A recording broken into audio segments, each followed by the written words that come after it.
An ordinary young man with nothing remarkable about him suddenly finds himself pulled into the world of the superhero comic Stardust. There, Kim Dane makes a bold choice to become a villain called Ego's Tick, not just to challenge and elevate Stardust's powers, but also to proactively prevent the tragic events that occurred in the original story. His resolve burns like a vow carved into his soul to protect this world and, above all, to protect her. Yet fate always has a knack for turning things around. Stardust, the heroine who once looked at him with suspicion, now finds herself strangely obsessed with Ego's Tick, the mysterious villain she ought to be hunting. Kim Dane launched a bold plan called villain hunting. With knowledge from the original story, he knew these villains would soon become a terrifying threat. To protect the city and Stardust, he decided to act first, eliminating them before they could sow chaos. Accompanying him was CEO Un, a genius with super intellect. He supported him through an earpiece. His voice was cold but precise. The target was in sight, sitting motionless on the sofa. The perfect moment had arrived. Kim Dane tightened his weapon, palms slightly sweaty, and his first ability, instant teleportation, activated. In the blink of an eye, the cold muzzle was pressed to Reno's forehead. An A-rank villain. Second ability, a telekinetic outburst. Like a lord of darkness, Kim Dane's voice dropped low, a greeting from the grave echoing. Welcome to hell. In less than a second, before Reno could react, he ended him without hesitation. When it was over, Kim Dane coldly picked up the stack of papers the villain had been holding. As predicted, it was a detailed terror plan, ready to drown the city in a sea of blood. In the original tale, Reno would become an S-rank villain, don a rhino mask, and take hundreds of lives. But now, thanks to Kim Dane, that future was erased. CEO Un spoke again in his earpiece.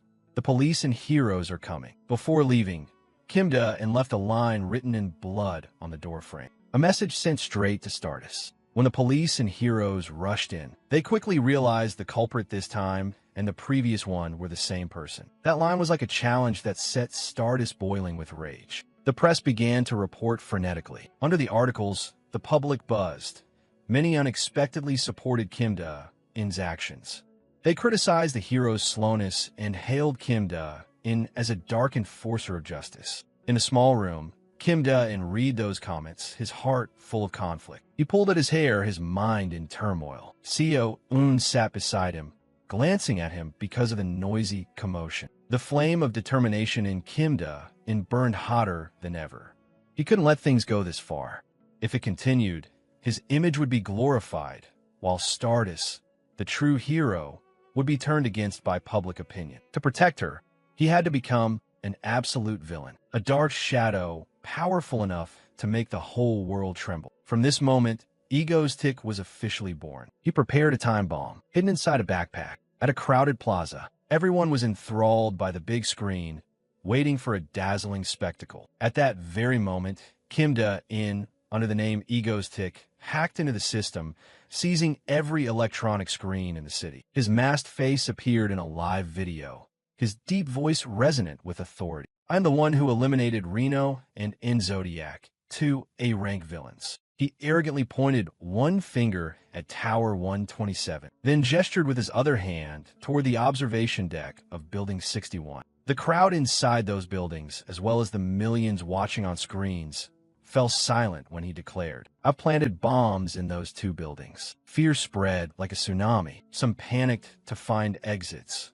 Others froze, unable to believe their eyes. Before hundreds of lenses, Kim Dane smiled defiantly, calling Stardust by name.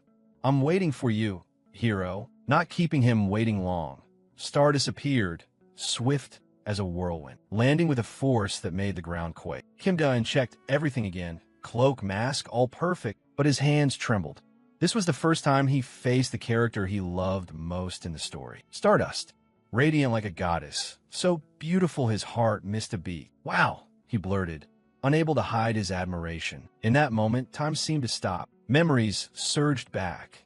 The first day he was pulled into this world, his body covered in wounds, standing on the line between life and death. He once yearned to return to his old world, until the screen lights illuminated Stardust's face. That very moment changed everything. If he became a hero, he could stand by her side. But Kim Da-in, who had memorized every line of the story, knew that even a hero wouldn't be enough to protect her from fated tragedies. So he chose the path of villainy, not to destroy, but to become an unyielding fortress, protecting Stardust from all dangers. Flashback to when our protagonist Kim Da-in was only 15. The ear-splitting, gut-wrenching laughter of the man being shown on TV never stopped. Ha ha ha. His face looked so pleased, laughing maniacally. Back then, he really didn't get it. Was Jackie actually insane? Even for a villain, that image was over the top. Now, having understood a villain's mindset, he matched it with a monstrous laugh. Despite the hero before him looking at him with furious eyes, ready to smash him to paste at any moment. The world seemed to freeze, even the noisy crowd below, as if only a hero and a villain remained on the rooftop. Rewinding a few minutes before the two officially met, Kim Da-in pointed at Stardust smugly. I know what you're thinking right now. Even my subordinate controlling the broadcast has the detonation set up, so don't think you can overpower me with strength. The hero's steps faltered briefly at those words. He spread his arms to reveal a swarm of drones hovering behind. This stage I created is reserved just for Stardust. How do you like it? She replied with a scowl. You lunatic, release the innocent now. Fight a bit and then take them away, is that it? Kim Da-in kept a casual grin, leaning in and raising his hand toward the camera. Yes, release them. That's the concentrated justice of hero Stardust speaking. Everyone look at me now. I'm gonna hack open elevator A at the observation floor. He snapped his fingers with a click. A sound echoed through the elevators of both buildings. Stardust's brows knit slightly. She knew these villains too well. This couldn't end so easily. Do the people in the building really rush over when the elevator starts working? Hurry up, someone shouted, trying to stop them. Wait, this is still part of Kim Da-in's plan. If you release them now, it's no fun. The descend button is lit. He excitedly told them, just press the bomb at the other observation deck and it will explode. Simple, right? He sang in his tone. Let's see. There are 30 minutes until the bomb goes off. And he grew wildly excited. First, hurry up and press it and get down. Kim Da-in became a devil tempting the weak-minded. Come on, they're total strangers anyway, right? The big screen showed the chaos inside the building. Children crying loudly mixed with arguments. Stardust gritted her teeth and cursed the bastard. Kim Da-in pretended not to care about her mood. Today I'll show everyone the depths of human selfishness. This is a Gnostic's game. Those inside the building were in utter chaos. If the other side presses first, we'll die horribly, but we still want to live, right? Time's up and it explodes. You said there were 30 minutes left. So, you mean you want to kill those people with one button? Uh-huh. Wow, they were all anxious and suspicious. Will the other side press it? There's no time to mull. The bomb will explode in a few dozen minutes. So what now? They will press the button. The situation was truly chaotic now. Some couldn't sit still. Damn it, what is the hero doing? Stardust stood there, unable to act rashly. Even if she dashed in to take him down in a blink, it would be futile if there were detonation devices elsewhere. Damn it, at this rate, the hostages will. Her gaze was ice cold, her voice strained. Is playing with people's lives fun for you? Opposite her, Kim Da-in remained relaxed, eyes narrowed in a smile. Haha, fun isn't about that. Stardust, one of Korea's few A-rank heroes who believes in justice and her convictions, never compromises with evil. Actually, I quite respect you, Stardust. Those words made her flush with anger. What nonsense are you spouting? He gleefully rubbed his nose in pride. I just wanted to praise you while the whole country watches you on TV. Kim Da-in's voice rang out again, drawing attention. Seeing her powerless and unable to do anything. His face crazed as he touched the bomb button. This is really fun. His figure blurred and vanished. I'll give you a chance to join the game. Now, I'll connect you with those anxiously waiting for the hero. Stardust's expression turned puzzled and wary as she stared at him. What? Kim Da-in continued his act. If you can convince them, and in 30 minutes no one presses the button. He crossed his legs and grinned wickedly. The bomb won't detonate. Of course, Stardust didn't believe him. You expect me to trust a bastard like you? She snapped, not only unafraid but provoked. Better than letting them stare helplessly at the sky. She helplessly clenched her fist at her side. Kim Da-eun didn't need her opinion. He gestured with his hand. A loud shout rang out. Ready? All the cameras turned to circle around her. 3, 2, 1. After the 3 count ended, a dramatic scene began. The hero's face appeared on the giant LED screens across the buildings. People immediately recognized her. Stardust, Stardust. She took a deep breath under the invisible pressure and looked into the camera as if staring straight into their eyes. Hello, everyone. I am A-rank hero Stardust. Each of you holds a belief in your heart. His handsome face went blank. Yes, this is exactly what I want. A half-real, half-fake world, just like a dream. I'll be portrayed by the public as the terror-causing villain. His dream came true, and she would shine. This stage is for her. Stardust, let her radiance be seen, so later people can be proud of their choice today. Show this villain what for. Her voice was like a warm breath into everyone's hearts. We are strong, their gazes steadying, our faith unshaken. We will never bow to evil. Thank you, everyone. Kim Da-eun faintly curled his lips in a mysterious smile. The countdown on the screen dropped to 5. Those trapped in the building hugged each other and prayed. Stardust's face was filled with worry as she watched the screen. As the numbers reached the end, everyone closed their eyes and braced themselves. People were tense and uneasy. Would the punishment be carried out, or was the villain telling the truth? That was also the moment Kim Da-eun took the stage. Now all the cameras dropped, and his unbelievable scream rang out. No way. Selfish people. The cameras caught his puzzled, suffering face, so they wouldn't rush out to save themselves? Impossible. No way. There must be at least one person who pressed the button. There has to be a selfish one like me who pressed it. Kim Da-eun clutched his head, muttering theatrically, people can't be this kind. Why? At that moment, Stardust spoke up. Egoistic, people aren't as selfish as you think. Her image appeared, emitting a radiant halo. No one is completely selfless, but I believe in people's goodness. It's because of you, Stardust. You've brought them together. He suddenly changed color, chuckling. Interesting, isn't it, Stardust? Before Stardust rushed forward, he politely bowed. The next game is a sure thing. Kim Da-eun gave her one last look. Wow, Stardust's blue eyes, full of resolve, made him exclaim. Her gaze was righteous. Finally, he disappeared with a declaration, I will win. All the citizens erupted in joyous emotion. They cheered, hugging each other in celebration of the hero's victory. Altogether, they shouted one name, Stardust. Still, the hero stood silently in midair. Kim Da-eun quickly teleported to another location. The moment his feet hit the ground, he collapsed weakly. That was rough. He groaned and complained. Oh my God, I'm going to die. This was the consequence of teleporting. The deadly side effect of instantaneous travel. Bodily damage scales with distance travel. His body, so heavy he couldn't even crawl. Ugh, I'll probably be bedridden for days. Seo-eun exclaimed. I told you not to change that hat again. Seo-eun looked at him with a scornful gaze. How ugly. Kim Da-eun pleaded weakly. Seo-eun, I'm really about to die. Give me a glass of water. The girl brusquely brushed off her skirt and walked away ruthlessly. Drink it yourself, leaving him frozen in place. The big screen flashed breaking news of a terror incident at the building. The death toll was 0. Sadist hovered in the air, teeth clenched with hatred.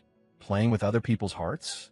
Next time I'll catch you for sure. I'll remember this name forever until I grab him. Ego's tick. One early morning at the Korean Hero Association, the Association of Superpowered Individuals in Korea. The big screen showed countless tabloid posts online. These are recent headlines. The radio wave kidnapper watched by the whole country.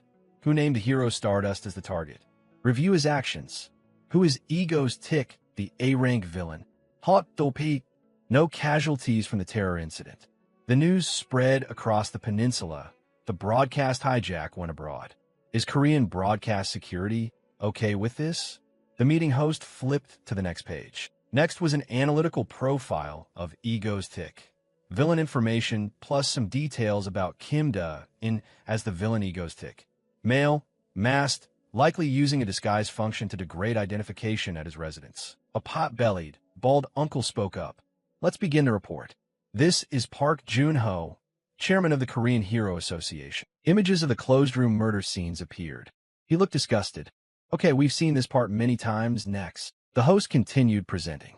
I'll explain yesterday's incident in detail. First, it seems the perpetrator exploited instantaneous teleportation to attach a bomb to the building's exterior beforehand. After disarming it, it was confirmed to be a high-yield improvised explosive device with enough blast power to blow away the observation deck, classified as a high-performance homemade bomb. The conclusion is that he seems to have made it himself. Park Joon-ho rubbed his shiny head in distress. Still no clue about the abduction? The secretary answered awkwardly. Yes, how he bypassed modern security to broadcast is still a mystery, though we have some specific analyses. However, since no one with wave-related powers has appeared before, we think it's likely he has a tech-savvy accomplice handling the back routes. That's our tentative guess. As for an accomplice, the chance that person built the bomb is high. The secretary's face grew serious. One more thing I want to add. He seems obsessed with Stardust. Everyone's gaze immediately swiveled to the blonde woman. From scattered clues, they could be sure he left a message aimed at her at the murder scene directed to Stardust.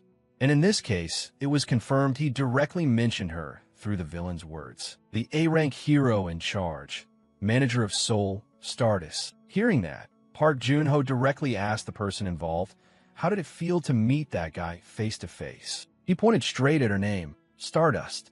She stood up slightly and offered her perspective. He seems like someone with a psychological compulsion to toy with people's hearts.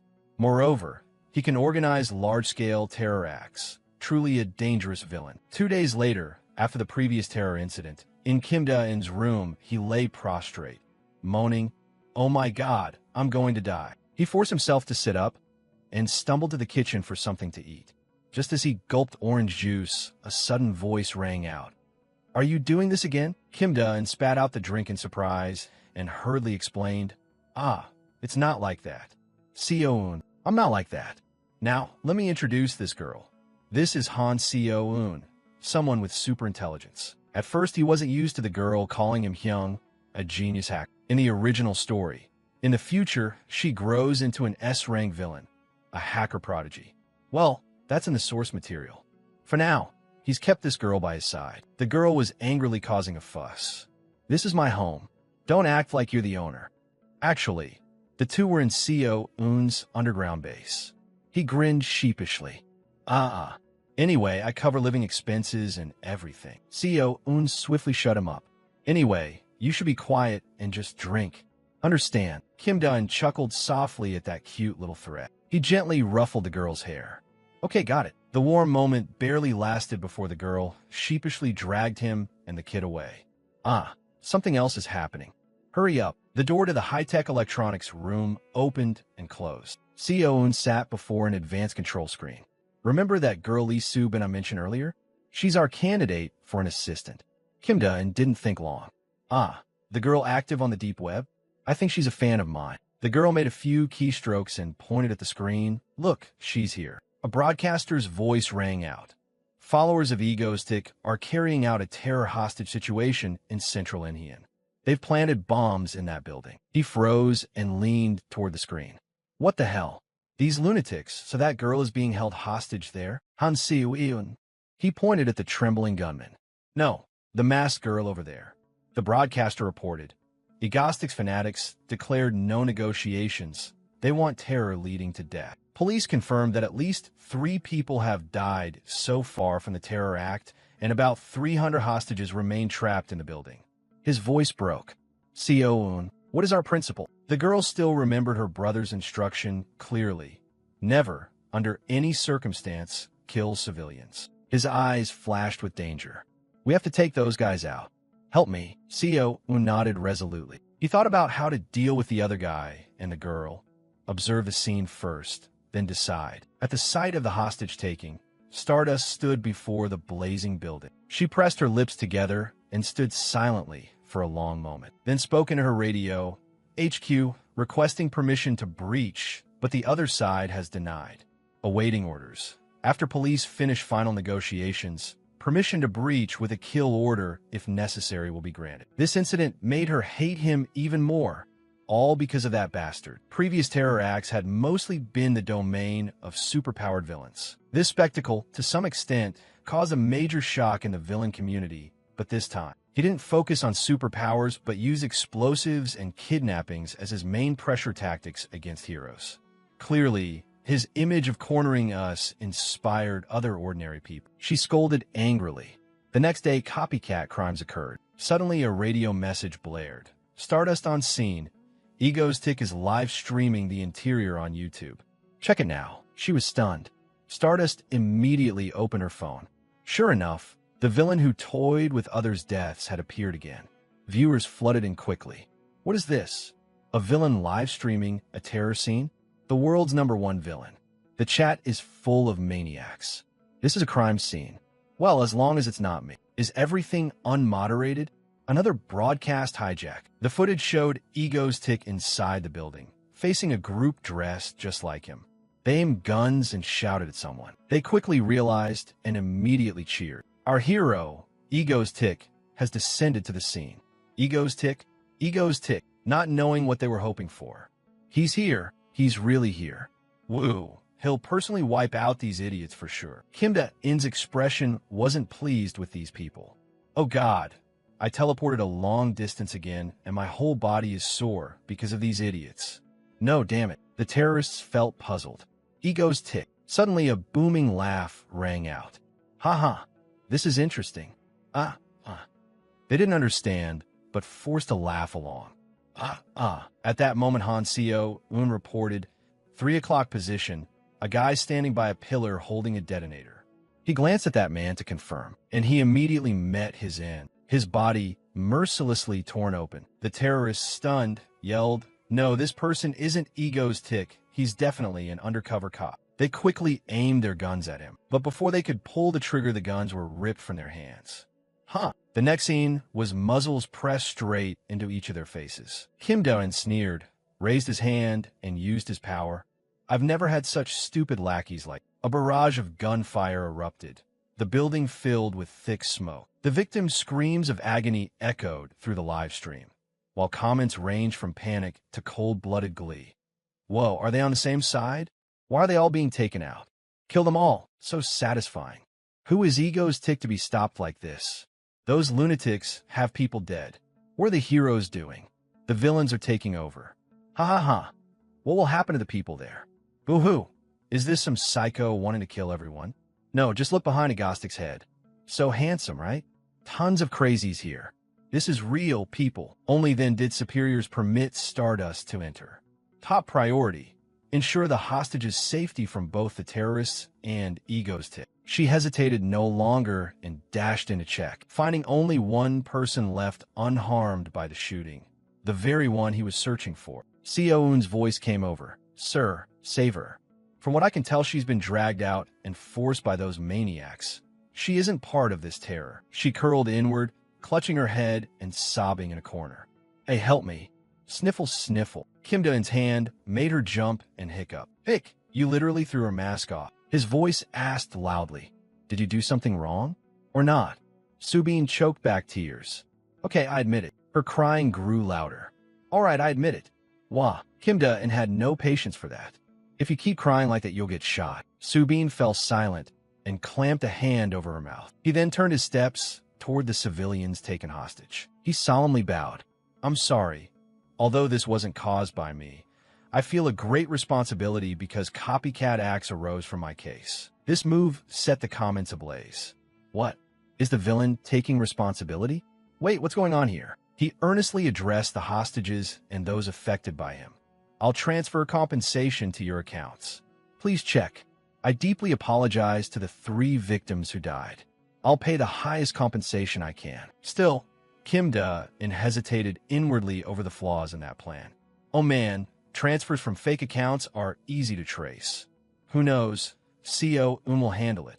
Right? Seo-un sighed and urged, take her back now. It's obvious the girl agreed to do that. Okay, got it. Kim Da-in hoisted Subin onto his shoulder. Hey! His body instantly felt like it shattered. The after effect of teleportation left him trembling. Suddenly, a shockwave hit the entire floor. Kim Da-in recognized instantly who could have done that. Stardust. She was rushing in, not yet fully aware of the exact situation there. And a few days of commotion at Yunhee University passed by. At a cafe, KPS News reports the villain will pay monetary compensation, sending the public into chaos. Villain Ego's Tick bowed at the scene of the terrorist attack. Confirming the hostages' accounts isn't easy. Who is he really? KPS investigates in depth. A blonde girl sat alone at a table, eyes fixed on her phone screen. Her fingers skimmed the comments. Everyone was speculating. Who is Mangostic anyway? Mangostic even sounds legendary. She suddenly changed direction and rushed over. Luckily, Kim Da-in's legs went numb at that moment, and he managed to dodge. Stardust was truly impatient and couldn't react in time. Oh dear, and just like that, she let the villain they needed to catch slip away. Thinking back made her even more bitter. Haru sighed in frustration. Just then another girl came over and pulled out a chair. She gently asked, "Haru, are you okay? Is the assignment too hard to do?" Kim Chae-hyun, Haru's senior, snapped her back to attention. Haru looked up. "Oh, it's nothing, sis." She awkwardly returned to her work.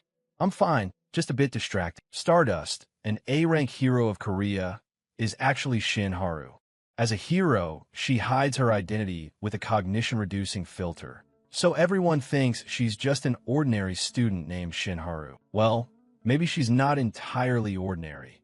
Every man's gaze seems to land on her. Anyway, lately she was worried about one thing.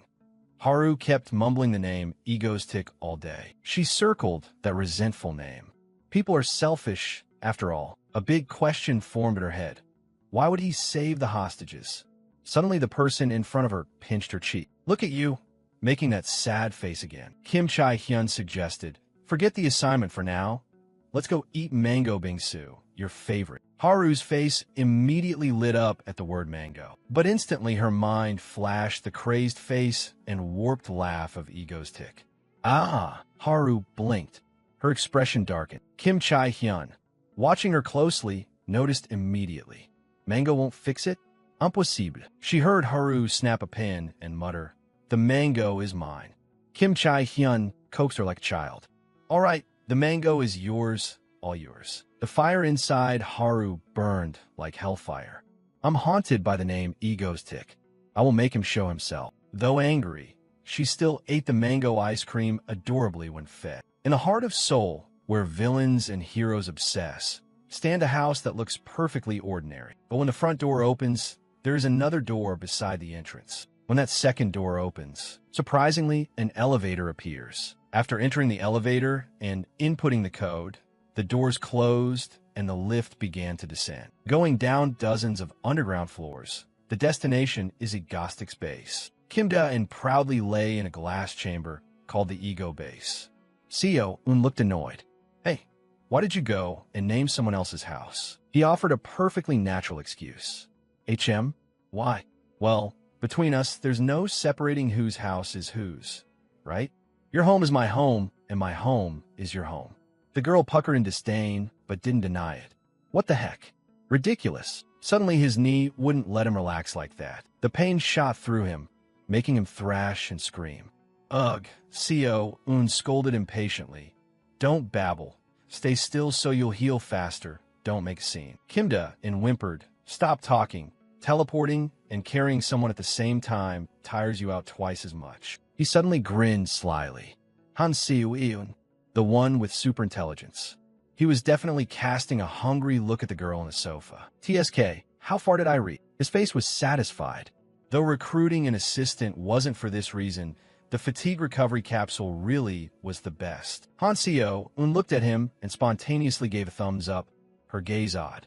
"What's that about?" The door suddenly opened, and the person he had risked his life to rescue stepped in. "I'm home." The fridge was empty, so Subin asked shyly, "Does anyone want snacks?" Kim Da-in jumped and yelled, "Wait, aren't you being chased?" "Huh," she recounted excitedly. "I cover my face before I went out." He stared in alarm. "That's even more suspicious." But little Seo-un put her book down obediently and ran over to the Melona. Given the way she looked, Kim Da-in had an odd suspicion. Was she telling him to bring a captive home to do chores? He immediately teleported in front of the girl. "Why did you tell him to bring this person here?" The girl unwrapped the ice cream she'd been given and replied nonchalantly, "Oh, I just meant to ask for a little help.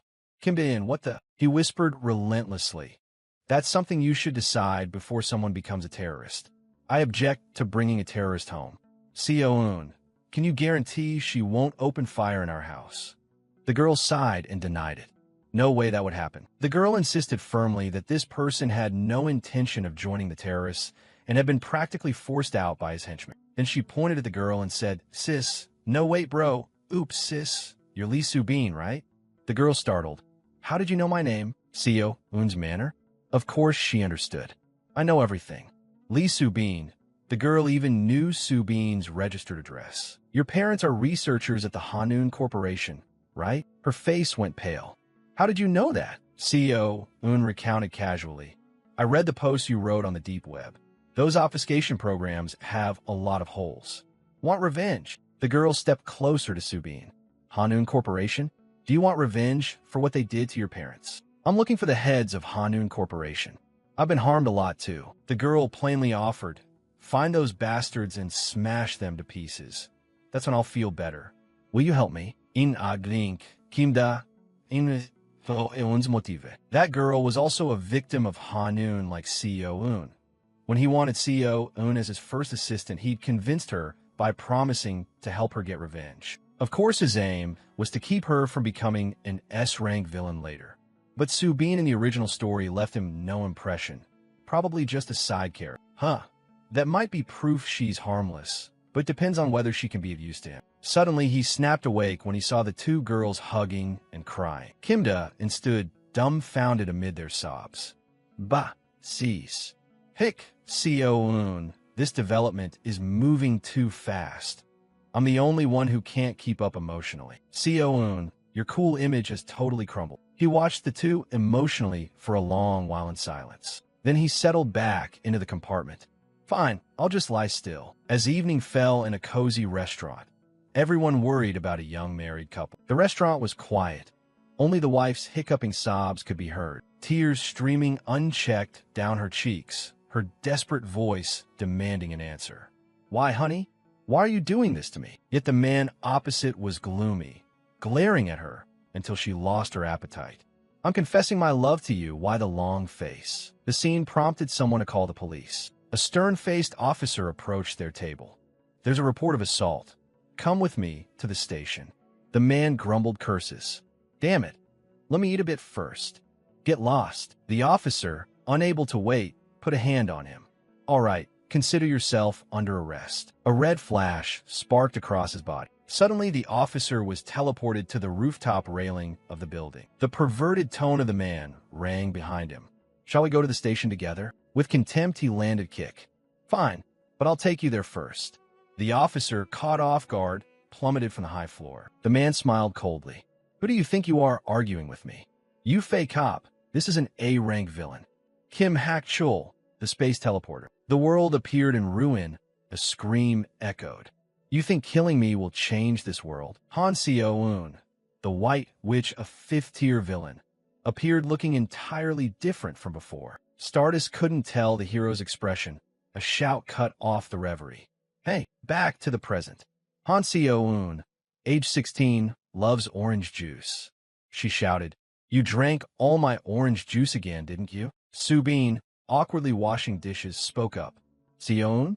I'm sorry. That was me. I'll buy you a new one. Seo-eun, scolding her brother, ran up and hugged her. The girl flipped her mood in an instant, smiling brightly. It's okay, sis. Kim Dae-in watched this scene and sneered mockingly. I'd do it differently, he thought. He suddenly asked, Hey Seo-eun, so you finally stopped pretending to be a boy? The girl angrily shouted back. Kim Dae-in seized the chance to tease her. The three lived happily and peacefully, recounting the misfortune mentioned in the original story. Han Seo-eun possessed superintelligence. She was the sole survivor of the Blossom Project run by Hanwha Corporation. Hundreds of children were subjected to illegal experiments. One day, a child experienced unexpected complications. Everyone involved died except Seo-eun.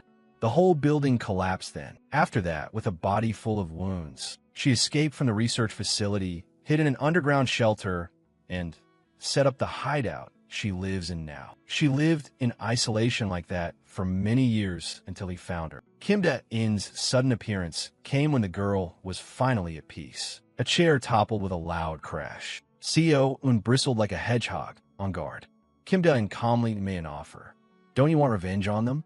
I need your help too. Before the girl's frightened gaze, he reached out a hand to seem friendly.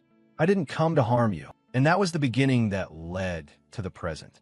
I came to save you. Unlike the original, where Seo-eun turned into an S-rank villain out of hatred and died. Poor her. He vowed he wouldn't let her fall into villainy ever again. Still, he was a bit curious. Now that AO has become his accomplice, does that make them villains too? Either way, stay on the right path. Feeling his staring, Seo-eun spun around, annoyed. What are you looking at? You don't even get it. So stop staring. Kim Da-in's gaze flicked to the other person. As for Subin, her parents were both researchers, but they're deceased. She was self-taught and got into a prestigious university.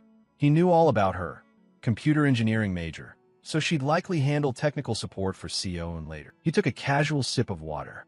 Even if she was a stranger and a bit suspicious, he had to admit her cooking skills were top-notch. Suddenly, Seo-eun pulled out a tiny spider, then an external tracking sensor. Kim Da-eun lukit tunnet.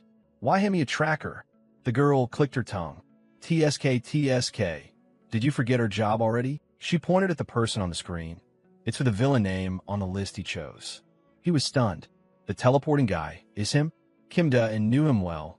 She summarized his ability. This guy can teleport infinitely over short distances with no harm. You can't block it with kinetic force. Very troublesome. The girl grinned excitedly. The tougher the opponent, the sooner you deal with them. He ruefully rubbed his head. Do you know how exhausting non-stop teleporting is? Seo-eun cheered. Get to work. Egos tick. They quickly set off, headed for a small apartment in a remote area. Kim Da-eun sneaked onto the building, anxious. Seo-eun, have you gone in yet? She urged. You still haven't gone in? Hurry up. Yet he was nervous, teleporting straight into the living room. Was that wise? What if the guy was there? Seo-eun sighed and repeated, how many times have I told you? Shoot with bullets that carry trackers. Even if he dodges the bullet by teleporting, he'll still pick up the tracker. Kim Da-eun looked at the shiny gun. What? Why? The girl snapped. Because I made it faster than a bullet. You studied humanities. Explanations won't help. Just go in. Still, he hesitated. Wouldn't it be quicker to kill him out on the street? Seo-eun wanted to flip the table at his attitude. He never goes outside, only teleports. I've investigated and planned this in advance. Ugh, I'm so anxious. The girl was all nerves, gulping down a bottle of water. Subin anxiously cheered from the side. Go egos tick go. Hearing that, the girl shyly echoed. Yeah, go egos tick. Kim Da-eun felt a boost of strength. All right, thanks. Let's begin. He suddenly teleported into the criminal's house, just as the guy finished showering. The man was startled by his appearance. Immediately, Seo-eun shouted, shoot him. He raised the gun and pulled the trigger. In truth, two tiny spider devices launched at unbelievable speed. But as predicted, Hak-chul vanished from the spot instantly. Kim Da-eun tossed the gun aside. Damn it. Seo-eun, did the tracker stick? On Seo-eun's side, they had a clear red. It stuck. Sis Subin, report the location. She quickly found his position. He's currently 500 meters east of here. He didn't hesitate and followed the directions. Okowo. Suddenly, he appeared in the middle of the street. Hey, what's that guy? What's going on? People around recognized him. Isn't that Ego's tick? Huh, it really is him. He frowned, scanning the surroundings. Damn, this wasn't in the plan. And his presence instantly went viral, flooding social media. In Yunhee University's lecture hall, Shin Haru was focused on study, unaware of what was happening. Suddenly a voice over the radio announced, Ego's tick has appeared in the city. Stardust superheroes are preparing to respond under the association's orders. She sprang up in panic, shouting, what? Everyone in the class turned to look at her. Ah, sorry everyone. Haru hurriedly packed her things and left. Excuse me, I'm off at once. What stunt is he pulling this time? Ego's tick. Seo-eun checked the tracker carefully. Hey, he's at the intersection up ahead. Kim Da-eun quickly caught sight of Hak-chul staggering away. Was he hit by a bullet? At that moment, the light turned from black to red, and he threw himself into his path regardless. Just come on then. Hak Chul's panicked voice rang in his ear. Ein Dane. His haste to catch that A-rank criminal made him forget to watch the road. A truck barreled toward them at breakneck speed. Could he react in time to survive? As he fled, Kim Hak Chul suddenly recalled that fateful day. Hey Kim Hak Chul, when you stole our money and ran off, didn't you have a blast? Back then, Kim Hak Chul was weak and helpless, only able to whimper and beg. I'll pay you back. Please spare me. Not satisfied, they made him shout his plea louder. I'll pay you back. Those words irritated the ringleader. He couldn't stand it any longer. He pressed his cigarette to the rope binding Kim Hak Chul. I don't need this anymore. Seeing this, Kim Hak Chul thrashed even more. No, please, I was wrong. Spare me this once. No matter how he begged, the rope burned and he fell into the sea. At that point, he had nothing left to cling to. Kim Hak Chul cursed, bastards, you scum. As his face neared the water, he screamed with all his rage, I curse you all to die. In that very moment, Kim Hak Chul suddenly vanished, and when the group prepared to leave, he reappeared unexpectedly nearby. This strange phenomenon drained the color from their faces in fear.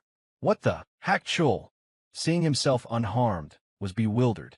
Oh, what? Once they regained composure, the group quickly lunged at him and seized him. Before long, Kim Hak Chul was surrounded.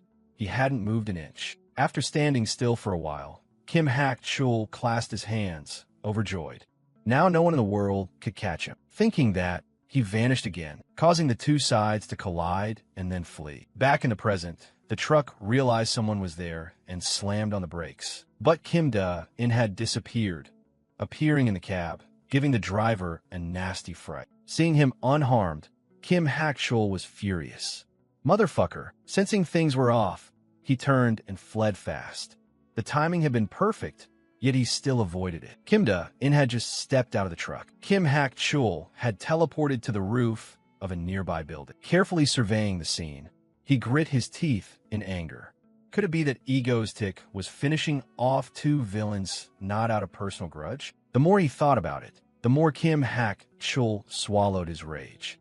Clearly, he and that guy had nothing to do with each other. Down below, once out of the truck, Ego's Tick was surrounded by many civilians. Yes, I'm busy working so I can't talk long. Oh my gosh. Don't be afraid, I won't hurt anyone. Now go to hell, you A-rank teleporting villain. As soon as those words were spoken, a crazy thought popped into Kim Hak Chul's head. Could he be someone who hunts villains and finishes them off? No sooner had that thought passed than Ego's Tick appeared out of nowhere. From then on, where did Kim Hak Chul go? He followed him. Trash belongs in the bin, and rotten villains must be erased from the world. Come on then, bring it here. Today, I'm cleaning up one piece of garbage, damn it. Harried from being chased, he lost his mind. He grabbed a nearby civilian quickly. Why can I still hear that guy's voice in my ear? Kim Hak Chul immediately flung the person behind him and ran. Before the girl even hit the ground, Ego's Tick had reached out and caught her. Oh my, oh my. While the girl was still dazed, he gently asked, Are you okay? His gentleness made her blush. Yes, sir. That Kim Hak Chul, after teleporting continuously, had also expended most of his energy. He couldn't hold on any longer. He officially collapsed. Why did it have to be him? After letting the girl rest, Ego's Tick redirected his attention to his original target, the A-rank teleporting villain. Without saying anything, he pulled out a pistol and pressed it to his head. You've already admitted your crime. Suddenly insulted like that. Even the dazed Kim Hak Chul tried to argue back. Ego Tick sneered and snapped. Fuck, you're a villain too, aren't you?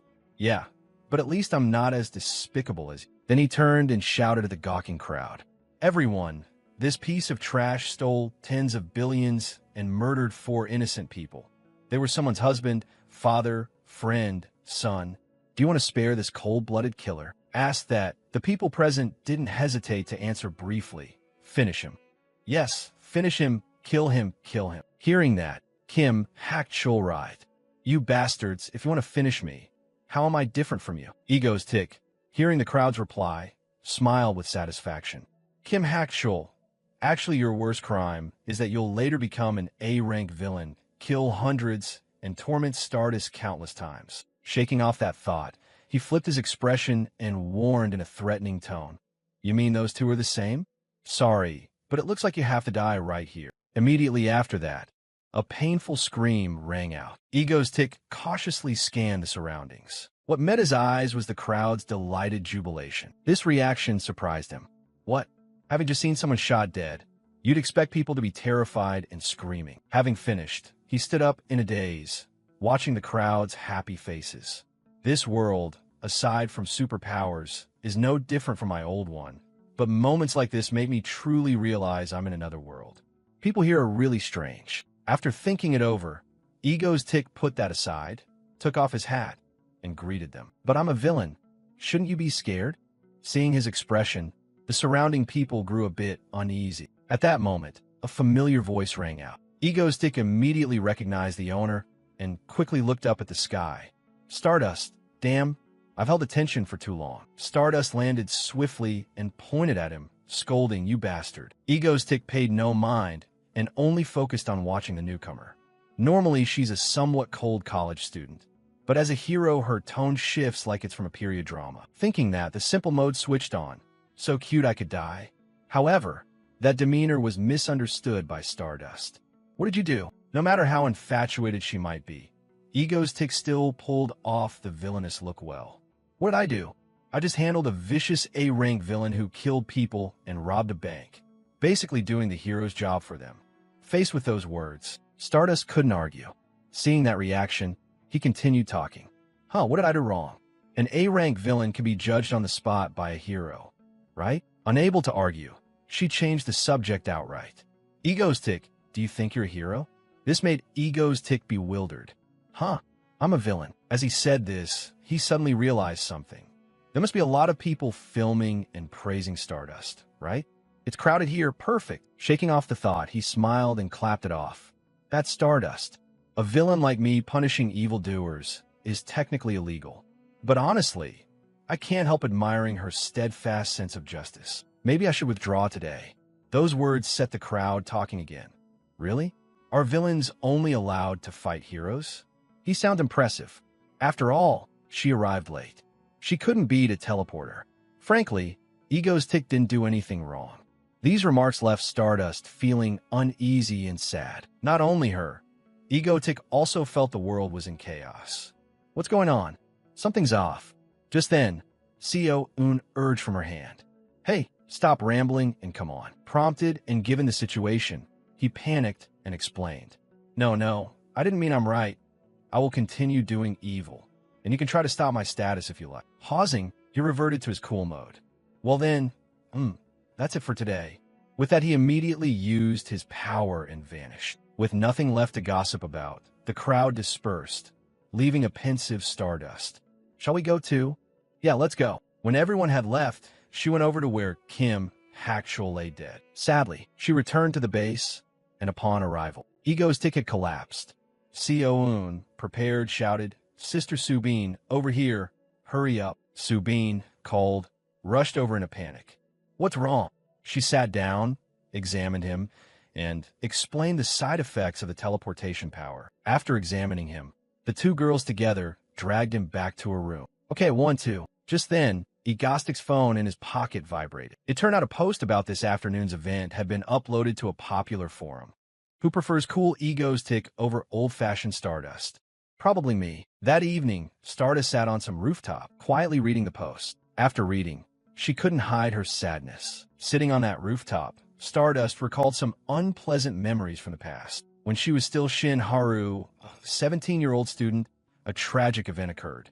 No, mother, father. Witnessing her anguished expression, the smug robber held the wallet he'd just grabbed, which he should have obediently handed over instead. After surveying his handiwork for a while, he swaggered over, pulled out a pistol and threatened, "Blame your stupid parents." Even with the gun pressed to her head, Haru had nothing left to lose, so she felt not the slightest fear. Not seeing the reaction he wanted, the robber grew disappointed, then smiled cheerfully and put the gun away. Lucky, huh? With that, the robber flicked away his cigarette and turned to leave, letting the man who'd killed her parents walk off. Haru seethed, but could only collapse in helpless sobs. If I had had the power to protect Mom and Dad, no matter the regrets, things wouldn't have come to this. Mom, Dad, I will end that bastard. After that declaration, Haru just sat by her parents' bodies and cried her eyes out. At that moment, a beam of light pierced the darkened sky, and shortly after, a shooting star shot straight into the narrow alley. The schoolgirl Haru, crying, looked up when she saw the strange light. As she lifted her head, an ultra-bright flash struck her eyes. Soon after, the alley was filled with that strange glow. When the light faded, Shin Haru had fainted and her hair had turned from black to blonde. The next day, at the secret base, after plenty of rest, Kim Da-eun finally opened her eyes. Seo-eun had been waiting by the glass, just waiting for this moment to cheer. She's awake. Suddenly, Seo-eun thrust her phone toward her. Eat while you listen. Immediately, the girl read the article on her phone aloud to her. A roundup of the facts about A-rank villain Egotic. Just state the facts about villain Egotic. Reading carefully, Seo-eun recounted his many feats, eliminated A-rank villain life, eliminated S-rank Zodiac. To a Korean public already tired of crime, he even staged and suppressed special situations at the observatory without mercy. It seemed the article ended there, but the girl read on. He also put down disruptive cultists and terrorists holding hostages, and even paid compensation to the hostages. Pausing briefly, Han Seo-eun finished the rest of the piece. The A-rank teleporting villain had long been on the run. Despite rewards, authorities judged him extremely hard to catch. Honestly, Egotic doesn't look like a villain at all. Not yet satisfied, the girl cheerfully added another detail. 7,842 likes and 12 dislikes. What do you think? Hearing this, Dun panicked and asked, "What about Stardust?" At the name, Kim Da-eun couldn't hide her annoyance. Stardust? Check the comments right below. Before he could grab the phone, the girl read on, "Actually, Egotic beat Stardust. What has Stardust even done?" Hearing this, Dun spat out her candy on the spot. Not stopping there, the girl added that Ego King had already taken down 3 A-rank villains. After calming down, Dun asked hesitantly, "So why is Stardust being criticized?" Seo-eun thought a moment and replied, "Maybe because among the 3 A-rank heroes, she operates the least. Shadow Walker or Ice have each saved dozens or hundreds alone, while Stardust hasn't done much." After reading everything, the girl watched his reaction hesitantly. See, that's how people react. Hearing those comments, Kim Da-eun was despairingly unable to hide it. Most of them are like that. The shock wasn't over. Han Seo-eun then proudly showed a screen with a weird mango icon. Yep, Egotic even has an official fan club. That information officially broke Dorin. She collapsed, kneeling and tearing at her hair. No way, seriously? These lunatics have a fan club for a villain. Unable to accept this situation, he stood up, plotting a plan. Right, this can't be left as is. After mulling it over, Kim Da-eun decided to start preparing the next terrorist stunt. "Okay, Seo-eun, Subin, can you two handle it?" Suddenly called out by name, the 2 girls froze in panic. "Hey again? Me?" Ignoring the girls' gloomy looks, Da-eun was full of excited anticipation. Either way, the people of Korea must learn what a real villain is and who the real hero is. Wait and see, Stardust, I'll get you back to the top. The person being awaited was thoroughly content, savoring a delicious mango smoothie. While enjoying the drink, Haru suddenly noticed something. It turned out the cherry blossoms outside had burst into bloom, creating a very romantic scene. Poetic as it was, her head was filled only with people's comments. So great being a hero, finishing the job and then showing up? Maybe they won't even catch that teleporter. Recalling those words, Haru sighed. Momentum built. Countless negative thoughts swept her mind like a tide. The public was crazier for Egotic, the villain who crushed enemies, than for heroes who issued suspended sentences. I did my best. Why am I still being insulted? Not want to stay negative. Haru slapped her own face a few times to sober up. At that moment, a familiar voice called out, "Haru, why are you slapping your own face?" Startled, she looked to see Kim Chae-hyun sitting down beside her with a gentle smile. Excited, Haru's sister smiled brightly and suggested, "The weather's beautiful. Let's take a little break." Tempted like that, Haru didn't hesitate to agree. What did the cherry blossoms suddenly burst in a bloom like this? Kim Chae-hyun eagerly pulled out her phone. "All right, do you want to go see this? It's really trending. though you probably haven't seen it yet. She showed a bouncing mango image. What do you think? Funny, right? Lately, I find Ego's tick very charismatic. Seeing that, Haru gritted her teeth in displeasure. Even Senior Chai Hyun likes him. While scrolling her phone, she suddenly noticed something. Oh, what's this? Kim Chai Hyun held the screen out. Haru, Ego's tick is live right now. Hearing that, she was surprised. Really, no sooner had she taken out her phone than a familiar voice sounded. This time Ego's tick was targeting Stardust, immediately returning to the association and launching to the scene. As soon as the announcement ended, Haru slammed the table and stood up. Chai Hyun, I have urgent business, so I have to go first, sorry. With that, she turned and dashed out of the cafe before Chai Hyun could react. Huh? Haru, wait, Haru. Determined. Wait, Egostic, this time I will definitely catch you. Meanwhile, on some cliffside, a familiar screen appeared, followed by Egostic's voice. Long time no see. Hello, everyone. I'm a villain Ego's tick. After introducing himself, he eagerly watched the comments streaming by. How will they react? Crazy. Do they treat this like a surprise event, or what? Not wasting time, Ego's tick opened his phone and spoke with playful mockery. There's been a lot of news about me lately, huh? I'm not a hero, I'm a villain, and I even have a fan club. Saying that, he flashed a mischievous grin and aimed his phone's camera down the tracks. Perhaps everyone is misunderstanding. I really am a villain. He pointed at the people taken hostage, then gestured toward the train in the distance. Ah, the train's almost here. Are you watching? Stardust. That question prompted a comment to pop up. He's still a die-hard fan who loves the drama for real. Huh. Ignoring that, he began the broadcast. The rules are simple. Your choice. Ego's tick tilted the camera toward the tracks and started to apply pressure. Keep the lever in place to save one person instead of 5, or pull the lever and one person says bye-bye. Saying that, he thought of Subin controlling the train and intensified the pressure. Don't get any ideas. If you try to pull those people off the tracks, I'll flip the train right now. Understand, Stardust? After explaining the rules, Ego Tick invited her. Your choice is only one. Pull the lever. No sooner had he spoken than Stardust appeared. You bastard, Ego's Tick. The girl didn't think twice. She dove down and stood above. He watched satisfied. Here we go. Looking at the people taken hostage, she began to calculate. If I try to save them, the passengers on the train will be in danger. Think, Stardust.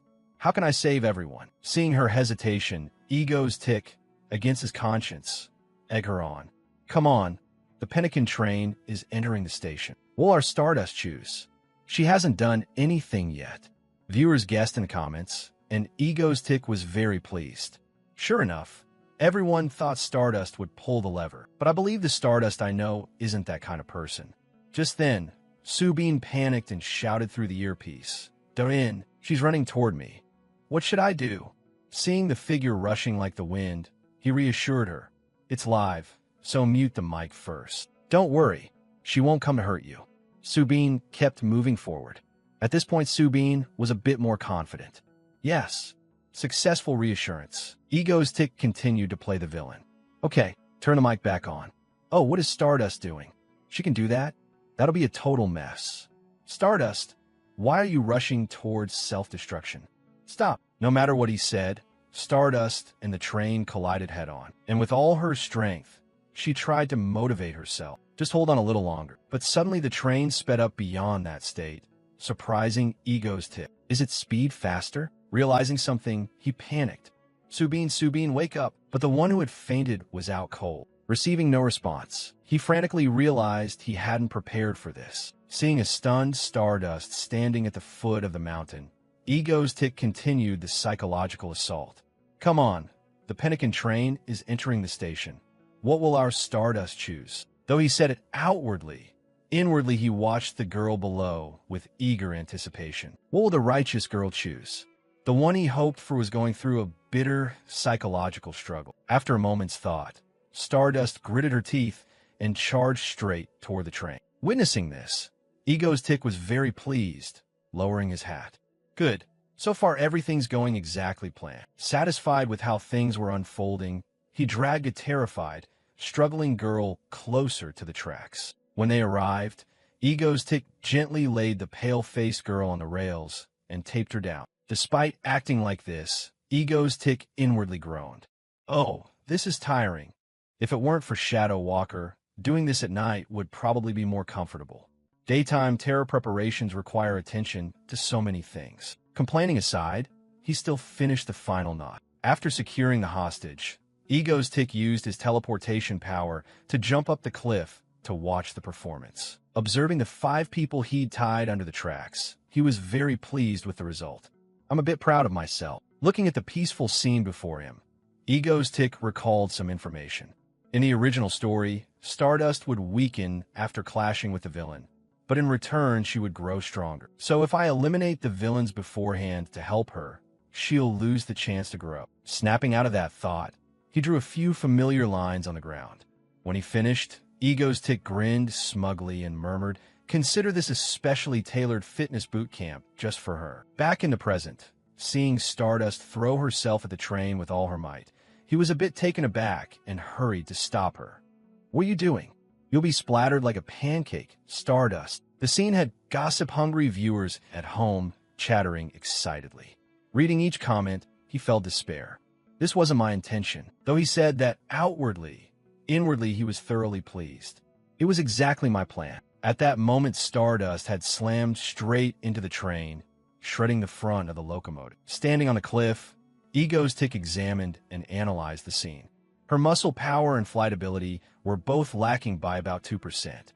Still only a nearer-rank hero, stopping this train might be beyond her.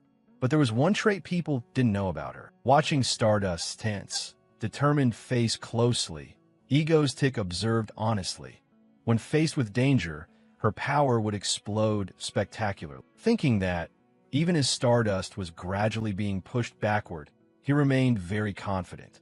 So she could absolutely stop this. With fierce belief, the train's engine began to chug. But it didn't slow, it pushed even harder. This phenomenon unnerved Ego's Tick. Could the train be getting faster? Realizing this, he quickly called his accomplices. But Subin had been unconscious for a long time. Subin, wake up." Receiving no reply, Ego's Tick fell into a panic. I didn't prepare for this. The worst-case scenarios played like a movie in his mind.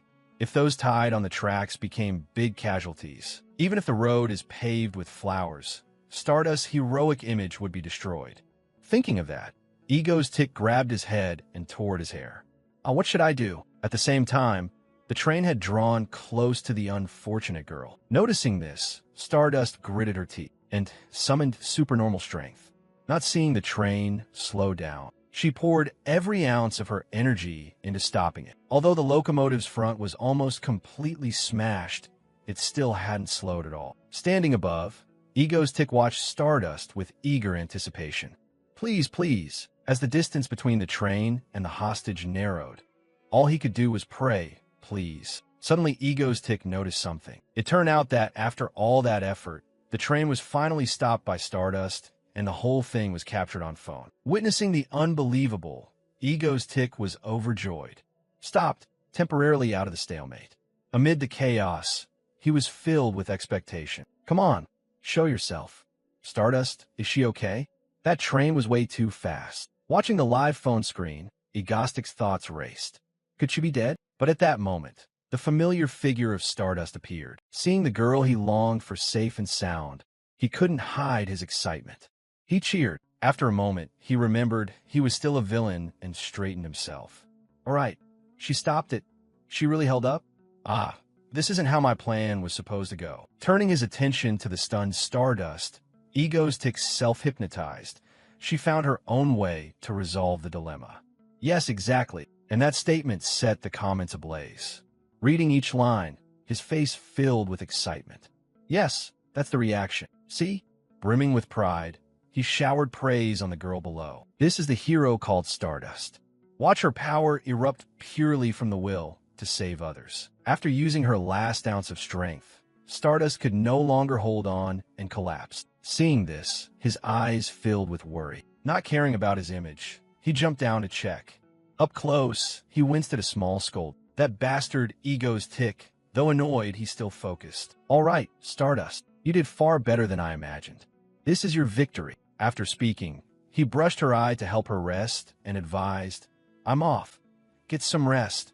Another hero will be here to help you soon. To let Stardust rest, he stood up and doffed his hat in mock mourning.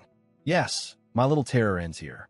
Thank you for watching. After he spoke, the screen went dark and a shocking comment popped up. What's with those two and their ambiguous vibe? The next morning at the secret base, Seo-eun was full of energy, running everywhere. Wake up, you sleepyheads. Kim Dane and Subin, after yesterday's event, looked pale and worn. Oh my god, we're dead. Good morning. Seo-eun sized them up. Just one terror attack and everyone looks like zombies? No scolding. Seo-eun pointed to the spread of food and invited them. Come on. At the sight of the hot dishes, the two perked up. Seo-eun? You made all this. Dane woke up, rubbed his head, and praised Seo-eun. Thanks, Seo-eun. It's nothing. She blushed and gave him a playful pinch on the waist. While Dane fumbled, Seo-eun sat at the table urging them to eat before it got cold. The three sat down together and enjoyed breakfast. Bon appetit, everyone. After saying that, everyone concentrated on savoring the meal. While eating, Seo-eun noticed the remote nearby. She reached out and grabbed it. She hurried to the sofa, eager to watch the TV and see the latest news. The news opened, and Seo-eun excitedly pointed at the screen to see how yesterday's deeds were reported. Next item. Hearing that, Dane couldn't hide his smugness while eating.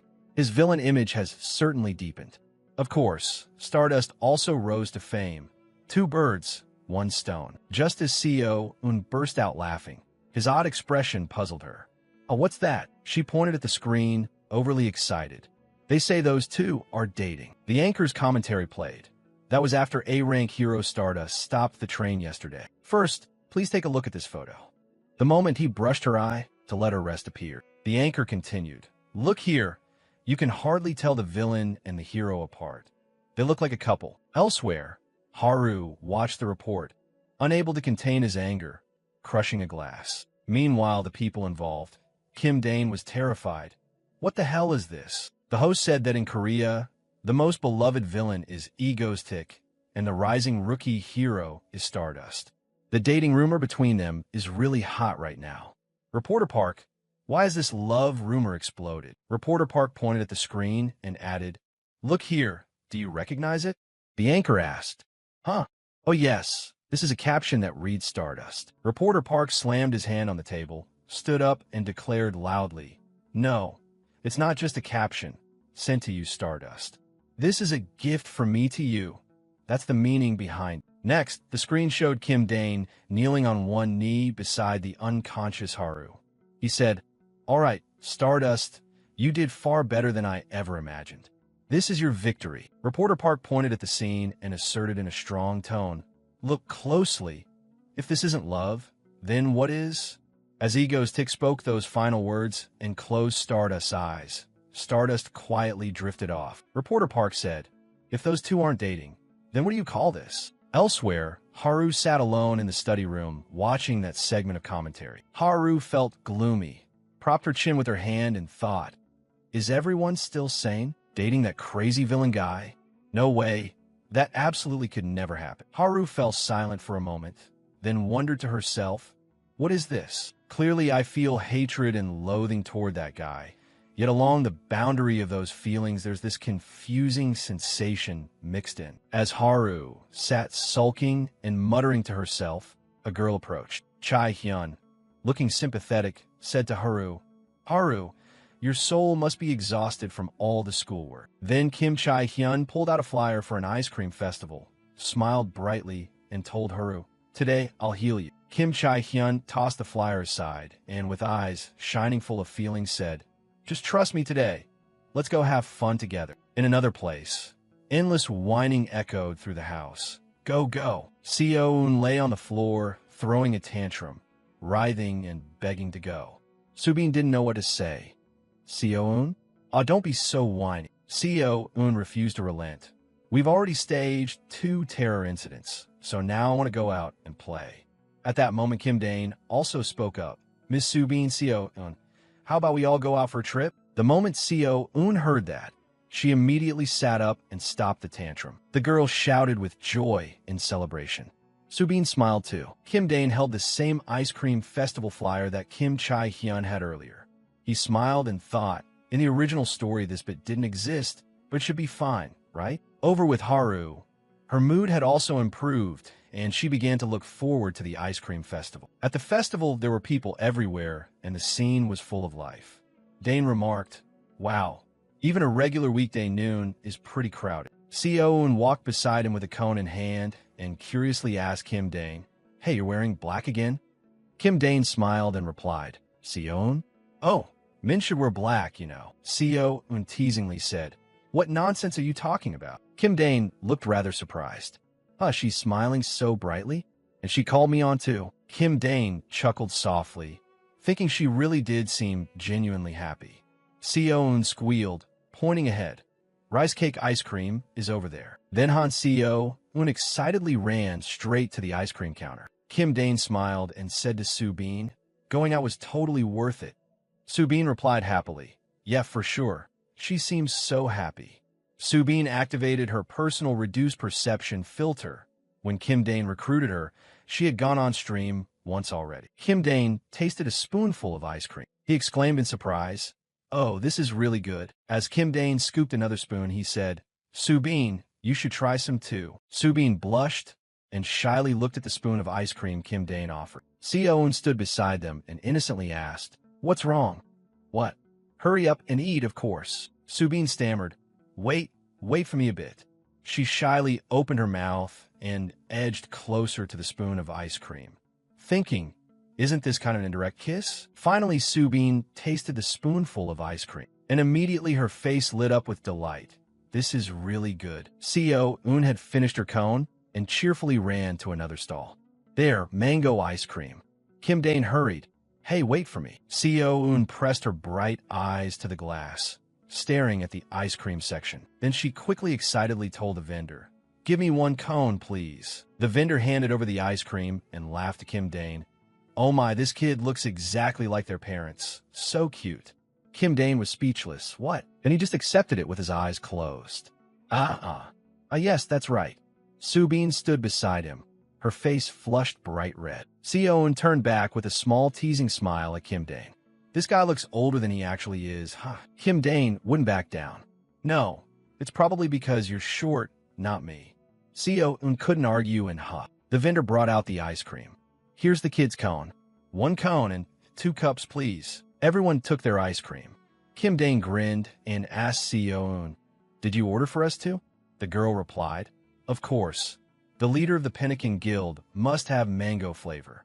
Kim Dane grew puzzled at this new identity and asked, "The Pelican Guild?" Kim Dane couldn't hide his embarrassment at the vendor's smile and awkwardly said, It's nothing." Suddenly, Kim Dane's eyes widened in surprise. As it turned out, the vendor was showing off a picture on the back of his shirt, an image of Kim Dane as egos tick. The vendor laughed. "I made it myself. Looks good, right?" Kim Dane had no words. Seo-eun generously gave a thumbs up. Totally cinematic. A while later, the three of them sat on a bench relaxing and eating ice cream. Suddenly, Kim Dane spotted something and asked Seo-eun, "Seo-eun? Back in the day, I used to be a master at darts. You know that." Kim Dane prepared to show off his skill. He would demonstrate his prowess to her. But Seo-eun, as if catching him out, asked, "Hey, are you planning to cheat using remote control powers?" Kim Dane immediately froze, embarrassed. The vendor announced, "There's an event over here." The staff at the darts booth explained that if you hit the target 10 times, you win the 10-tier ice cream. Seo-eun said she preferred the consolation prize. The stuffed bear looked much cuter. Kim Dane asked the vendor if the first-place winner could choose freely. The vendor agreed, saying yes. Kim Dane confidently promised Han Seo-eun, "Hey, listen, I'll get it for you." Kim Dane thought to himself that he'd act like he was concentrating, then discreetly add a bit of power and launch. The prize would be his. At that moment, Kim Chae-hyun also approached the darts booth and asked the vendor how much a try cost. She caught Kim Dane's attention beside her. He thought, this face looks familiar. Immediately, Kim Dane was startled. As he remembered who she was, Kim Chae-hyun was Shin Haru's university classmate. Kim Chae-hyun said, "Wow, Haru, the prize even includes a 10-tier ice cream." Another female voice chimed in, "Let me try to get one for you." Seeing Kim Dane hesitating earlier, Seo-eun asked, What are you doing? Hurry up and throw. At that moment, Subin and CEO Un finally noticed the arrival of Shin Haru. The three of them suddenly broke out in a cold sweat, not daring to make a sound. Then Shin Haru glanced over at the three of them. She looked at Kim Dane, while Kim Dane was still frozen in a stance ready to throw a dart. A few minutes earlier, Kim Chae-hyun had beamed a bright, excited smile and pointed ahead. Haru, there's rice ice cream over there. The two of them went to the ice cream shop. Kim Chae-hyun was swooning over the flavor. So good it was almost sinful. In a cheerful mood, she looked at Haru. Haru, try this one. Haru leaned down and tasted the ice cream with her lips. After tasting it, her cheeks flushed and her eyes lit up. Delicious. Kim Chae-hyun held the cup of ice cream, grinning with satisfaction. Finally, her face relaxed. It seemed the two were drawn by something. They turned their heads at the same time. Kim Chae-hyun grabbed Haru's hand, heart filled with rosy delight. Come on, over there is your favorite flavor. She looked toward the food stall and said, It's mango. Hurry, let's get some. At the sight of mango, Haru's eyes sparkled, showing extreme delight. But shortly after, her expression suddenly turned gloomy and she looked down. The vendor gleefully turned his back to reveal a chibi image on his shirt with the caption, I made this myself. Kim Chae-hyun admired it. Oh my, so cute. Afterwards, the two rested on a cool bench. Kim Chae-hyun stretched comfortably. This is really nice. She tilted her head slightly and turned to Haru. You like it too, right? For being troubled, Haru smiled brightly and replied, Of course, sis. Already. Haru closed her eyes, savoring the moment. Under the large cherry blossom tree, a few petals drifted down. Haru thought how long it had been since she'd been out to enjoy a view like this. She smiled at the corner of her mouth, closed her eyes. Wonderful. Soon after, Kim Chae-hyun pointed at the food stall in front of them. Haru, after you finish that, let's try that one next. Haru watched her intently as she got excited. Darts. Immediately, Haru beamed. This looks fun. Balloons were neatly arranged and decorated atop the stall in vibrant colors. The friendly attendant presented the darts game and explained the event.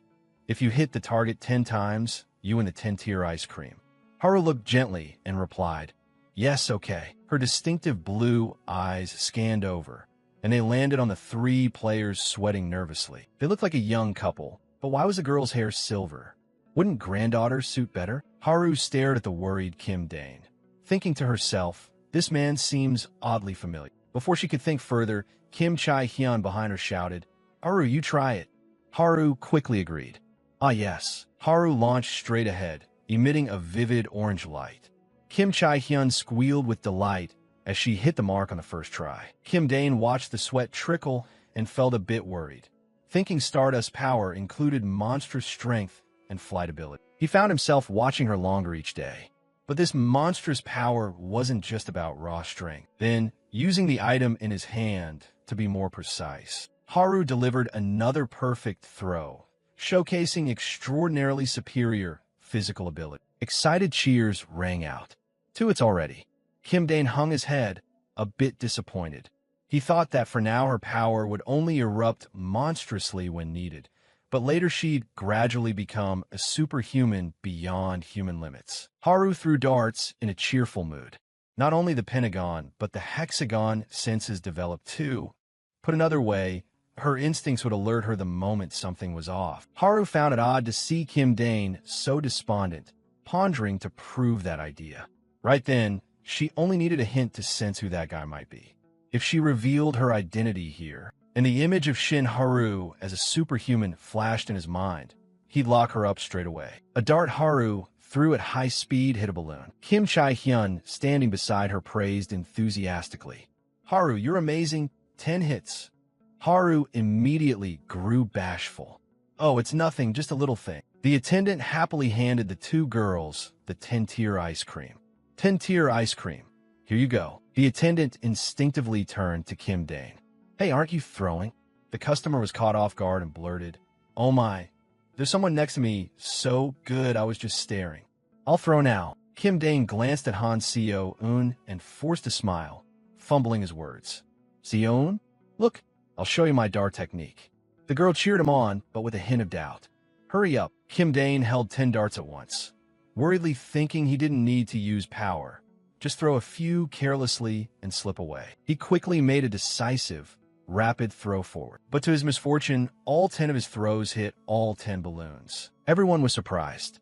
Eyes wide, mouths agape. Kim Dane, on the other hand, wondered what on earth. Kim Chae-hyun held the 10-tier cone, looking at him in astonishment. The other player is ridiculously good, too. A stuffed bear was brought out by the attendant. You said you'd rather have the bear than the longest one, right? Here, the bear is ready. But Kim Dane chose to bolt away quickly. The attendant raised a hand to stop him. Wait a sec. The three of them ran off, laughing awkwardly. It's fine, we're leaving. Seo Un hurried along. Yeah, let's go. Kim Chae-hyun, holding the long ice cream, smiled brightly. Hey, we'll carry this over to Haru for you. Haru, holding the bear, turned her face. Yes, but halfway there the ice cream cone tripped because it was too tall and toppled, spilling everything. The colorful tears of ice cream flew straight toward Kim Dane. Eyes bulged, mouths open wide. Move at all costs. Kim Dane's head switched gears. He darted to the side with no ice cream on him and collapsed in defeat. Everyone who saw it rushed over in panic. Seo-un, are you okay? Haru felt guilty, mouth agape. Are you all right? Kim Chae-hyun softened, hand to her mouth in concern. Kim Dane hurriedly replied, Ah, I'm fine, you don't need to worry. Slowly, Kim Dane gingerly stood up, hand on his neck. It's okay, I overreacted a bit, just dodged a little and I'm fine. All right, let's go. Subin felt a bit annoyed. What's wrong with you? Please hurry. If this keeps up, we'll all die. Sweat beaded on Kim Dane's face. Mid-sentence, a dark smoke rolled in from behind. Let's go now. Haru and Kim Dane immediately turned to look at the strange phenomenon. A blood-red sky, accompanied by billowing black-gray smoke, sent people fleeing. The sharp-fanged jaws of a green-furred crocodile appeared. The system board announced, Crocodile Man, Villain, Array. Kim Dane hugged Seo-un and Subin, making Subin blush. Stay here, both of you. A sharp, suspicious look rose in Kim Dane. Following the original sequence, that guy wasn't supposed to appear yet, so why did he suddenly start moving now? Haru seemed to catch on to what was happening and lunged unexpectedly toward Kim Chae-hyun. Hadu! Kim Dane gritted his teeth, pain showing on his face. Rushing back to the association to get a perception-reducing filter now would be too hasty. If this were Stardust in the original, the moment she revealed her face would be the start of her misfortune and downfall. The image of a woman with golden hair, hiding her face, appeared. No, in the original, when she showed up, something bad would happen. Kim Dane's body jolted in pain. He clenched his jaw. No matter what, even if everything collapsed, he wouldn't let that happen. Kim Dane let out a shout as sudden purple rays flared up, enveloping his body. And the more it happened, the stronger those lights became. His everyday clothes fell away and flew off elsewhere. He reappeared wearing a vest and a dapper hat, completely different from usual. I'll pack up my things later. Seo-un, the girl standing behind him, asked, What are you going to do? Before long, Kim Dane ordered Seo-un to help broadcast for him. Seo-un sat awkwardly clutching the stuffed bear and mumbled a few words. Angdin. The crocodile went wild, flinging everything around with its hands. Stardust, if you don't show yourself, I'll smash everything. Its eyes shone a bright gold as it spoke into the broadcast. Hello, ladies and gentlemen. The black speakers echoed the sound. A true villain of this era. Kim Dane held the mic, grinning to show his teeth. The common enemy of the Republic of Korea, Ego's tip. His voice carried far through the speakers. How dare you trespass in my territory, you little croc. Those below seethed, ready to act. What? Online forums began to buzz. Ego's tick, Ego's tick, Ego's tick. People exclaimed, Oh my, is he Ego's tick? One account said he'd openly admitted to being the common enemy. Others wondered, wasn't he a hero before? Everyone was baffled yet excited. Kim Dane's fearsome face filled the screen. He glanced down and murmured, Now you will die here. At a building of a major corporation, 3 years earlier, inside an association lecture hall, a voice rang out. The device before them was indispensable for heroes. A middle-aged man stood before an orderly seated audience. He pointed at the modern machine beside him and said, The so-called perception reduction device. commonly shortened to filter. He explained, when you enter the device and come out, for a certain period a filter will be applied to your face. Only faces that have the filter applied will cause viewers to experience recognition disruption. He continued, but if your face is revealed to someone who already knows it, the filter won't work. Understood? The people below answered in unison, yes. Then his expression grew serious. Gripping the mic, he said, even an idiot knows how dangerous it is for a hero's face to be exposed.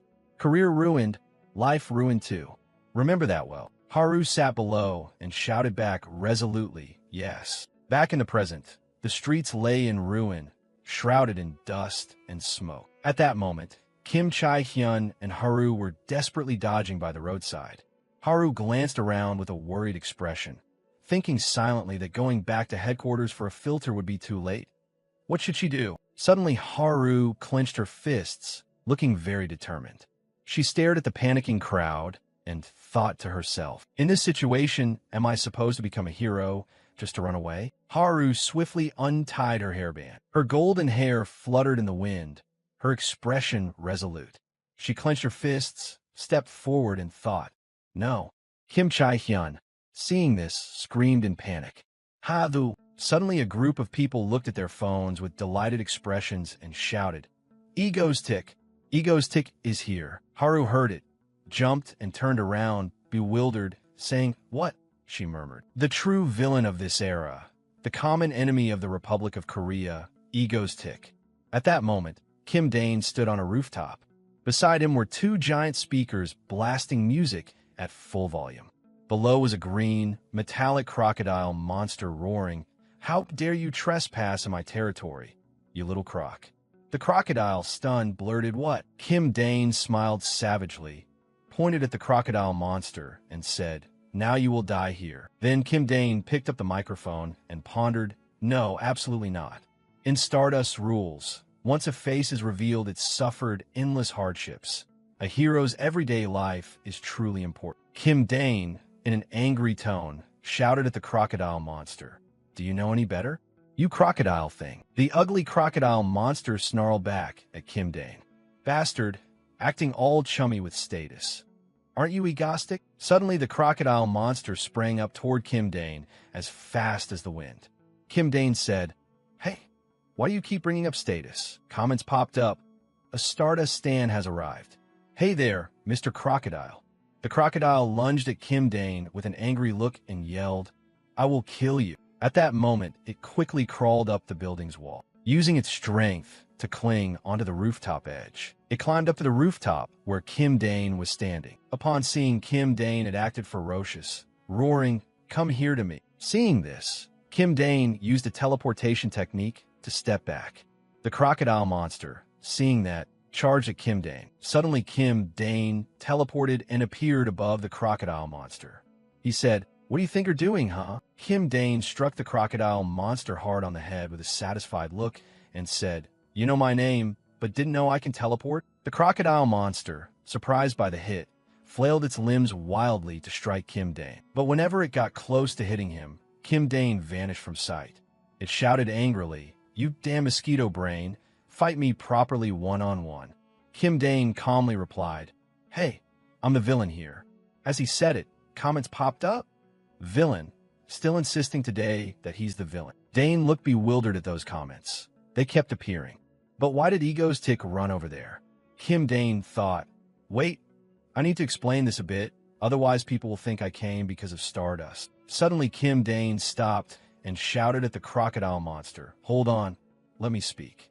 The crocodile replied, all right, say it quickly. Kim Dane shouted in a questioning tone, okay, but first I have to ask this.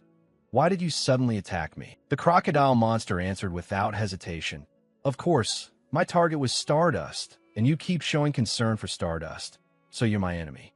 Kim Dane was surprised, stunned, and thought, what the hell? What kind of logic is that? Comments appeared. That stupid villain even knows Ego's Tick likes Stardust. Don't know if Ego's Tick can teleport, but he knows he likes Stardust.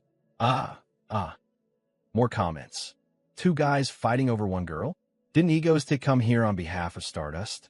What's going on? How'd he get tangled up with these two? Haha right now. Suddenly, the crocodile pointed at the bewildered Kim Dane and yelled, "Also, you were the one who said you'd kill me first." Comments displayed, "Haha, exactly." Kim Dane was stunned and replied, "When did I ever say that?" Upon hearing that, the crocodile monster became furious, blazing with rage. It shouted, "You said you dare touch my territory? You little crocodile threatens me. Now you die here. Didn't you say that?" Kim Dane floundered to defend himself. No, I didn't say that." Comments popped up. Why did the croc suddenly start talking sweetly? How's that a threat? Suddenly, the crocodile monster seemed to have reached its limit. It screamed madly at Kim Dane. "I'm really pissed off." Next, it opened its long mouth wide, and a fireball slowly began to form inside. Kim Dane looked fearful, eyes wide, thinking, oh, isn't that an ultimate skill? Before he could finish his thought, the crocodile blasted out a huge jet of flame, scorching almost everything in front of it. Crocodile Man's ultimate fire-breathing skill was powerful. Fortunately, Kim Dane quickly used his teleportation technique and avoided a fatal blow from the crocodile monster. He teleported behind the crocodile monster, horrified by the terrifying scene, and exclaimed in amazement, "One hit and they'd die instantly." The crocodile turned to Kim Dane and said with a sharp tone, surprised, "Ego's-tick." At that moment, Kim Dane didn't hesitate and whipped out a black cloth, and countless guns immediately sprang from the cloth, shooting toward the crocodile monster. Kim Dane looked at the crocodile coldly, without hesitation, clenched his fist, and said, "See you in hell, you bastard." Instantly, all the guns fired at the crocodile. After a series of explosions, everything was engulfed in smoke. Kim Dane flew up, peered into the smoke, and wondered, "Is it dead yet?"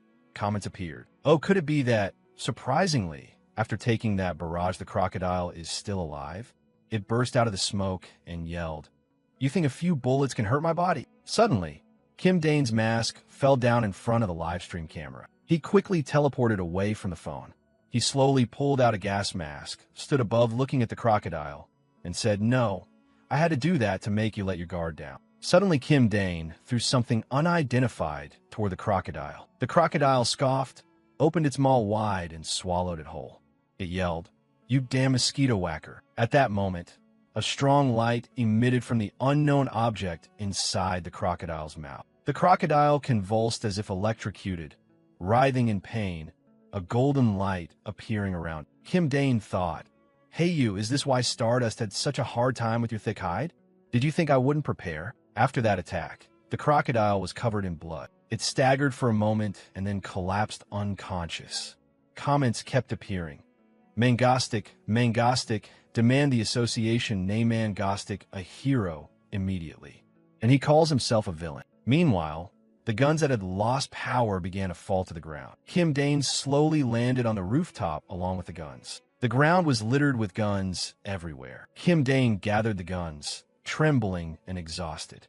He looked up at the sky and groaned, "Damn, that took too much energy. I wanted to stage a cool telekinetic scene, but my power's drained. I'm barely holding the phone." Then Kim Dane remembered the phone live stream and read a comment. "So, you came here to deal with the villain?" Kim Dane flusteredly explained like a maniac. No, guys, I came because I hate that crocodile. Don't think I acted for Stardust or for public good." Comments displayed. Whatever he says is right. Suddenly, a golden beam of light descended onto the rooftop where Kim Dane stood. It was Shin Haru. She slowly rose after a spectacular land. Haru then approached Kim Dane and asked, "Did you take that guy down?" Kim Dane calmly replied, "Yes, he was blocking the way, so I dealt with him." Haru, a bit suspicious, coldly looked at Kim Dane and asked why. Kim Dane shrugged and replied calmly, "What do you mean?" He kept yelling that me and Miss Stardust were all lovey-dovey and vague, so it annoyed me. Haru was startled. "What?" Then Kim Dane put his headphones on, looked at Haru and smiled, continuing, Miss Stardust, next time if something like today happens, don't just show your face and make a scene. Once you're exposed, your life will get really hard." Haru, surprised, stared blankly at Kim Dane. Then he grabbed the phone and said, "All right, that's it for today's stream. That was too unexpected. I'm exhausted. There's a big event next month. Tune in, everyone." Comment popped up. What were those two saying on stream that they cut the mic? Then Kim Dane vanished in a flash of light, saying, "See you later."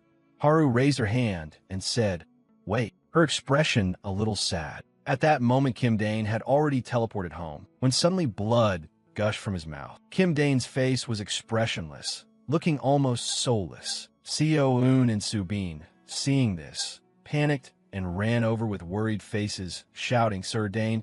At that moment, Kim Dane collapsed to the floor. On the rooftop, Haru found Kim Dane's mask and picked it up. She examined the mask, wondering how he knew her thoughts. "Who are you really, egoistic?" Haru sat in front of her computer watching the news. Two breaking stories from KBS News were on the screen. Exclusive: chaos at the ice cream festival.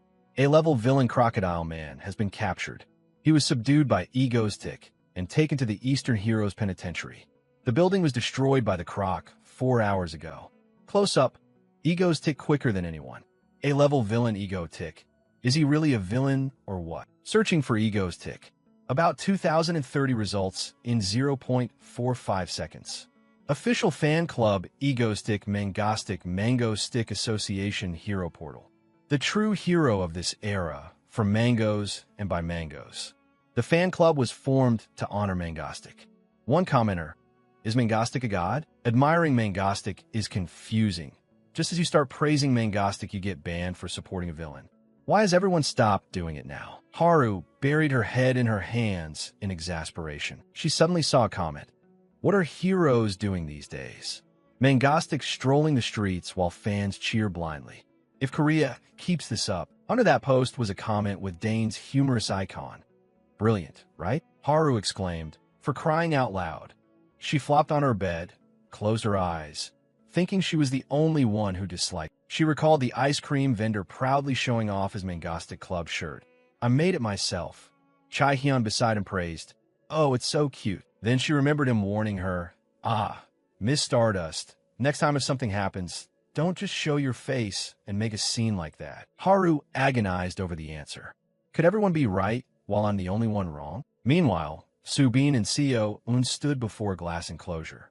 Kim Dane lay inside. Little Seo-eun couldn't stop being angry about that Miss Stardust. Suddenly a sound made the girl freeze. Kim Dane opened his eyes, tapped on the glass, and asked, why is everyone crying? The two of them, unable to help it, looked at him with worry. And Seo-eun immediately rushed in, hugged him, and sobbed loudly. Seeing that, Kim Dane reassured her, all right. Eventually he recovered and had dinner with everyone. He couldn't believe he'd been unconscious for 3 days. Looking back, it was probably because he teleported so much and kept lifting his body with telekinesis. No wonder he was exhausted. Suddenly Seo-eun said, for now on you have to take care of your body properly, okay? Kim Dane hurriedly promised, okay, I will. He looked at the girl happily, thinking that at least this kid cried for him. Spending time with her seems to work. Meanwhile, Subin worriedly said, what's wrong with you? Why did you run off so suddenly?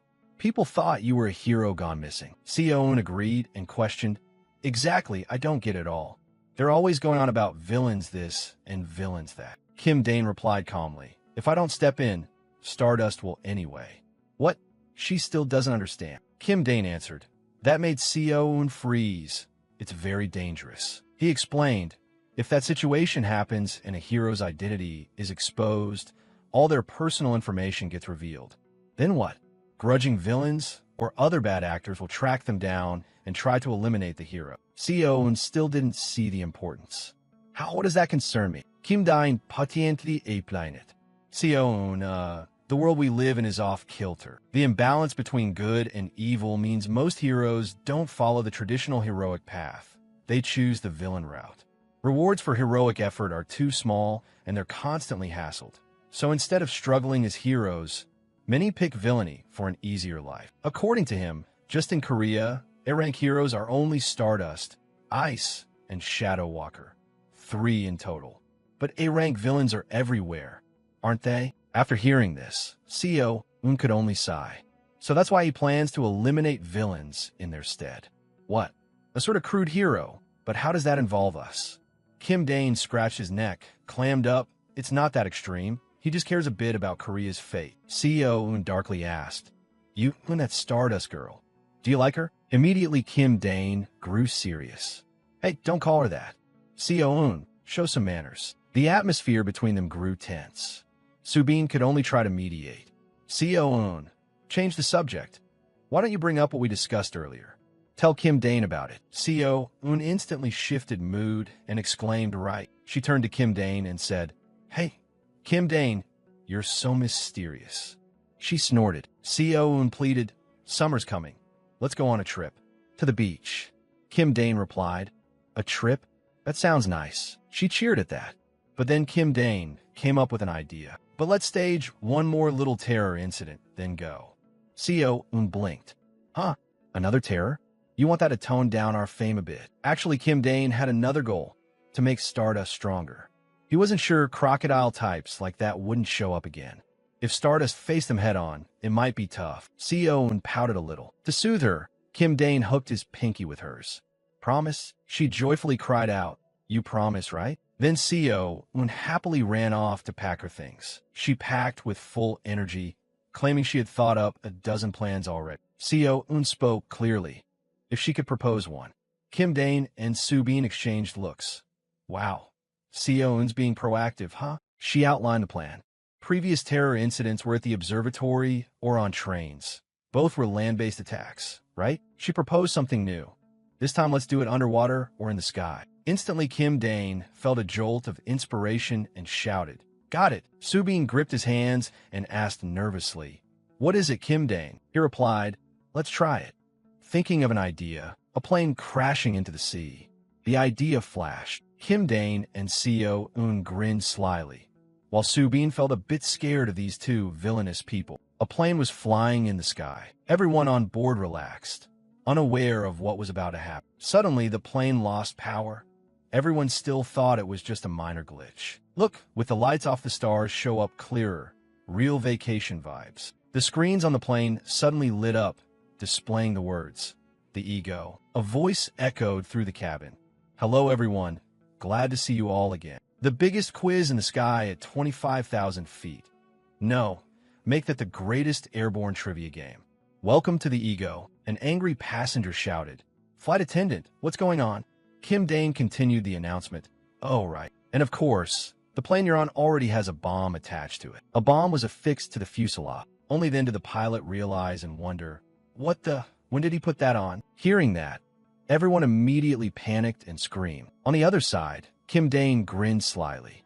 All right, let the game begin. Cut to the hero's headquarters. Haru rushed into the room and asked, How much time has passed since the incident started? The association president trembled as he replied, Even if you go, you might not make it in time to do anything. Those words immediately enraged her. She slammed the table and shouted, Is that what the president of the association says? I'm leaving right now. He turned and said, I never said don't go. It's just really hard during the day. Suddenly someone walked in, and at the sight of them, Haru beamed and cheered. Kim Chae-hyun. The person who entered was Kim Chae-hyun, a rank hero shadow walker, the king of the night. He turned to the association president and said, Quickly get to Jeju Airport and get some rest. Fighting is too much for me.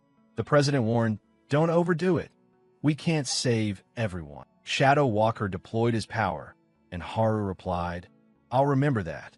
As she stepped close to Shadow Walker, a wave of dark energy enveloped them both. In an instant, they were transported to the scene. Haru dashed off quickly, not forgetting to thank him. Thanks for your help.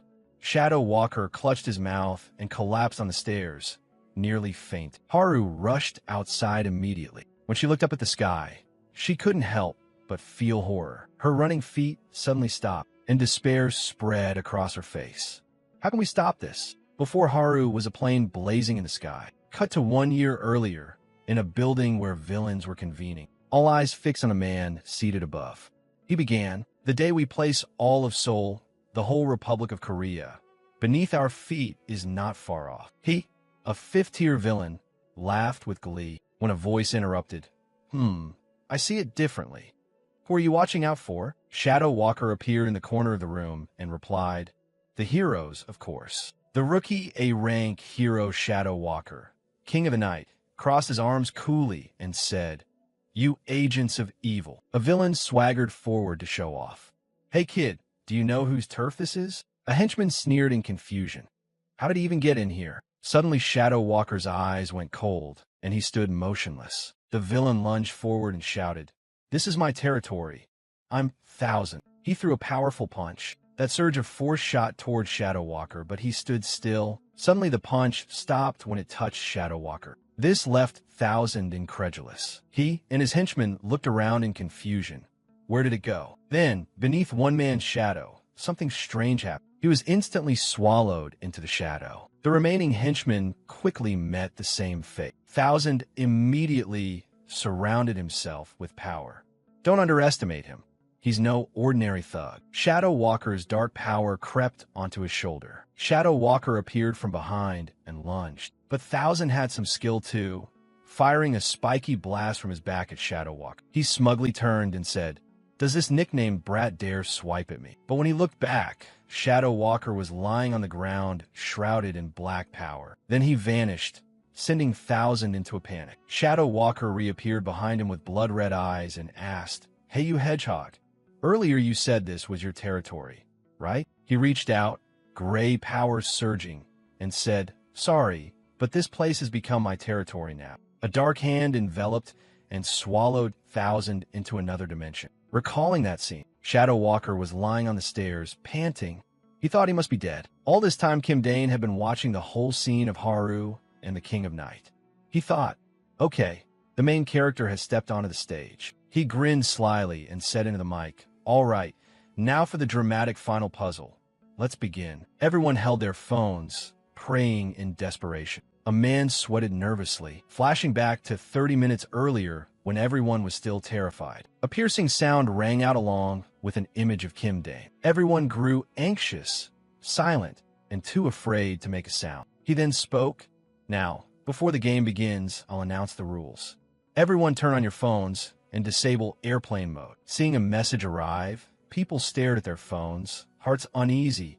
A message that read, "The Ego Live, a senseless quiz. There are 10 questions in total. If one person answers all questions correctly, the bomb will be disarmed. But if no one answers any question correctly, everyone will be wiped out. Send your answers to this number. Ready?" Kim Dane continued, "From now on, absolute silence. No cheating, no discussing. Clear? Any sound, and you're immediately eliminated." Question 1 begins. On the phone appeared. How many people could a Titanic lifeboat hold? 59 seconds counted down for this question. A woman tried to glance sideways to look, and Kim Dane immediately announced. The cheating woman was eliminated in a panic. She let out a cry. He announced again, "She made a sound just now, right? She's eliminated." Then the uncle beside her is out too for helping her. Viewers in the live stream are commenting wildly. This quiz show hell is tense even to watch. Some wonder aloud, what nerve. Who said Ego's Tick is a hero? Truly terrifying. When the timer hit 0, Kim Dane announced, "Too easy, wasn't it?" The answer to question 1 is 9 people. Why? He slapped his thigh in glee, laughing. Because it saves him, right? Everyone fell silent. He was smug. Too boastful, huh? A seating chart of everyone appeared on the big screen.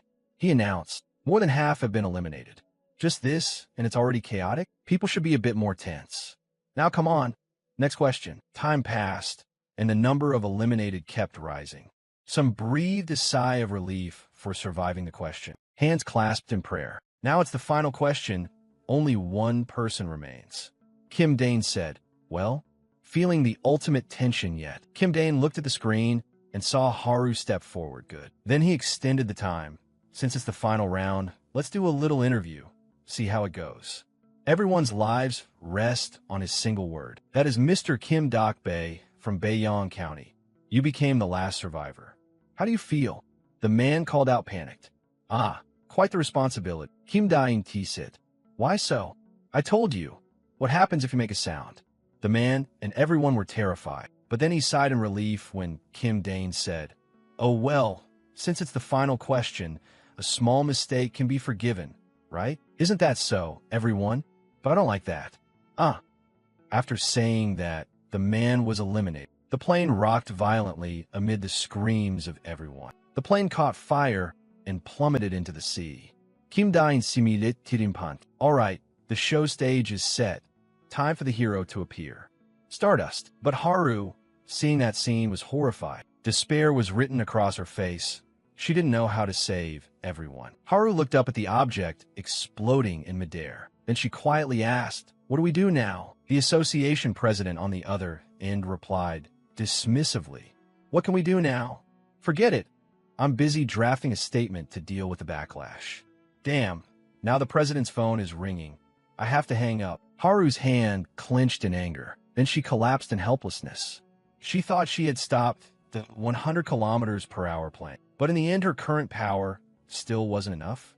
Damn it, what should she do? Suddenly Haru seemed to recall some memory. In the past, in that desperate situation, the girl was helpless, tears streaming down her face at the pain of losing loved ones. "Mom, Dad, I'll kill that man no matter what." It was unbearably tragic. A girl clutching the bodies of her closest family members in a dark, narrow alley. Recalling that painful memory, Haru slammed her fist down hard, creating cracks. She gritted her teeth in rage.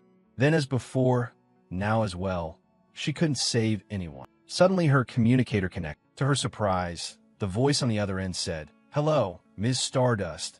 This is Ego's Tick." Elsewhere, Kim Dane stretched and yawned, saying this terrorist episode is remote-controlled, so it seems easier to handle. Seo-eun was typing when she suddenly nervously called out, "Hey Kim Dane, take a look, will you?"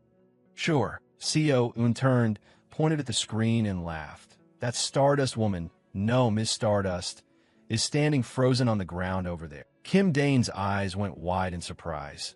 Then he suddenly leapt up and shouted, startling Seo-eun, "What's going on?" "Stardust." The image on the screen showed Haru intently listening with her headphones on. Kim Dane seemed to realize something and turned to call out to the girl. "Seo-eun, can you connect to the headphones that Stardust is wearing?" Seo-eun quickly typed to the keyboard and said, "Connected, but why are you hurrying?" Kim Dane replied, "No time, hurry up." Back to Shin Haru. She was stunned as the headphones spoke. "Hello, Ms. Stardust. This is Ego's Tick." She snapped and screamed, cursing the trash who blew up things. Kim Dane on the other end continued, "You're making me curious. Why aren't you saving people and just standing there? It's falling now. The plane is about to hit." Haru glared at the burning, falling plane in fury, shouting, "Is this your doing? Now you want me to stop it?" Kim Dane shot back, "If you don't do it, who will?" Haru was so upset tears streamed down. "If I touch that chunk of metal falling at 1,000 kilometers per hour, I'll be torn apart." She continued, "This is your plan, isn't it? You're trying to shove me into death, aren't you?" On this side, Kim Dane smiled dangerously. "You can do it, Haru." She was stunned. "What?" He continued, "Act. Clench your fists, fly up there, and save them. You'll manage it. Because it's you, you'll pull it off." Haru grew even more chaotic. "Damn it, what is this crazy guy saying?" In a blinding white space, Kim Dane stepped toward her and asked, "Why would I want to kill you without you? Stardust, I'm just an ordinary villain. You're the one who helped me become whole." Haru was briefly stunned by that line, then quickly braced her knees and sat up, thinking that even if this might be a plot to eliminate her, she would try once. Saying that, she pulled the headphones off. On the other end, Kim Dane was stunned. "What?" Haru clenched her hand and crushed the headphones. Then she planted her hands on the ground, and along the flow of power the space began to shatter, flying apart into fragments. She poured all her force in, launching into the sky like a rocket, straight toward the nose of the plunging airplane. Haru pressed her lips together and thought, "That's right, if I just stand by and watch people die like this, I'll live with the weight of guilt forever." An image of Kim Dane appeared, confidently saying, "You'll make it, because it's you. You'll do it." Haru's face filled with resolve. Better to sacrifice herself to protect them than live in regret forever. Thus, the two power streams collided, creating a massive shockwave in the sky. She thought, "I've already killed them if I focus a bit more now." A happy family flashed before her for a moment. "My kids, oh my kids, Mom, Dad." The man burst into tears, looking down at that sight, then closed his eyes as if giving up. Inside the plane, a little girl clamped her hands over her ears, gritting her teeth and trying to stay alert and look outside. Suddenly, the girl froze at the window in astonishment, tears streaming She thought inwardly, is the speed slowing down? Those outside, tense over the situation, had to stare wide-eyed to watch. At that moment, a tense crew member reported over the radio that it's unclear what happened, but the plane is currently being aided from outside and is descending toward the ground. An announcement sounded in the cabin. Dear passengers, please remain buckled and await further instructions. High above, Haru was straining with all her might to bear the weight of the plane plummeting at a terrifying speed. She gritted her teeth, veins standing out on her face. Just a little more. Cut to another place, where a dim pair of eyes was slowly coming into focus. A flight attendant panicked as she watched someone waking up and asked, Mr. Kim Dokbi, are you all right? The man had just regained consciousness, holding his head in exhaustion, then looked around in bewilderment. A short while later, the two of them stepped down from the plane together. The flight attendant was supporting the victim. He stared around in a daze, utterly confused, and exclaimed, What is going on? Up ahead, Haru was kneeling on the ground, drawing everyone's curious looks. He blurted, Is that her? The flight attendant looked at him, not surprised. He, tears streaming with joy, said, She's the one who protected us, a hero. By Haru's side, she was tilting her head back to the sky, gasping from exhaustion. Tears streaming down, she cried out, Ego's tick. The story quickly hit the headlines. Of course, Haru's image was printed clearly. America horrified, Japan stunned, China loudly praising, and France bowing to this hero. Who is Stardust? China had to admit that when it comes to heroes, they were completely outmatched by Korea. Even 10 Japanese heroes combined couldn't beat Korea. Accordingly, the news quickly picked up the heat and reported, Good morning, viewers. This is morning 900 of Starter Day. Yesterday morning, Erang villain Ego's Tick remotely hijacked a plane and made it fall. Fortunately, every passenger was miraculously saved. The one who steadied the plane was none other than Stardust, our proud hero. Many experts had predicted that with her known abilities, she wouldn't be able to stop this incident. But in the end, the plane was brought down safely. Finally, Haru returned home.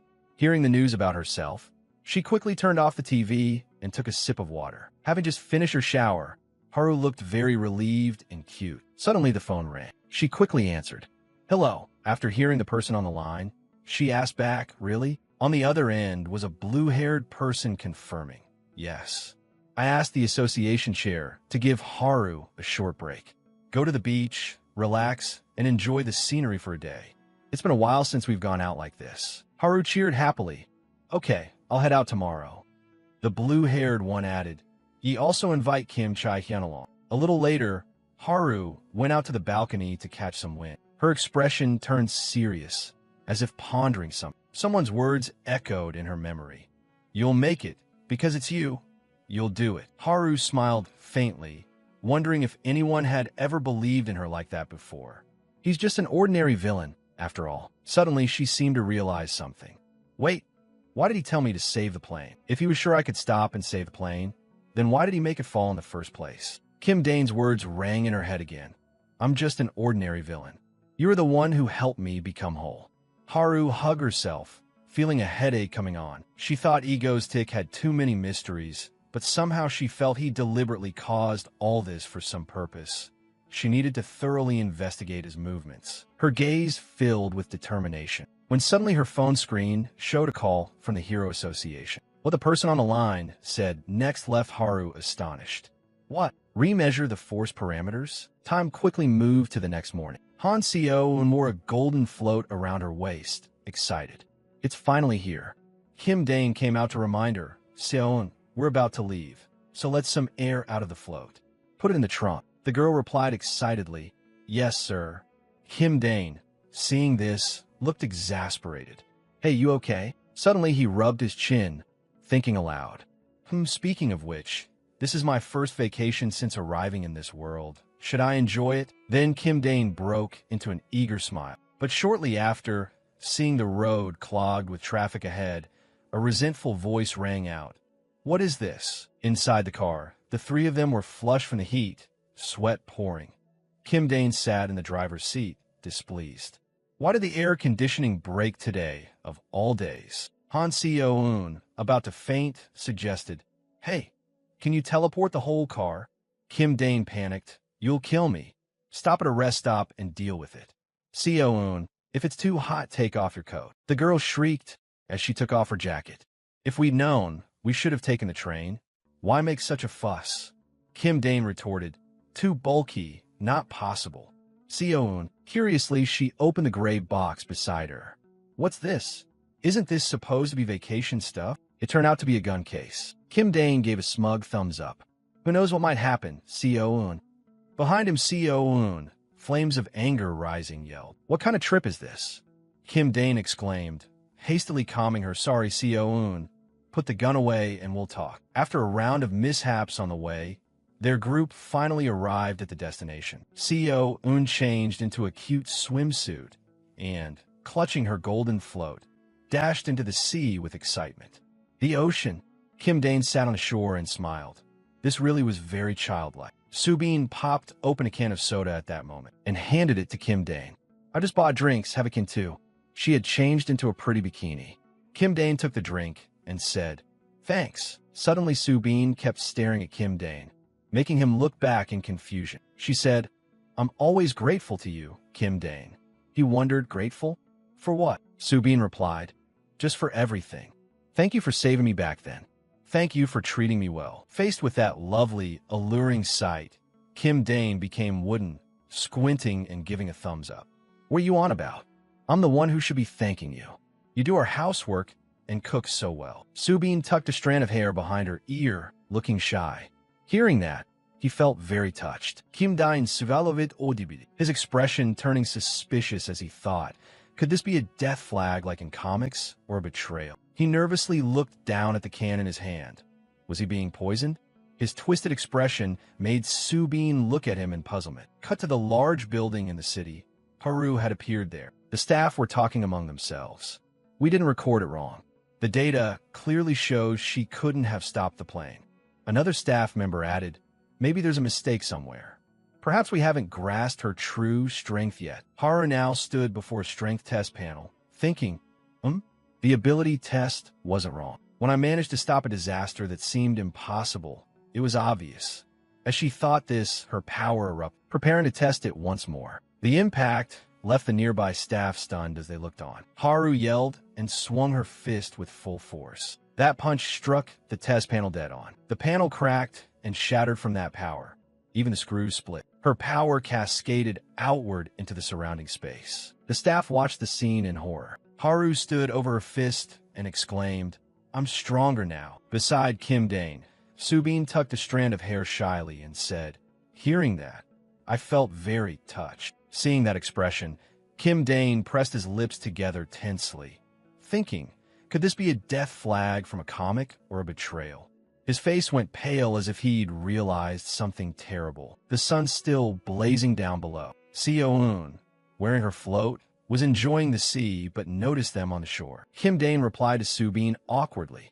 Haha, I hope you'll keep helping me, Subin. Seo-eun quickly came ashore, pointed at the two and announced, got you. Hey, you two. Plotting romance without me? Subin flustered and shyly protested. What romance? Seo-eun, Kim Dane calmly asked, puzzled. Huh? The girl angrily fired back. If this is a family trip, we should all play together. He flashed a mischievous smile. Oh, really? Seo-eun frowned in confusion at that expression. A moment later, Kim Dane turned into a scary uncle, hoisting both Seo-eun and her float up, startling the girl. Hey, what are you doing? Wait. Kim Dane playfully tossed her out into the sea with a wicked grin. What are we doing?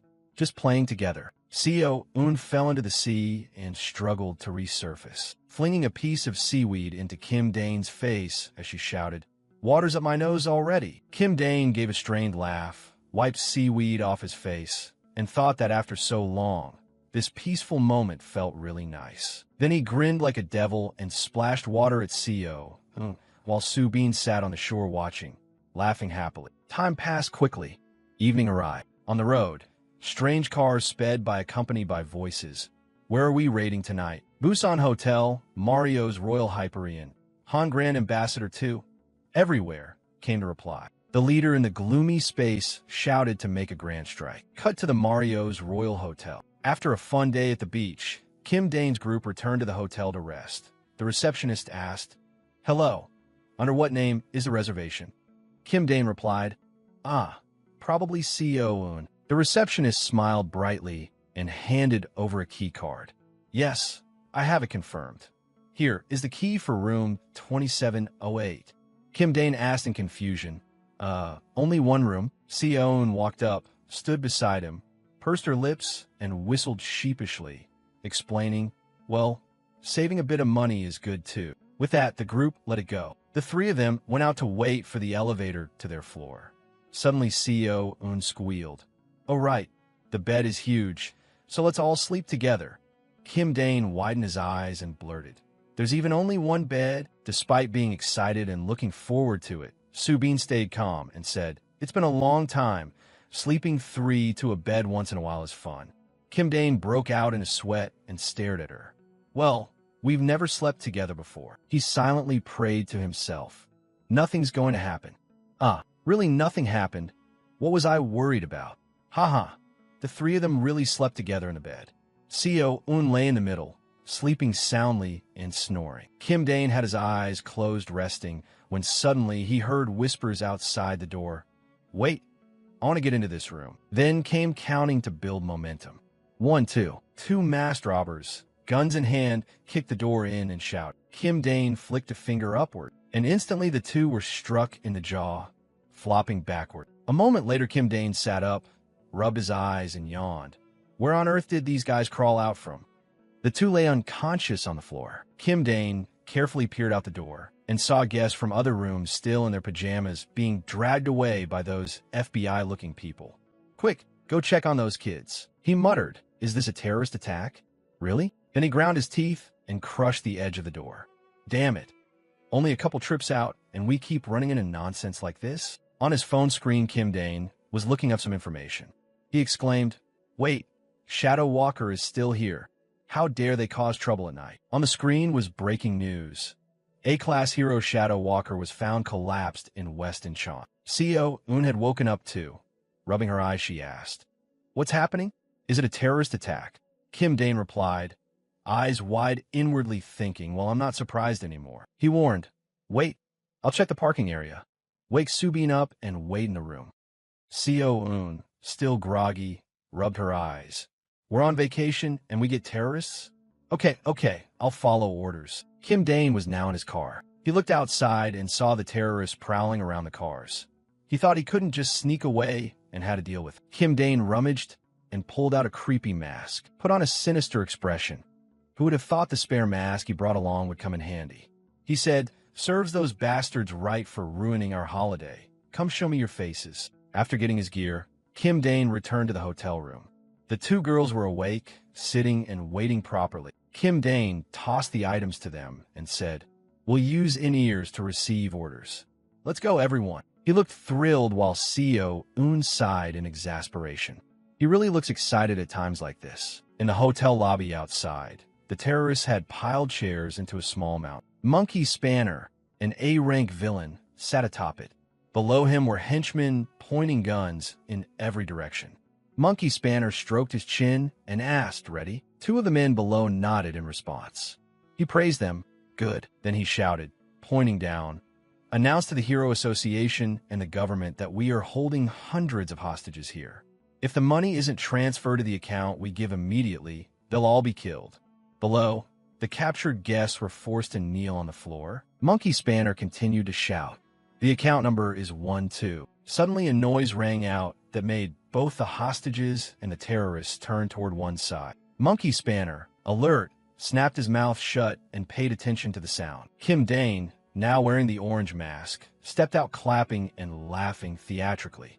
"Enough, this silly little terrorist stunt ends right here." He reached out his hand and generated a wave of energy, and immediately a gun in one terrorist's hand was sucked away by that force. Then countless guns were seized by that power, barrels turning to point at the foreheads of the very terrorists holding them. Kim Dane swung his fist up, unleashing a blast of force across the hotel lobby. Inside, the hostages were terrified by this. Screams erupted. Kim Dane's pupils darkened to purple. He tensed. Could it be that this alone used up months' worth of his extra energy reserves? Then he leapt up and lunged forward to strike Monkey Spanner. Kim Dane kicked him to the floor and took his place sitting atop him. Looking down from above, he offered a devilish grin. These weaklings dare cause a terrorist scene? Suddenly, Monkey Spanner's eyes flashed red. He pulled out a gun and aimed it straight at Kim Dane. A shot rang out. A bullet slammed into Kim Dane's abdomen, making even him stare down at the wound in surprise. Quickly, a crazed laugh echoed. Ah, only one bullet. Kim Dane's expression left Monkey Spanner stunned. Kim Dane sat above him with the bullet lodged in his belly, yet calmly smiled and asked, "Is that all you've got?" Monkey Spanner suddenly felt small and hopeless. Above, Kim Dane silently broke into a cold sweat. Beneath the mask, his face twisted in pain. He thought, "Damn it, this is bad. If that thing moves inside me, I'll bleed out and die." Below, Monkey Spanner began to move his feet, intuition screaming that he had to get out now. He calculated inwardly, "Damn it, I plan to use Shadow Walker's absence to hit fast and disappear. Could be I'm on his target list too. So he hid here waiting for me?" Up above, Kim Dane forced himself to endure the pain and said with a smile, "You seem pretty tense. I'll give you a chance to run if you can." Monkey Spanner gritted his teeth and swung a fist, demanding, "What are you plotting?" Kim Dane remained seated. "Plot? Huh. The scheme you're racking your brain over is the real scheme. You ruined my vacation. Don't bother me. Retreat while you still can." Inside, he urged desperately, "Please, stop thinking so hard. Just go. Even opening my eyes makes me dizzy." Monkey Spanner thought again. This is an opportunity, right? If I boost my power, I can recover at any moment. Startled hostages looked on as he became a blur and bolted for the hotel exit, muttering, "I, Monkey Spanner, will one day be king of Korea. I can't die here." But from outside the door, a fist suddenly swung in, carrying shards of sharp glass. That punch sent Monkey Spanner flying hard backward, his body deformed, like a misfired rocket veering off course. Haru had appeared in time, shouting a warning to the terrorists. "You're surrounded. Drop your weapons and surrender." But when she looked down at the floor, she saw a pile of terrorists already strewn out and unconscious. At that moment, a pair of straight legs stepped in. Haru was bewildered by the scene. Ice, an A-rank hero, with a cold expression said, "Huh? They're all dead." Shadow Walker, an A-rank hero standing beside him, looked bored.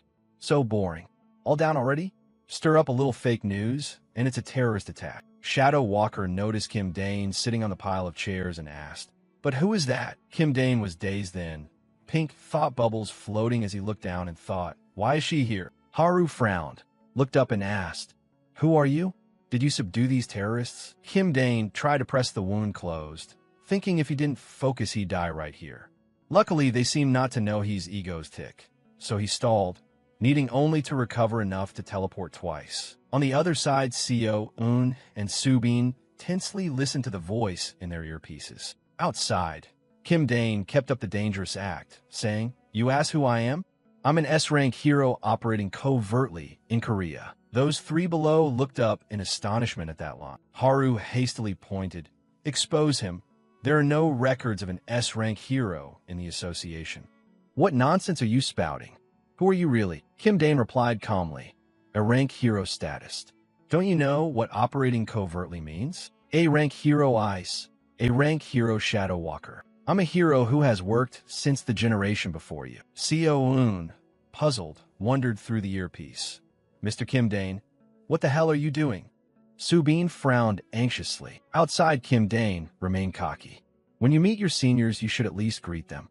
These guys are clueless." Haru looked up with a mix of irritation and suspicion. He continued shaking his head in disappointment. "Ah, you can tell by your faces you don't get it. Fine, I'll introduce myself. Listen carefully. I am a hero." His gaze shifted to a boy wearing a t-shirt with apple mango printed on the back. An image of a juicy fruit popped into mind. Kim managed to blurt out the name, Apple Mango. The guest who had been released froze at hearing that name. Ice, hearing some info through her earpiece, replied, Yes, yes. Ah, they say he's called Apple Mango." Then she coolly beckoned and exposed. "Hey there. They say there's no hero with that nickname. Who are you really?" Kim Dane angrily shouted inwardly. Blasphemous fools. I even know the association president's real name is Park Man-jun. Now it's Park Man-jun, right?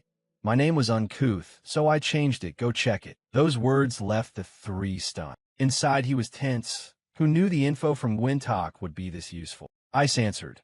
Anyway, the president says he doesn't know you. At that moment a guest spoke up, very annoyed. Hey heroes, I've been watching and I have to say something. Ice, sweating in confusion, said, what I mean is everyone stay calm. The guest continued. That masked guy subdued the bad guys for us, so it doesn't matter who he is. Kim Dane screamed inside. Perfect timing, sir. Just a bit more energy, and I can escape. The man went on, and I saw him make the gun hover in the air and shoot wildly. I was thinking, he looks like that name that pops up on TV. Haru caught the point, while Kim Dane froze awkward. The old man down below gave him a thumbs up. So what if that's the case? Thinking back, I already felt a thrill. Kim Dane screamed ignardly. Stop it. I scoffed lightly. This is rather suspicious, isn't it? Kim Dane tenset silently, sivitin nervously. Just a little more. The three below began to emit their power. First we should restrain him, then reveal his identity, right? Ice thrust out her hand, launching her power forward. A pillar of ice driving into the floor. Kim Dane gritted his teeth and froze, as Shadow Walker had silently closed in behind him. Kim Dane's wound was struck. He screamed inwardly. Please move. Haru's sharp gaze locked onto the opponent, and she rocketed toward him like a missile. Kim Dane's face contorted in pain, extremely worried about the situation. At that moment, Kim Dane managed to access his power, teleporting downwards to avoid the restraint. Seo-eun and Subin appeared in time to catch him. Then the two quickly vanished, taking the injured Kim Dane away from the scene. A while later, their car leapt forward. They tumbled inside the vehicle. Seo-eun's eyes spun, unsteady, still hurriedly asking, Are you okay? Kim Dane, face twisted in pain, said drive. Right now, delete all evidence of us being in Busan. The guest logs and the CCTV. If they find them, I won't be able to say anything more. Both girls looked up in alarm. Are you okay? What's wrong with you? Blood from a wound on his abdomen flowed non-stop. Subin shouted, Get him to a hospital now. Kim Dane tried to stop her. No, I'm out of power to teleport. We'll definitely be caught. Take me to Ego Base. Subin grit her teeth in tension, steering while loudly instructing Seo-eun. First, grab the first aid kit and do some emergency treatment. Seo-eun's eyes welled with tears, as if the scene haunted her. Subin turned and yelled to urge her, Hurry up. The girl pulled herself together and quickly wiped her tears. Yes, Subin said with a serious face. Drive. I'll get everyone out of here. On the pitch-black road, the car sped off like it was flying. Back in the hotel lobby earlier, the hostages were being calmed by the police. I stood aside and sighed. Honestly, on a rare day off, and these villains won't even let us rest for a single day. Shadow Walker's face darkened as he asked. I'm going to rest for a bit, okay? She replied. Thanks for your hard work. It's my fault for inviting you out to relax. I turned to Haru. Anyway, since we're here, start us. Meanwhile, Shin Haru pursed his lips and remained silent, not paying attention to his surroundings. At that moment on the road, a car was driving. The driver yawned repeatedly, tired. I'm so sleepy. Chew some gum, he muttered. Suddenly, he saw another car in his rearview mirror. What's that? What the? That car was driving like smoke. It sped past the driver, who shouted, Is that car crazy? On the speedometer, the needle had already passed 220 kilometers per hour. Seo-eun tries to treat Kim Dane's wound, while Subin grips the wheel with a terrifying expression. He's covered in blood now. The wound keeps bleeding despite the bandage, sweat pouring from the pain. Meanwhile, Haru clenches his fist and says seriously, We need to look into his movements a bit. Cut to the past. In Kim Dane's room, a voice exclaims, Villains again, villains again. They harass Stardust by every means. Kim Dane snaps the book shut, lies on the bed with a blank look, muttering, So this is how it ends? This is Kim Dane, 19 years old in the past, with dark circles under his eyes. This whole thing is a total breakdown topic to the extreme. That ending, the book falls to the floor. Kim Dane rolls around on the bed, crying out, Stardust. He mumbles something, then drifts off to sleep. At that moment, a flash of light streaks through the window in the night sky. Cut back to the present. At some apartment complex, Seo-eun is worried about Kim Dane's condition. Her face is pale from extreme fatigue. Subin brings a tray of food, but the girl refuses. "I won't eat." Subin urges Seo-eun, "Eat a little. Kim Dane will wake up." Kim Dane is lying unconscious on the sickbed. Seo-eun covers her face and sobs loudly. Subin sits beside her, consoling in pain. As the girl cries and swallows her food, suddenly a voice rings out. "You still eat so well, don't you, our Seo-eun?" Kim Dane turns to look and, smiling, says, "And I'm about to die here." The two girls look over in surprise. Seo-eun starts bawling again, screaming and squirming as she punches Kim Dane. Subin, moved, sits beside them. He can only smile wryly and cry out in pain. Ouch! Outside, the sky remains pitch black. Images of Kim Dane wearing a white mask and holding a golden mask spread online. News about him floods the internet. Was the egoistic terror incident with no casualties really a terror attack? Haru sits at his computer searching for information. The airplane incident also had no casualties. She wonders what would have happened if Egostic's call hadn't come and she couldn't intervene. An image of Kim Dane appears, smiling and saying, "It'll be fine, because it's you, you'll pull it off." Haru lowers her face, tense. He seems certain he'd succeed, as if he knew his power would be enhanced. Then she suddenly curls a lip and says, "How would I know? It's probably just a coincidence." She clenches her hand into a fist, but the fact she's stronger is undeniable. She picks up someone's information sheet, thinking of one more suspicious point. The villain's ego's tick kill had once possessed an ability that could one day cause a large-scale disaster. And he also saw that. Haru concludes Egostic is definitely not a hero, but calling him simply a villain still doesn't fit. She has a hunch he's slowly playing some huge chess game.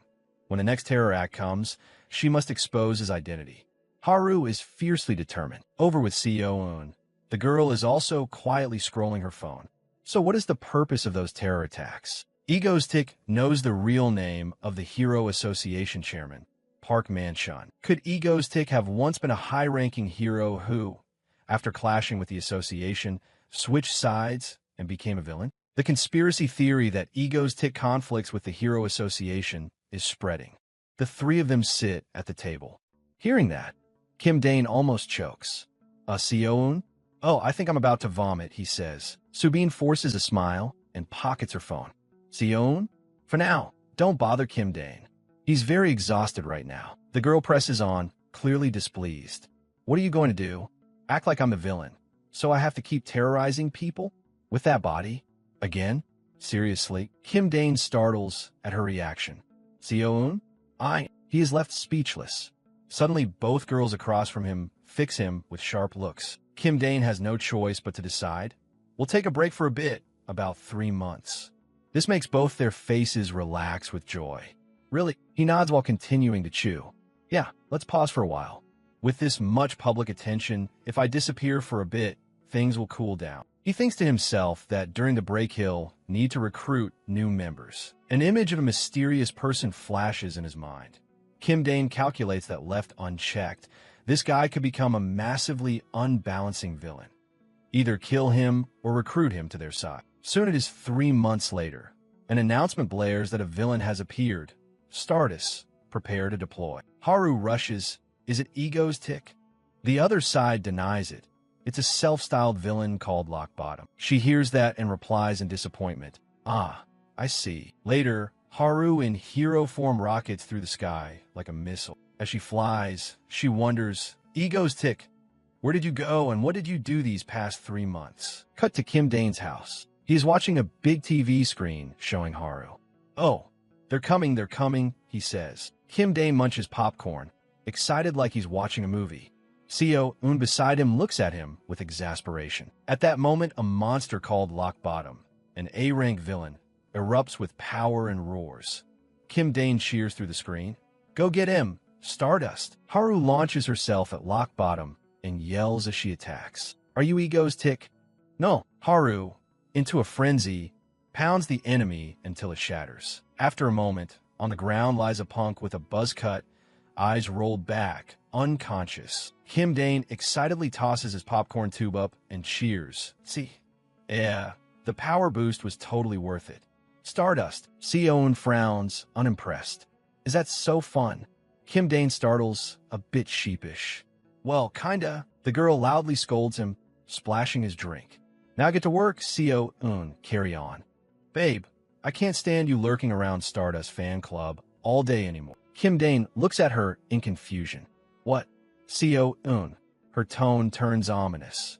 Kim Dane, leader of Stardust Group. Did you think I didn't know? I'm a well-known hacker. Remember, exposed. Kim Dane quickly grabs the remote and turns off the screen, trying to cover it up. It's just a little hobby, he protests. The girl repeats, reminding him that they were supposed to be working today anyway. Kim Dane sits up and asks, so what's today, 17th, right? The girl perks up. What now? A terror attack. Kim Dane denies it. Seo-eun asks again, so it's going to be to take down villains?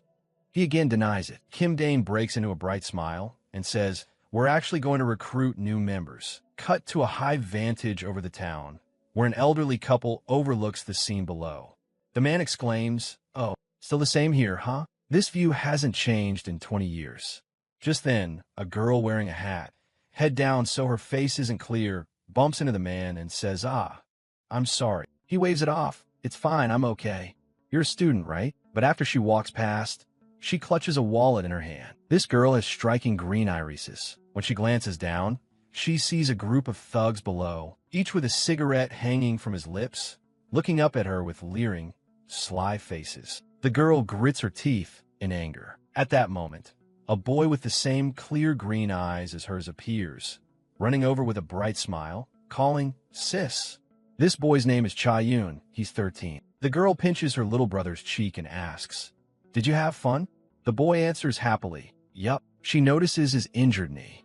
Your knee's scraped. Where did you get hurt? Cha-yoon answers innocently, I just fell on the way home. The girl raises her hand, emits a healing power, and admonishes, be more careful next time, okay? Cha-yoon watches in amazement as the scrape on his knee heals, exclaiming, wow. Moments later, the tear is completely gone. The girl removes her hat and places it back on Cha-yoon, saying, you head home first, okay? The boy obediently nods. Yes, ma'am. She takes off her hat, revealing a pretty orange-haired girl who smiles brightly and says, I'm going to buy some tasty food and come back. Introducing the girl. This is Lee Ha-yeol, who later becomes the villain X-Sate. Sometime later, night falls, and Ha-yeol returns with a bag of food, opening the door and cheerfully calling, Cha-yoon, hey, I brought you something delicious. Suddenly, Ha-yeol's face drains when she sees the scene inside. A voice from the house says, told you so. This kid, the bag of food falls. Inside are members of the Stray Dog Gang from the reservoir area. Cha-yoon is being restrained by a hooded man, who sneers, you dare pick pockets in our turf? If I find you hiding anything else, I'll send you off to meet the afterlife. Got that? Ha-yeol, terrified but defiant, shouts, enough. Leave Cha-yoon alone and take all that stuff and get out. The thug sighs, sounding bored.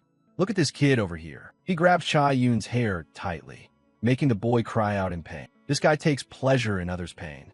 Hey, you brat. Ha-yeol is then tackled and restrained by two other thugs. She screams, bastards. The man continues holding Cha-yoon's head and says, look, seems like your sister doesn't understand what's happening, does she? The scar-faced man presses a knife to Cha-yoon's throat. Today I'll teach you a lesson. Ha-yeol, seeing this, screams in horror, no, I'm wrong, please don't. The scar-faced thug maliciously raises the knife. Too late, you little bitch. Cha-yoon squeezes his eyes shut in despair, when suddenly some force snatches the knife from his hand. He's stunned, glancing behind him, and is hurled forward by a force, slamming into the wall. Then, dangerous gun muzzles appeared over the heads of the Stray Dog Gang at the reservoir. Cha-yoon seized the moment and lunged forward. Ha-yeol hugged the boy tightly, excitedly shouting. Cha-yoon, Kim Dane appeared outside their yard. He thought to himself, it's Friday the 17th. Today Cha-yoon was supposed to be killed by that gang. Lee Ha-yeol was supposed to be corrupted and turn to villainy. Good thing I arrived early. If I were even a bit late, disaster would have struck. Cha-yoon turned and saw him, stunned, exclaiming, "Wha? Could it be?" Ha-yeol spun around and stood protectively in front of Cha-yoon, questioning, "Are you egoistic?" Kim Dane spread a villainous smile. "Pleased to meet you, Ha-yeol and Cha-yoon. I'm here to take you with me." Ha-yeol scowled and barked. "Why would you take us? You're clearly a cruel villain too." Kim Dane calmly explained, "Why? Of course to save you too. Didn't you see just now? Besides, if the police show up, it's a whole mess." She refused. "I'd rather die than go." "You bastard. What do you intend to do?" Meanwhile, Cha-yoon dashed outside like the wind. Ha-yeol felt as if struck by lightning at the sight and shouted urgently, "Cha-yoon, no."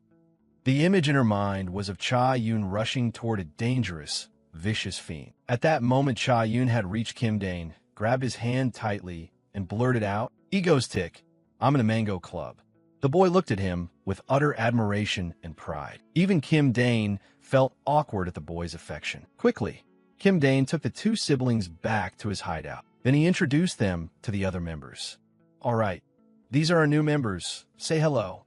Cha-yoon's eyes lit up and he squealed, "Wow, there's even Ego's infamous female cyber terrorist." Subin broke out in a cold sweat at that nickname. Cha-yoon still stared in admiration.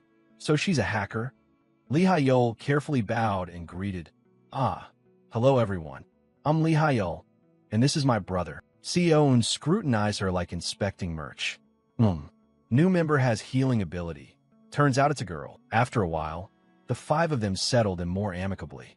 Kim Dane happily opened the fridge. Cha-yoon, still excited, exclaimed, "It's mangoes indeed." Seo-eun stared ahead, thinking it reminded her of the first time she met Kim Dane. Lee Ha-yeol sat beside them, still tense and on guard. Kim Dane by the fridge tilted his head back and gulped juice. Seo-eun, seeing this, bared her teeth and shouted menacingly, "Don't just stick your mouth on it like that."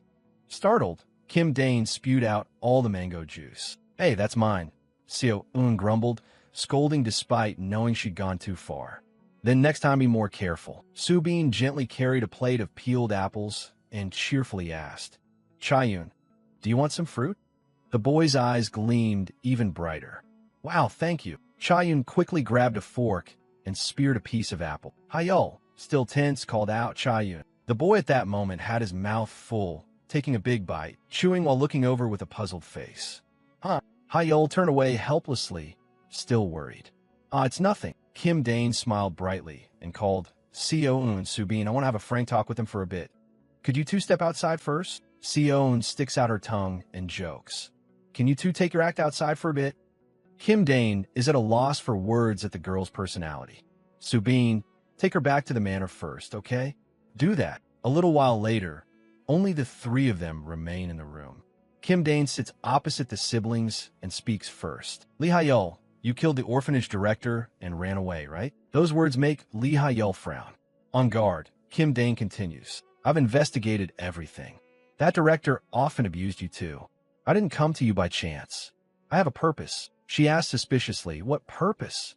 Kim Dane blurts out, "To let you two live happily." Ha-yeol narrows her eyes, staring at him, exclaiming in surprise, "What?" Kim Dane smiles and continues, "Oh, of course not down in this cramped underground. I've set up a teleport gate. We'll move to the manor, live there, and you'll go to school too." Ha-yeol finds him very suspicious and demands, "Why are you doing this to us? We only met today." Kim Dane thinks of Seo-eun and says, "Because I have a little sister too, that's why I did it." Cha-yoon's eyes light up. "I've watched all of Mango Egostic's terror cases. I've replayed them like 10 times. Kim Dane awkwardly replies, "Is that so? Thanks, kid." Meanwhile, he worries inwardly whether elementary kids should be watching that stuff. Ha-yeol glares and warns, "Cha-yoon." Kim Dane speaks again, "Just try living together once. You'll enjoy it more than you think. We're not as bad as you think." Cha-yoon clasps his hands together, full of eager hope for the bright life ahead. Ha-yeol seems to have considered it seriously. All right. A little later, Kim Dane leads the two siblings to a nearby location. A secret gate opens, revealing a mysterious spatial portal. Kim Dane turns back with a bright smile and tells them, "Follow me." He steps into the gate, and his body gradually disappears. Ha-yeol, her face still tense, while Cha-yoon excitedly jumps to the portal door, turning back to wave. Sis, aren't you coming? I'll go first. Which makes Hayol panic and call back to Chaeyoung. She sighs helplessly and finally decides to step in after them. Soon after, Hayol climbs the stairs, her face full of wonder. Before her, Chaeyoung stands looking out a glass window, sunlight pouring in warm and brilliant. Kim Dane asks, "Do you like it? This will be our home." Chaeyoung seems to like it. "I'll be on the 3rd floor, you on the 2nd. There are 2 rooms for you two, and you don't need to worry about tuition. At your age, you should be in school. I have plenty of money." Hayol looks at him, still skeptical. Kim Dane continues gently. "If you feel uncomfortable, stay a few days and decide. If you want to go back, you can refuse at any time." "Okay." Hayol widens her eyes at him, when suddenly she shudders, her face paling. Recalling the image of the scar-faced man pressing a blade to Chaeyoung's throat a moment ago. "I'll teach you a lesson." At that time, the boy was utterly desperate, eyes squeezed shut. The image of Chaeyoung now, happy and bright, appears. Hayol accepts and nods. Well, thank you very much." Kim Dane pats her shoulder reassuringly. "It's nothing. Let's live well together." Elsewhere, Kim Dane wore a smug, villainous grin. Having successfully recruited them, he suddenly scratched his head, puzzled. Did he forget something? What could it be? Night had fallen, and the moon hung high. On the webpage were reports about what he'd done. What did the hero do today? Hero newsfeed. Could Ego's tick really be dead? No way. It's been almost 4 months, and they're still missing. Come back, come back." Haru sat at the computer screen, disappointed. "Huh. Where on earth are you, and what are you doing, Ego's tick?" Her expression was a scowl, waiting with the patience of someone about to lose it, just a tad dramatic. In a laboratory, 2 people stand motionless watching a strange creature in a liquid-filled vessel. One of them speaks. "Every time I see it, I'm amazed." The doctor with crazy glasses laughs loud. The white-haired man standing beside him says, "Until Dr. Kim Seon-woo is released, we'll finish this project. We'll present the completed behemoth to him." The creature inside the fluid chamber stirs. The white-haired man mutters, "If that happens, Korea, no, the whole world will bow down to our Hanun Corporation." The madman touches the orb, the other hand raised as if to grasp everything. The surrounding doctors immediately laugh heartily. One declares, "No one can stop us." At Dane's house, sunlight beams dazzlingly into the home. Someone is holding a knife, their hands deftly slicing mushrooms into thin, even pieces. Subin smiles and tells Hayol she can actually just rest. The girl startles and replies, "No, it's fine. I feel more comfortable this way." Subin smiles and says thanks. Hayol bows his head and sighs. Subin smiles. "Remember, with you here we prepare faster and finish sooner." The girl looks at Subin sadly, then thinks the beauty was kidnapped by Ego's tick. Hayol recalls that 4 months have passed since the incident. The girl thinks of the article she read. The villain was held responsible and paid compensation. The public fell into chaos. Hayol, seeing Subin standing peacefully beside her, reassures herself. "Still, I'm living happily and well." The heated rumors about him have become meaningless. At that moment, Hayol hears a voice, "Hey, hold my hand for a bit." Kim Dane immediately says, "Wake up a little and walk, Seo-eun. Don't hurt yourself now." The girl, watching Kim Dane struggle with Seo-eun, ponders. And the true nature of Ego's tick is Kim Dane. He pulls Seo-eun's shirt and asks, "Now that you've cleaned a bright spot like this, why do you still prefer sleeping in the basement?" The genius mutters, always hearing something about an ego base or whatever. Then he tugs Seo-eun's shirt and says, "Let's have breakfast." The meal is served. Kim Dane stares and exclaims, "Eating meat this early? That's wonderful." Hayol thinks sadly that one day, if someone returns injured with her healing ability, the girl lowers her eyes to her hands and falls silent. Hayol clenches her fist as if resolving to do something. After eating, Kim Dane lies on the bed thinking, "It's almost time. Soon we'll have to deal with the black disaster born from the Hanun corporations." He gloomily props his head up, staring at the calendar hanging on the wall. At that moment, someone bursts into the room, a sound ringing out. "Hiding here this whole time," Seo-eun shouts. "Right now, organize a little terror attack already. I'm bored to death." Kim Dane murmurs softly, then suddenly speaks. "Okay, let's do it. Ready for a little terror." She freezes and asks, "Huh? Really? Kim Dane sits up, a smile spreading across his mouth. He calls out loudly, "Everyone assemble." A while later, in the meeting room, Kim Dane stands with his arms crossed before the whiteboard. Ha-Yul hesitates, but her question makes everyone pause. From the start, what was the point of us carrying out terrorist acts? Kim Dane replies cheerfully, "If you ask why we do terrorism, you have to answer." Someone immediately stops him. "Stop, that's enough." "All right then," CO and bluntly says, "Uncle, just get to the point." Kim Dane suddenly says, "From now on, I'm not you anymore." Then he answers Ha-Yul's question. "Ayul? Oh, actually we are the villains." The girl is left speechless, thinking to herself, "So that's a huh?" Kim Dane says that's why we must carry out terrorism, but we must avoid civilian casualties. He adds that he also needs to stage dilemmas that fit Egostic's concept and drag Stardust into it. Seoun, annoyed, cuts in. These have to be terrorist acts that benefit her somehow. So, to be brief, thanks. Seoun, the genius, suddenly snarks. "You're not, are you? Did you just swear?" Must have misheard. She mutters that she must have just sworn. Then he uncaps his pen and says, "Anyway," he draws a bridge on the board and continues. The theme for this terrorist act is, will Seoul University collapse? Subin, looking at the picture on the board, asks, "Seoul University Bridge?" He draws a monster and replies, "Yes." Because Kim Dane draws a landmass and continues. Right here in Udo, this winter, a giant monster will appear and sweep north in one go, wiping out the peninsula. He sketches an explosion and finishes with the letter N. But what if we make a terror attack that brings down the Seoul University Bridge? He keeps illustrating. The monster sleeps, then boom. The monster's weakness is water, so it'll be framed as both a terror attack and proof that we're the villains. In short, it serves both purposes. Handsome win for us and profit too. Seoun speaks up. "As always, where do you get this info?" Kim Dane takes out a hat, salutes with it, and answers, "That's trade secret." The genius laughs loudly, feeling like they're both eliminating a villain and staging a terror attack. Also, this time, it doesn't seem to be about little Stardust. Kim Dane is exasperated and warns, "Drop the little nicknames, okay?" Seoun beams and asks, "Good, the idea's locked in, right?" Kim Dane also smiles and replies, "What do we have in excess?" She asks time. Kim Dane rubs his thumb and forefinger together and answers, "It's money." A while later, the live channel goes on.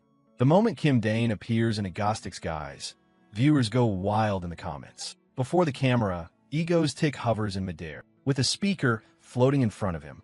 Egostic, voted #1 by the Korean Association. He smiles and continues, "I Egostic him back. Everyone knows what I'm going to do, right? What will I do on the Seoul University Bridge? Of course, a bombing terror." Comments stream across phone screens. "Still the bomb specialist, huh? Now I just call Stardust." "We know. So won't you set it off?" Meanwhile, chaotic voices cry out, "Mango Oppa, leg Mitsu. Mango Oppa, I am gonna die. I am gonna die. Oppa, now I'm really dead on the Seoul University Bridge." It's revealed. A passerby screams in panic. Terror. Everyone turns their gaze toward the bridge above. Dane pulls out a device and announces something. People stop everything they were doing. As he finishes speaking, a loud detonation sound echoes. Dane's excited voice rings out. It seems the guest invitation to assist the game is complete. A comment appears. Who was lucky enough to be invited as a guest? Dane looks into the camera and announces, "The participants in the game are every law-abiding citizen nationwide watching this stream." Yes, that means you. Participation is simple. Send your bank account number to the reference link in the video, and I'll transfer 100,000 W to you immediately. But if, before 7 p.m. tonight, the number of people who receive 100,000 W from me exceeds 500,000, I'll detonate this bridge immediately. Of course, those trapped on it will go the same way. Make your choice. Do you want 100,000 W for free? Or do you want the bridge to blow up at any moment? And so the choice for the citizens of the Republic, 100,000 W versus the Seoul University Bridge, officially begins. And Stardust gets to sit this one out. No need to come today, just rest. Comments keep flooding in. "My girl will be protected by me." Egostic, the sweet-named criminal, promises Stardust a break. You're the hero. I'm the villain. So don't come. Will you agree to that? After the announcement, Dane stretches and relaxes, thinking to himself that the insane villains are probably happy. They have fewer annoyances now. Suddenly, a figure catches his eye. Dane trembles and calls for Stardust. At the sight of her, he becomes flustered. The detonator. It's been a long time since I saw Stardust. Stardust's complexion right now looks very bad. Seeing that, Dane stammers to Stardust. Stardust suddenly furrows her brow, and he stares at her in bewilderment. Panic wells up in Dane's chest. What? What's going on? At a company, two men are chatting. Manager Kim, what are you doing? Smoking? Manager, look at this. What is this? The phone screen shows Egostic's comeback at the Seoul University Bridge and a charity event. Whoever leaves their bank account in the link will receive 100,000 W. People even posted proof photos on social media. I'm not being fooled. 500,000 people? 100,000 W each, wow. Like hitting the jackpot. The two men keep discussing. Just enter your account number here, and you'll get 100,000 W straight away. Let me see. If more than 500,000 people receive it, he'll detonate. Seoul. Will the Seoul University Bridge be blown up? Yes. Do you know Egostic? That guy is now staging some kind of terror at the Seoul University Bridge. The one who calls himself a villain? Oh my, what kind of stunt is this? Who would claim these? I just received it. 100,000 vu. What? Hey, why would you do that? I'm sorry, manager. You're too slow. I grabbed at the moment the news popped up. What do you take me for? Manager, you scared me. Your acting is impressive. Even if more of us join, how could it exceed 500,000? Let's just have a company party tonight. Yes, in a household, a woman cooks while on the phone. Son, are you eating dinner? My account. Oh my, how did this happen? Who gives pocket money like this? Oh my God, is it real? What's Ego Squad? Up on a bridge. Dane wraps himself in his coat, trembling. I didn't expect it to be this cold, but that stare feels like needles.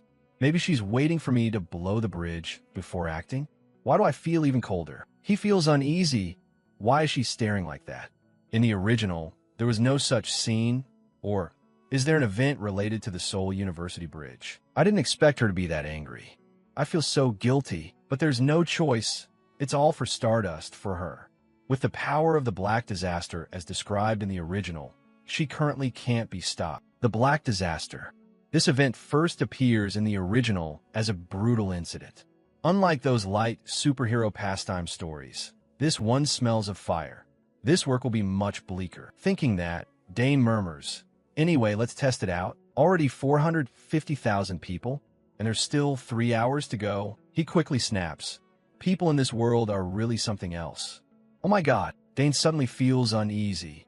I thought it would succeed, even if I didn't get involved. Are we really going to let them die for greed? A second later, he regains his composure. He smiles at the camera. Kind citizens of Korea, do you really think you actually got 100,000 W? Comments immediately reply, yes. Really? Of course. Dane places a hand on a car and says, surely you haven't forgotten, right? We're going to interview a guest who might be sacrificed by those heartless people out there. Okay. At the same time, he thinks inwardly that it's out of control now. Probably no one else will climb onto this bridge, huh? Dane smiles and says, oh my. Hello, sir. Thank you for coming. Could you introduce yourself? The man introduces himself. Yes, hello. I'm Choi Young-jin. Dane is surprised. Why is there no sign of worry? Even so, he continues the interview. Nice to meet you, Mr. Choi Young-jin. In such a life-threatening situation, do you feel nervous or uneasy? Young-jin suddenly laughs loudly, which startles Dane. Oh, why are you laughing? Young-jin answers casually. Why be worried? If viewers don't claim the money, the Seoul University Bridge, and I'll be safe, right? Dane inwardly cries out that he apologizes on their behalf. Look at that indifference. At the same time, comments appear. I hesitated whether to take it and then decided not to. You're so kind. Am I trash? I'll take it, as long as it's not me. Saw the. Dane stammers through Young-jin's statement about the strong trust and character of Koreans. We heard that clearly. Anything else you'd like to say? Young-jin cheerfully exclaims, Go Korea, I believe in you. Stardust, standing at a distance, thinks to herself, what are you plotting, Egostic? Meanwhile, Dane sighs over here. I'm exhausted. Seriously. Can you please react like a normal person? He moves to another car and begins. Before he can finish, an excited shout rings out from inside the car. All four inside blurt out. Mangostic is insane. So handsome in real life. Seriously hot. Let's go to X tonight. What's X? We're not going to die here tonight, right? Perfect. We're your fans. But are you really going to kill us? Remember the plane crash? Oh, right. Hearing that, Dane embarrassingly clutches his head and panics. Then he quickly flees. Okay, then. I'll end the interview here. Run along. But they don't let him go, repeatedly blocking him. Wait. You're in such a hurry. Sign this before you go. Take 4 photos for me. Seeing him comply, comments appear. He did every request. Huh? So gentle. Signing a tablet? No idea who's the victim anymore. After a flurry of actions, the people in the car cheer. I received 100,000 W2, thanks. Got 400,000 W. Awesome, tonight hot pot. If we die here, we can't eat it, true. Hearing that, Dane decides he won't interview civilians anymore. This terror plan has failed. He quietly asks, CEO Un, can you bring up a screen? CEO Un immediately replies, yes. As soon as he finishes speaking, a swarm of small drones takes off. In an instant, they are activated. Dane's image quickly appears. All right, everyone, it's 7 p.m., isn't it? The nationwide participatory terror, 100,000 W versus the Seoul University Bridge, has ended. I will now announce the results. The nationwide participatory terror, 100,000 W versus the Seoul University Bridge. Egostick clearly raised his hand to announce that the results would be revealed right now. Comments on the screen immediately exploded. Come on, let's go. 500,000 isn't hard. Don't disappoint young Jean. Young Jean? Sorry. Damn it.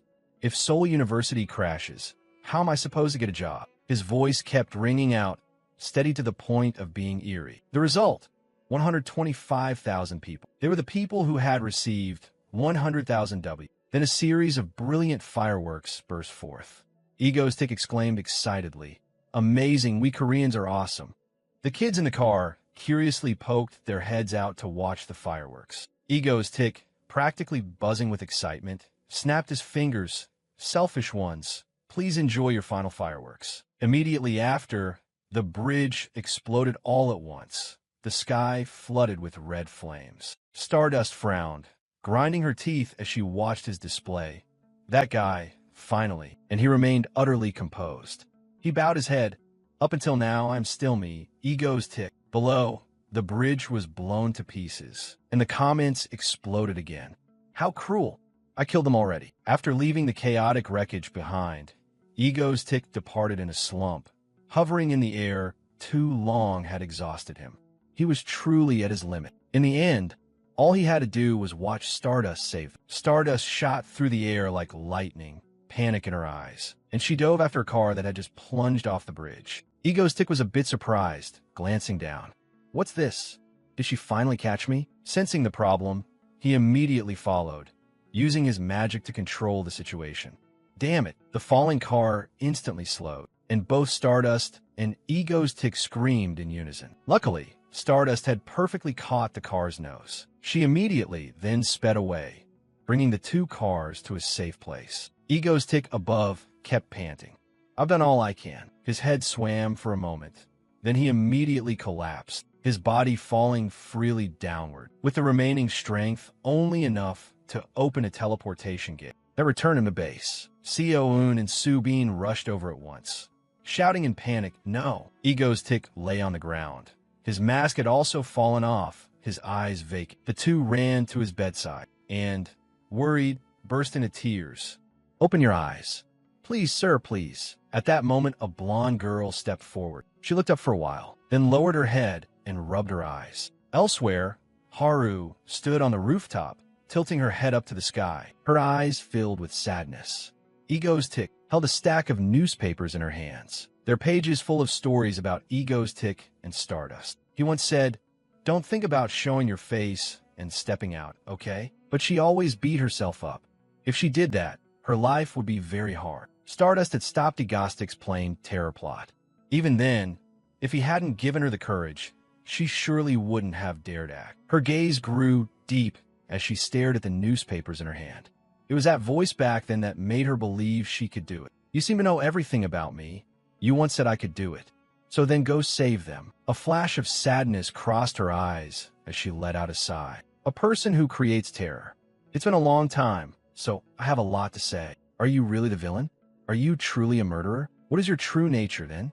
The more egos Tick thought, the more uneasy she felt. But because of an unclear feeling, in the end, she couldn't say a word. And back at the previous scene, she still persistently chased after the car, silently praying, "Please make contact." At the hair-raising moment, the car was suddenly enveloped by a layer of magic. She immediately noticed something was wrong. The speed was decreasing, and when she looked up, she saw the other person straining with all their strength, using magic to hold the car. In the distance, those who had been saved began shouting and cursing, wanting to kill him, the bastard. Only Stardust remained silent, watching. The bridge had completely collapsed, smoke and flames billowing high. She could only stare into the distance, gazing blankly as she searched for that figure. The more she thought, the angrier she became, clenching her fists. At this point, truly, Ego's Tick really is. Just then a voice called from behind her. Why sulk alone? This time, it was a terror incident with no casualties. Ice was standing behind her before she knew it, holding out a can of drink toward the other. My little beauty, Shin Haru. She smiled happily and stepped over to Haru. The other gladly took the can, greeting her excitedly. Ciola, thanks for coming. The two of them hugged warmly and sincerely. Ice whispered softly, What's up? Of course I had to come. Haru heard that, and her heart was filled with happiness. They cheerfully clinked their glasses. Ice drank enthusiastically too. She cried out joyfully, Wonderful! Enjoying Soul's Night with Haru and a bit of ordinary peace like this. Suddenly, she immediately noticed something off about the person beside her. What's that? Haru, you just got off work and you're still working? It's Ego's Tick again. That bastard. Haru sadly set the beer can on the railing and nodded slightly. Ice kept a cheerful, optimistic tone in reply. Don't worry about it. The chairman even said crime rates are down and seemed pleased. I won't say it straight out, but in this terror incident, he didn't look like he wanted to hurt you anymore. Suddenly, Haru turned and spoke. But hey, Ciola, can I tell you something? I think, having Ego's Tick around doesn't necessarily make him a bad guy. At Dane's base, Hayol walked slowly. She looked at Seo, Un curled up on the floor, gently took a thin blanket and covered the other with it. Then she looked toward the metal door and slowly stepped inside. Hayol stared at the glass pane of the person before her, her fingers lightly touching the cold glass. Should I step in to help? He seems like a good person, but what if he changes like those who once craved my power? What should I do? Suddenly, the person inside frowned and writhed in discomfort, but she could only stand outside and watch him. This person knew nothing, yet still saved Cha-Yun and me. He treated us kindly without asking for anything. And now he's lying dying right before my eyes. Am I going to just let him die like this? She suddenly couldn't hold back and sobbed. I'm sorry, Dane. I don't have the courage. You really are a good person. But if you knew my abilities, I'm so afraid. I'm afraid you would become like them. She wiped away a tear and began to focus her power. But I'll try to be brave once. A brilliant light flared forth, and blood began to flow from the wound. After a little while, the wound finally healed. Soon she turned back to him, smiled, and thanked him. Her silhouette gradually disappeared behind the door, and Dane woke from his stupor. He touched the wound and sighed. Finally recruited a caring big sister at last. With that, he sat up again, muttering, Hayol, thank you. Back to the two friends' conversation, Haru stopped beating around the bush and went straight to the point. So let's summarize. Egostic's terrorist incidents are strange in that there are no casualties, except the villains, of course. From Mysterious Call in the airplane terror case, Ice chimed in, up to the recent rescue of the falling SUV, right? Haru nodded enthusiastically at this.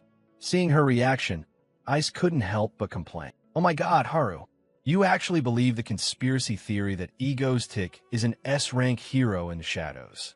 Apple Mango, is it you? Are you really an A-rank hero, Stardust? Shin Haru? Ice kept teasing, making the other blush. Haru silently cursed her luck. I fell for it. Ice laughed with glee. Haru, what's your ID in the Mangostic fan club? Haru bristled and refused. It's not about believing or not. I say it because it doesn't feel like just a conspiracy. Seeing her strong reaction, Ice gleefully pressed on. Tell me the account name you use in a Mangastic fan club. But Haru, of course, refused, shaking her head repeatedly. I don't have one. Ice, satisfied, then soothed her. Just kidding, just kidding. Don't be mad, little Haru. Seeing the other still prickly, she added, after all, there are some unclear points, but he's very professional at doing bad things, right? Haru finally conceded, admitting it's true. Ice then casually summed it up. Oh my. So what's the problem? Just consider him a villain. Hadu. But the other stubbornly defended her view. She thought to herself that Ego's tick seems to be looking much further ahead. I don't know what it is, but Ice, hearing this, despaired and tried to advise. Workaholic Shin Haru, please stop talking about that weird-hatted villain. Lately, hasn't anyone caught your eye? If you have free time, you should squeeze in some dating. Haru, on the other hand, got a bit angry and stomped. What do you know about dating? I shouted indignantly. My family controls my private life strictly. It's not that I can't meet someone, it's that I don't want to yet. Seeing the rich expressions on her friend's face, Haru immediately retaliated. Ciola, your face is all red. So cute. Teased back, she tossed her chin and retorted, as if. Really? Meanwhile, at a prison, a luxurious black car was already waiting. The large doors burst open, an elderly man being escorted out. He was Kim Seon-woo, an S-rank villain and technical advisor to the Hanun Corporation. Those outside bowed respectfully at the sight of him. You've worked hard, Doctor. He, slightly irritable, asked bluntly, enough. How's the progress? The other replied candidly and smoothly. Currently at 56% completion, progressing very well. The project is expected to finish around next September, and upon hearing that, he instantly flew into a rage, shouting, "Oh my, too slow.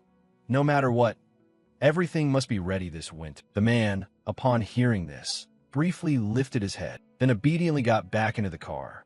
Kim Seon-woo sat down at ease and crisply called out, "Let's go." He smiled inwardly, thinking, just wait, before this winter passes, everything in Korea will be under the feet of Dr. Kim Seon-woo. In another development, the latest bulletin reported breaking news. Dr. Kim Seon-woo, suspected of hiding unethical experiments, was released at 7 o'clock this morning. Dr. Kim Seon-woo is reported to be returning to a frontline position at the Hanun Corporation. Dane sat down in a chair, wearing a proud smile. So, which candidates are entering the field? Seon. His expression was disdainful. Oh dear, what are you talking about? 3 months later, at Dane's house, 2 children were happily playing a snowball fight. Snow-ye, over there. Hey kid, let me go first. Not far away. 2 girls sat under an umbrella, pleasantly sipping hot coffee. Isn't this great? Hayel obediently replied, Yes, it is. At that moment, a clear, shrill voice rang out, shattering the mood. Seon? Hey, don't step on it like that. What's that pile? So messy. The snow looks so pretty when it's just right. No sooner had she finished than a snowball flew straight into his face. The 2 kids grew even more excited. Hit back. Mun, Gusty, go for it. Watching the 2 kids laughing and playing before him, his anger began to rise. I'm coming for you, brats. I'll tire you out. Then he raised both hands theatrically. Ultimate move, ego flashed. The children grew more curious. What's that? Wait, hey, that's cheating. Mangastic. Dane gave no mercy. So what if I cheat? The child next to him immediately raised both hands in surrender. I give up, I'm alive. He smiled at them. All right then. He turned to the little girl who looked bewildered, not yet understanding. Seon, are you ready? The outcome was clear to everyone. Seo, his giant snowball enveloped them, leaving only heads and limbs exposed. Dane and Cha-Yoon happily walked off, still chattering. I'm starving, let's get a snack. Right, they brought out some cookies and munched happily. Indeed, these are delicious. As expected, Hayel had asked to bring a few for me, and before he could react, Han Seo-un hurled a giant snowball down on his head. Dane immediately coughed hoarsely and fell motionless. Han Seo-un, seeing this, froze and panicked, shouting, Mangastic, are you dead? Is he that stiff? Maybe it's because I put water in the snowball. Are you okay? Hey, respond. The girl was truly terrified. Did we actually kill Mangastic? Dane. At that moment, Lee Ha-yeol came over from somewhere. She looked at him for a moment and said, "Are you smiling? Is this acting?" Caught out, he immediately sat up and grinned foolishly, teasing, "Oh, Dane, with Co. Un worrying like that. I'm so touched I could cry." Co. Un flushed red with anger at that. She grabbed the giant snowball and chased after him. Dane immediately bolted, pleading, "It really hurts. Stop it. Over the past 3 months, we've gone through winter and rested. I even thought about staging another terrorist incident. But Stardust has grown about 3 years stronger compared to the original storyline, so that's not necessary. If there's been a change, it's probably on Hyul's face. I don't know when her worries mostly faded. Now she seems to have somewhat opened up to us. But the criticisms of me haven't entirely disappeared. Everyone blames Egostick entirely for the university bridge collapse. And because of that, my image has plummeted. Also, maybe because 1 million people took the money and shifted the moral blame onto me. They gossiped and spat cruel words at him. It's Egostick's fault for imposing weird conditions and staging such terror. So why not stir people up and call them accomplices? Thinking that, he couldn't help but snort. Convenient, isn't it? Oh well, it's not a big deal. Always wanted to be a villain anyway. For now, just wait for the black catastrophe to appear. After a chase, Co. Un finally caught Dane. He was pinned down on the ground. "Got you, you're caught, I win." Watching the kids play happily together, the 2 girls inside couldn't help laughing. The kids are so funny. What if they get hurt playing like that? Bored of playing, the children clustered back under the small umbrella. "I am starving. What should we have tonight? Since we had fun out, how about grilling some meat?" "Yes, come on. Hurry up and come here. Time to deal with Co. Un." Right. Elsewhere, a blaring red alarm suddenly shrieked. Everyone in the laboratory fled in panic to escape. Kim Seon Woo collapsed into a seat, his eyes hazy with fear. Impossible, damn it. What's going on? Where did I go wrong? Someone nearby, seeing he wouldn't run, kindly warned him, "Doctor, we have to get out now." But he stubbornly clung to his life's work. "Let go. Don't make me abandon my lifelong research." He lifted his head and stared into the chaotic red-lit space, where a monster lolled out a long tongue and emitted a terrifying growl. Others quickly hauled him out with all their strength. "Doctor, come on, let's go." Kim Seon-woo looked back regretfully and shouted, "It can't be. Behemoth was supposed to be just prototype number 1.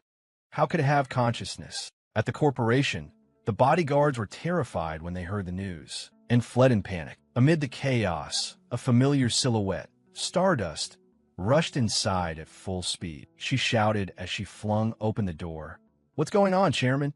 Park Jun-ho was just as flustered. "Shout out. It's urgent. Stardust, did you see this? Where on earth did that terrible monster come from?" He stared at the screen before him, frightened. Stardust, seeing it, was also deeply alarmed. In the city, people fled in terrified chaos. Run. Owners could only stand outside and watch their beloved cars get trampled to pieces. "My car," someone snapped. "Is that the priority now? Move, hurry." The monster continued its rampage without stopping, climbing up apartment walls and wrecking buildings, sending bricks and concrete crashing down. The father and son down below were instantly in mortal danger. "Oh my God, not again." Having witnessed the scene, Stardust rushed off at once. "I'll set out immediately." Park Jun-ho couldn't stop her in time. "Calm down. Stardust, are you planning to take on that giant monster alone?" She grew angrier, turned to him, and yelled, "Shouldn't we do something?" The chairman just sits there eating popcorn and watching. Park Jun-ho froze at the remark. "Oh, come on." But before she could leave, the screen cut to a new shot. The monster, with nowhere to go, leapt straight into the river and sank the heck down into it. The 2 of them watched the sight in stunned silence. Park Jun-ho thought for a moment and said, "Stardust, yes. Also, write up a report and send it to me by tomorrow." Popcorn? Seriously. She could only lower her head sadly. "I'm terribly sorry." At home, Dane was still happily munching popcorn and excitedly yelling with the kids in the room. Night quickly fell. In her room, Haru was diligently searching for information on the internet, still wondering if Egostick is the villain. Immediately, a web article jumped into her view.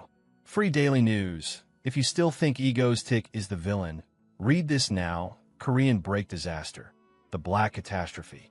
This creature seems to have a certain level of intelligence. If it is fully self-aware, it could change its attack direction proactively. In short, even if two A3 S-rank heroes from the US worked all day, they might not win.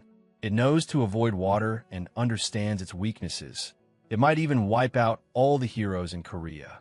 Conclusion: worship Mangastic. She munched her chips and thought to herself, so that's how it turned out. To be honest, if Ego's hadn't blown up the Seoul Bridge first, no superpower in Korea could have stopped that monster. That can't be allowed. After that, she hugged her worries and went for a run as a way to vent. That guy is the villain, and I'm the hero. No matter what, I'll protect this world. The next morning, the big screen quickly updated with the latest news. The female anchor's voice came steady. The next report: one of the country's largest corporations, Hanun Group, has been exposed as behind the break disaster that shook public opinion. The Hanun Group headquarters collapsed overnight. There are currently no signs of survivors. Along with the chairman, the chief researcher Dr. Kim Seon-woo, and all scientists in charge of the project have vanished without a trace. Dane couldn't help exclaiming in shock at the report. Finally, this day has come. Ha-yeol watched and angrily stabbed at her plate. Seo-eun reacted just as strongly, cursing non-stop. Serves them right, those bastards are gone. But it's not over. We must capture those who fled and punish them. The Alliance opposes Hanun Group's natural death. We'll deal with them ourselves, drag them out, and execute them. Wipe out 3 generations. You're coming with me. Dane cheerfully waved his chopsticks to reassure them. Don't worry, sooner or later they'll stick their heads out. So after we finish eating, let's gather up. Okay, Seo-eun. Hearing that, she showed clear disgust. What stunt are you planning this time? If you do that, I'll be scared. But as soon as he explained the idea, everyone gaped in astonishment. Hanun Group's underground lab? Seo-eun shouted loudly. What's there? The two beside her immediately shot her a helpless look. Dane looked at her, puzzled, wondering, why are you so angry? He then circled box 9 on the paper with a red pen. His eyes lit up with intense excitement. There's something absolutely crazy down there. Behemoth, the ultimate weapon Hanun Group created while experimenting to build a superpowered monster army. Its body is made of a miraculous material that can absorb Shadow Walker's powers and withstand a nuclear bomb. Black Disaster is the prototype of Behemoth. If Behemoth were completed, its power would probably... Pausing there, he suddenly stopped to gauge everyone's reactions. Seeing everyone's faces fall into gloom, he felt fear too. What's wrong with everyone? Seo-eun frowned and spat angrily. Another army of superpowered monsters? Another season of self-destruction? Huh? You've been looking energetic lately. Or do you want a few more holes in your stomach for style? Hearing her sarcastic jabs, he couldn't help but feel annoyed. But before he could reply, Seo-eun took the upper hand. Messing with me? I'd rather have my eardrums punched out than listen. What's wrong? I want to be stronger too. After a bit of bickering, the two finally lunged at each other. Stronger than your head. Take this hit. It's to make you stronger. You said you wanted your own monster army. Those around them rushed in to stop things in case someone actually got hurt. You two stop. Suddenly Dane considered another possibility. Seo-eun seemed to refuse because the other side was easily stoppable. How could he block so easily? He wondered. The Heroes Association hadn't issued any special notice about handling the aftermath.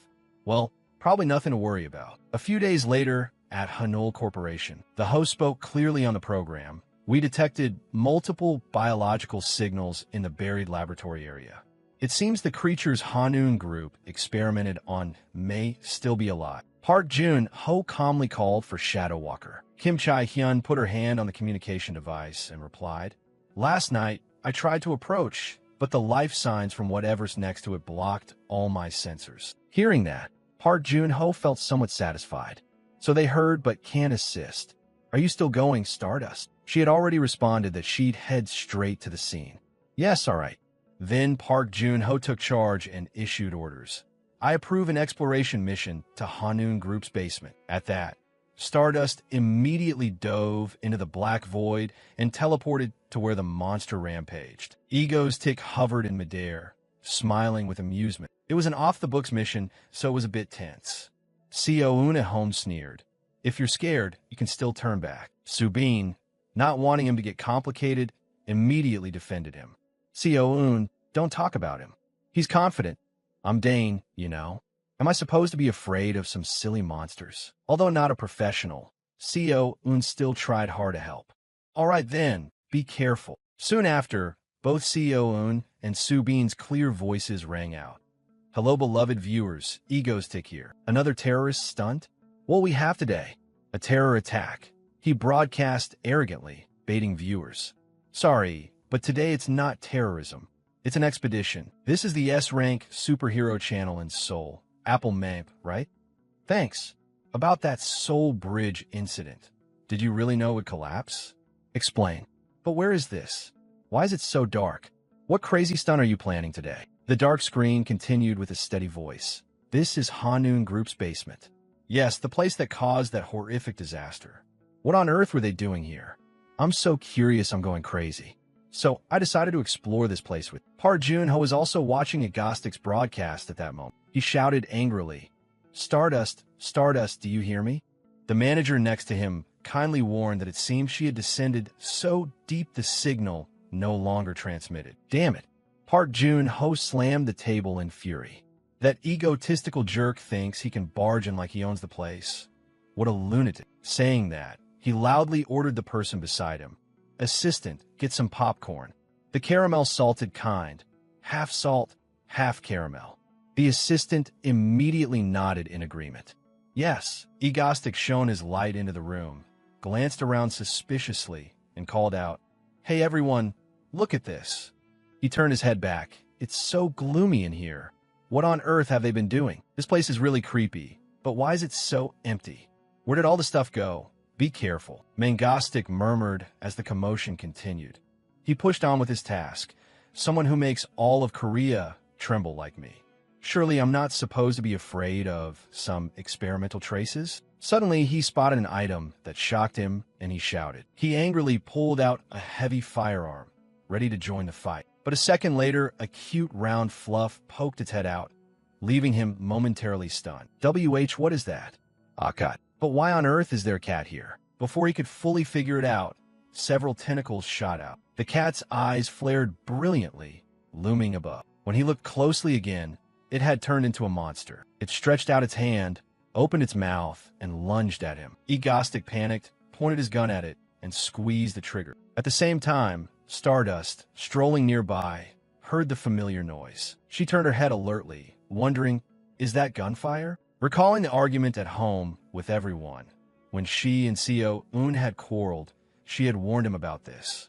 You two keep shouting at each other. Are you teasing me? I'd rather have my ears pierced shut than listen to it. You should be doing something more impressive. Thinking it over now, Egostick regretted and complained inwardly. If I'd known, I wouldn't have come in. Why did I? I should have listened to Co-un. Amazing my foot. I should have just sat there twiddling my thumbs and used my power to teleport things. With that thought, Egostick psyched himself up, grabbed his camera and gun, and sprinted forward. The weird-faced monster quickly chased after him. As he ran, he tried to gather his wits. No, regretting it now is pointless. Even though he was terrified, veins popping in his face, teeth clenched, Egostick had already made up his mind. Since he was already in here, he had to drag the behemoth out of this place. He turned thought into action.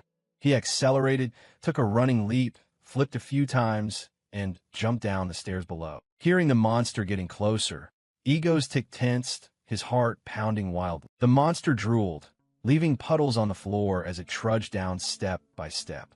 Egostick shouted, D. Then he aimed his guns and fired at the monster. It was hit repeatedly by gunfire and let out furious, thunderous screams. Noticing a slight tremor in the place, Egostick worriedly thought to himself that the place was collapsing. In the blink of an eye, dust and smoke filled the area.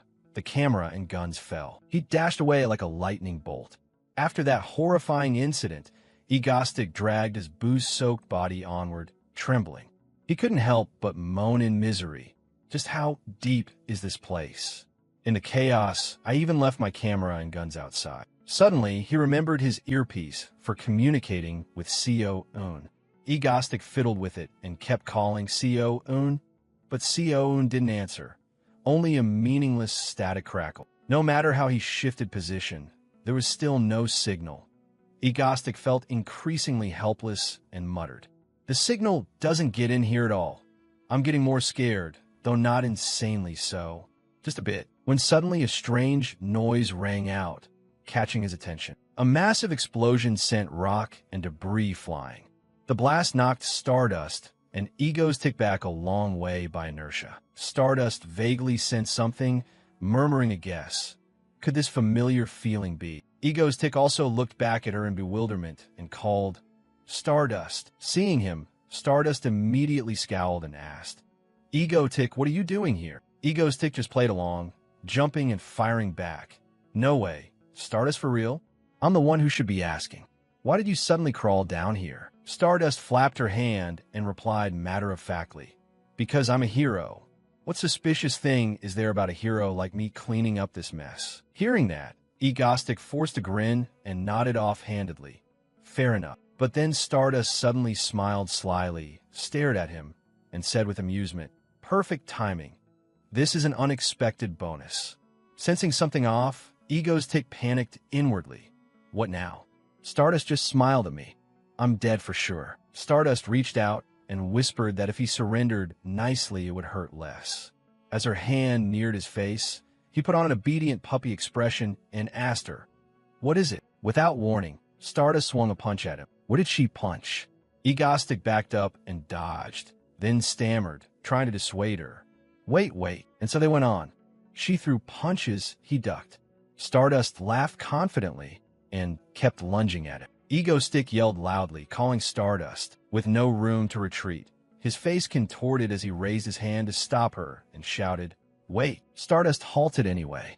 Seeing that, Egostic hurriedly said, "I know in your eyes I'm just a petty villain," but he suddenly stopped, panicking inwardly. "Damn it, what do I do now?" Stardust, seeing he couldn't finish, asked, "But what?" Egostic thought for a moment, then argued, "Look around.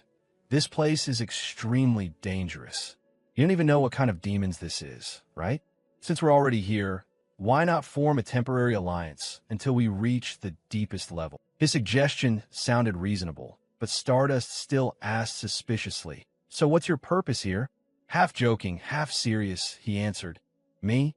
Probably just curiosity and wanted to learn more. Those people pulled off that horrific affair, so I guess they're hiding something down here." Stardust was stunned for a few seconds, then gave a wry smile and said, "All right, sounds good. I don't get what you're saying." He made an incredulous noise in reply. Stardust turned and agreed. "You say alliance. Follow me. I'm having trouble dealing with these monsters alone. Give me a hand. I didn't expect you'd be this easy to convince." Egostic hummed in assent. "Yeah, okay. Still, he couldn't believe it. How did that work?" "I only said it casually. Who knew she'd take it seriously?" So they walked with her leading and him following. Stardust glanced at Egostic, calculating inwardly. Forcing him might make him run, so better keep him close. Egostic, less cunning, glanced around and mumbled an assessment. The second floor structure seems more normal. Her small gestures and actions didn't escape her notice.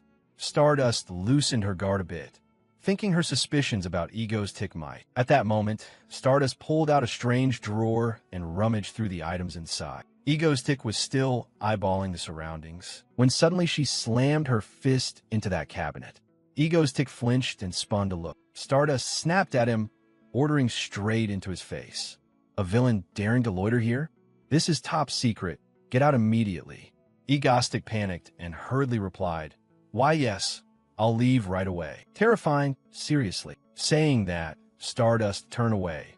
Only then did he study her closely, inwardly thrilled and moved. But being with her like this is actually kind of fun. After a while, they continued. Stardust probed ahead, murmuring that it seemed this way. Egostic followed, constantly praising her in his head. She's really good at finding the way. Has her sensory power developed this much? Soon they discovered a strange room, the Superpower Containment Room. Seeing the room's name, he was astonished. Superpower Containment Room? Suddenly Stardust turned to him and called, "Egostic." He nervously asked, "What is it?" Stardust knocked on the door and casually ordered him, "Go inside." Hearing that, he jumped and asked her, "What?" "Me?" Stardust raised her fist to threaten him. He quickly blocked her punch, then smiled and pretended to be calm. "Of course I'll go in. It makes more sense for me to do it. But inwardly, he couldn't help complaining. I'm turning into the guinea pig here. He opened the door and stepped inside. He carefully tossed his hat up to probe, and the hat landed safely in the middle of the room. Ego's tick closed his eyes in disappointment, thinking he couldn't use his telekinesis. Not even teleportation worked, even though he tried to concentrate with all his might and failed. Ego Tick whispered, "Really can't use anything?" Stardust pushed the door and stepped in, gloomily asking, "Really?" Suddenly, he heard a strong vibration and was half doubtful, half amused. How does this mechanism work? But when he turned, he saw Stardust punching hard enough to make a hole in the wall. Stardust stopped, looked at him, rubbed her hands, and said with a smile, "I just wanted to see if powers were really suppressed. So they really don't work, huh?" Seeing she didn't believe him, he huffed and argued, "I'm not lying about this kind of thing. Although I am a villain." Absent-mindedly, he suddenly remembered the punched hole. One of Egostic's personalities spoke in his head. Wait, she broke that with pure strength? Wow, impressive. No. If this place collapses, we'll all die. But credit where it's due.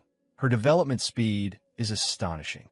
His mood roller-coastered, looking at her like a tossed flounder. Stardust, bored, didn't bother to comment. At that moment, the alarm blared loud. Ego's Tick and Stardust stood close together.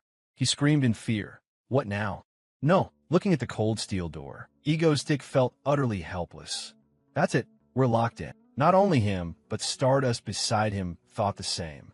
The space was sealed, and neither could use powers. A hero and a villain. No, it's not like that. A grown man and woman, alone together. Stardust pounded on the immovable door with fists and kicks. Ego's Tick noticed the countdown clock above the door and finally tried to stop her pointless efforts. It won't work. Stardust, stop. Look over there. Maybe the door will open in 3 hours. Don't waste our energy. Let's wait until then to be safe. Hearing him, Stardust was exhausted to the point of collapse and stopped, but then clenched her fist tighter and let out a shout. Ego's Tick looked at her in confusion and sighed helplessly. Then he stood up and reasoned, saying, "Come on, don't be silly. You can't use your powers right now." Stardust scowled, stayed in her punching stance, and glared at him. Ego's Tick pulled a handkerchief from his coat and gently offered, "Give me your hand." Seeing his hand reach out, Stardust felt a little flustered and embarrassed. He carefully bandaged her scratched, battered hand. At that moment, Stardust was dazed, her emotions tangled. She quickly composed herself, withdrew her hand from his, spun away, and snapped, "I'm not saying thanks, you know." Hearing that, Ego's Tick couldn't resist, teasing half-jokingly, "Sounded like you're thanking me." Offended, Stardust punched the wall hard as if to warn him. Ego's Tick yielded and said, Yes, I get it. Let's stop talking now. Don't hurt your hand anymore." Saying that, he put his hat on the ground and sat down, nonchalantly telling her, "I'm going to rest for a bit." Seeing him in such a messy state, Stardust instinctively shouted, "What?" Ego's Tick lay on his side with his back to her, still considerate enough to remind her, 3 hours with nothing to do.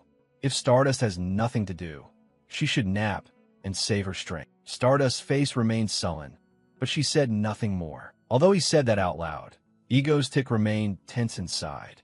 Still, an hour later, Stardust sat dazed beside him. Egostic's eyes were wide open, his mind in turmoil. How could he possibly sleep? He couldn't relax at all. He felt trapped in a jar. Stardust, without powers, was still much stronger than an ordinary man. He couldn't afford to let his guard down. Thinking that, he sneaked a look at her.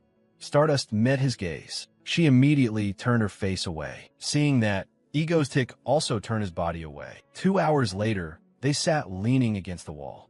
Stardust's breathing grew rapid. Ego's Tick wasn't much better. He irritably thought the air felt like it was running out. By now he was exhausted. Then he glanced at Stardust, who had her head down, gasping.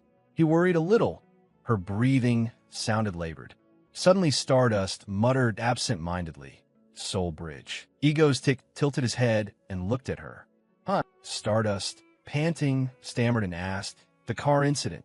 That was you, right?" Hearing her bring that up, he felt a guilty jolt. Has she figured it out? Thinking that, his mind unconsciously recalled that incident. Stardust raised her head, probing as if to confirm that he was indeed the one who stopped it. Right? Egostic refused to admit it, waved his arms and blustered, "I'm a villain. not some mastermind who stops things. I always rush forward. Stardust began to get annoyed and snapped angrily. What are you talking about? Then she seriously asked again. So what about the plane? Why say only I could handle it? Under her questioning, Ego's tick broke into a sweat, his inner self silently screaming. After a moment, he grabbed an excuse and blurted out in a grand tone. I already said it. I'm the villain and you're the hero. Why burn up again? Your existence makes me more complete. That's our relationship. What's strange about telling a hero to go save people? Isn't that right? Stardust fell silent and just stared at him while he jabbered on without pause. Realizing he might have gone too far, Ego's tick clamped his mouth shut and reassured himself inwardly. I freaked out and overdid it. Must be the lack of oxygen earlier. Stardust then asked him again. So you collapsed the soul bridge because a monster appeared and headed for the bridge. Did you know beforehand and do it on purpose? Ego's tick was stunned. Her words hit him right in the chest, but he tried to act sinister, sneering at her. Oh dear, Stardust, are you buying into those silly conspiracy theories online? Then, worried she wouldn't believe him, he hypothesized, of course I was a bit surprised, but that was just a coincidence. He looked over at Stardust. Her face was icy and she stared coldly at him. He tensed up, thinking, what's that expression? Wait, could she be testing me? Did I say something wrong or miss anything? Thinking back, he recalled the events that had happened. Mapo Bridge, the airplane, the black disaster. He swallowed lightly and speculated inwardly. Stardust isn't the type to believe conspiracies. She's actually doubting whether I'm really a villain. Because she's interacting with me directly, suspicions naturally arise from the previous terrorist incidents. It's the intuition of a superhero. A clumsy explanation would only seem more suspicious. The only escape was to attack head-on with a direct confession. Suddenly, he burst into laughter. Stardust frowned and stared at him, puzzled. Ego's tick laughed wildly and then bluntly admitted what she asked.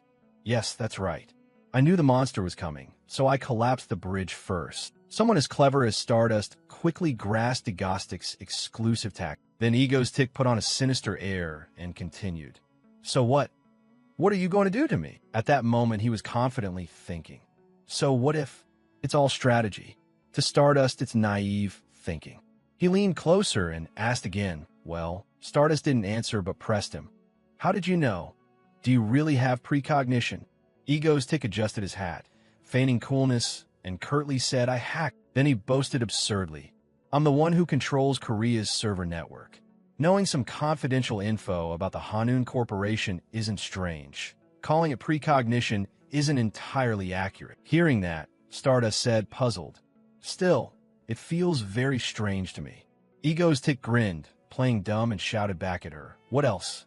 What part still seems strange to you? Stardust bluntly called him out. Why did you prevent harm to civilians? Aren't you supposed to be a villain? Ego's tick wouldn't admit it. He babbled irrationally, claiming loudly that he just lost the spotlight.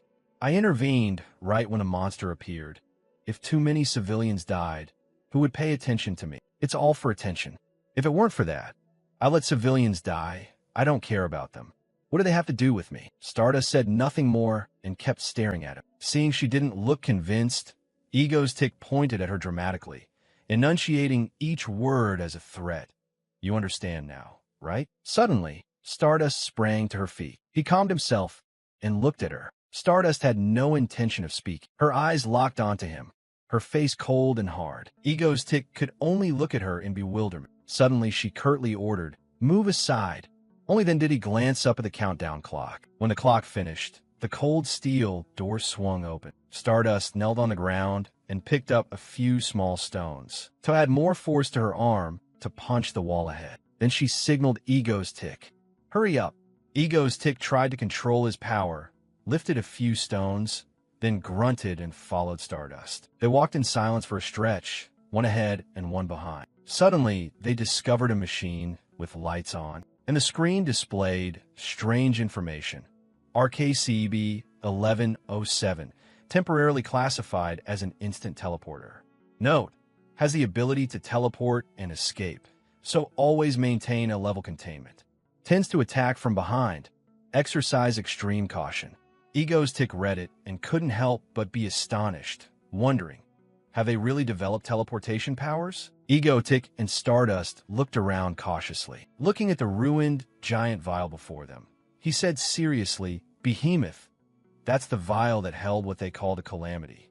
It broke the vial and escaped." Then he turned, smiled dryly, and said, "Well, the adventure in this cursed lab is over, right? There's probably nothing left to see. Blood splattered everywhere, and there's nothing usable." At that, Stardust spoke up analytically, "Wait, if this is only a prototype, that means somewhere there's the real entity." Ego's Tick was planning to leave. Hearing her, he froze, half a compliment, half a complaint inwardly. She really is sharp. But he just awkwardly scratched his head and suggested to Stardust, "So shall we try going over that way?" Stardust turned abruptly the other way and told him not to go that direction. Egostic's step toward the original direction halted. He couldn't help but mutter how troublesome this was. They quickly reached another intact vial. Stardust whispered hesitantly, "We're here. This one is Behemoth." Then she walked up and stood before the machine displaying this vial's readings, then turned toward the row of machinery beside it. Seeing that, Ego's Tick complained inwardly, "Where's she going? Oh heavens, Miss Stardust. Really leaving me alone by that Behemoth? Earlier we seemed like an actual alliance, but I'd repeatedly insisted I'm a bona fide villain. How could she be so casual and decisively turn her back like that?" This excellent villain's pride is a bit bruised, noticing Stardust still intently reading the info sheet. A crazy idea suddenly came to him. "Oh, really? No matter what I say, she won't believe it, so I should just show her directly." At that moment, hearing the sound of glass breaking, Stardust panicked and turned back to look. Ego's Tick was using his bare hands to take a sample of the specimen. Stardust snapped angrily, "Hey, what the hell are you doing?" Ego's Tick held out his hand, wrapped tightly by the specimen's tendrils, and said nonchalantly, "What else could it be but betrayal, of course." Stardust was too furious to speak and could only scream. Ego's Tick, using his villainous reasoning, recalled Dr. Kim Seon-woo's principle of using Behemoth to fight Stardust. So that means, at that moment his eyes glowed red and a heavy aura emanated from him.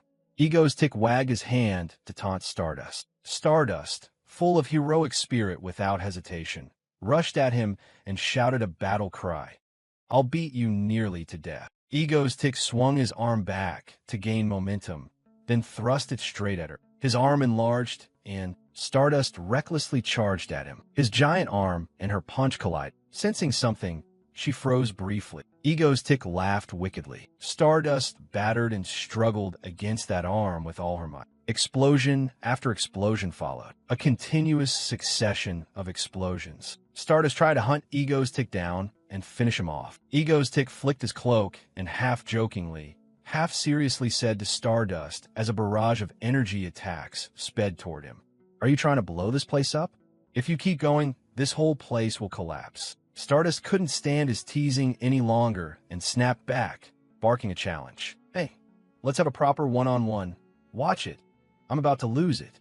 But Ego's Tick kept up his teasing and shot back at her. "Have you ever seen a villain fight fair? Just betrayed, and you still expect me to play nice?" Stardust swore in anger, "Damn it," then quickly lunged at him again. Their punches met, neither willing to back down. Ego's Tick smiled dangerously and haughtily said, "This is how villains fight, Miss Stardust. Do you understand now? Just slip your guard for a moment," and, suddenly lecturing her, he suddenly froze, eyes fixed on a monster appearing behind Stardust. It was charging toward them. Ego's Tick inwardly panicked. Too fast, I couldn't teleport Stardust with me in time. In the middle of their fight, Ego's Tick vanished.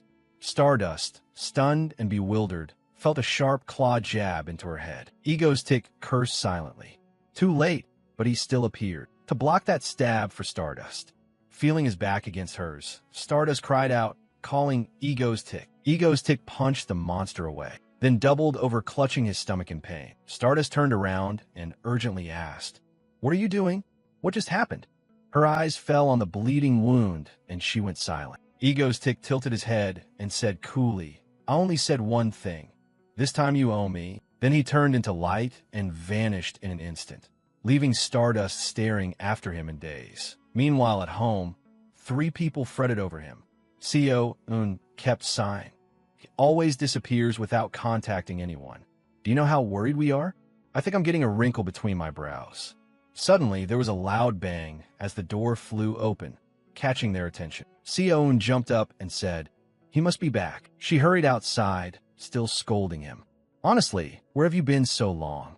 Why would you disappear without telling us?" Suddenly, they saw him collapse on the floor, soaked and slumped, and Sio's face froze. "Oh no," she screamed. Hyul and Subin inside the house stood up at once and rushed out worriedly. Seeing Ego's tick lying motionless on the ground, Sioun sat beside him in a daze. Red blood soaked the floor. Subin trembled awkwardly and muttered, "Call emergency like last time, 119. She hurried to dial.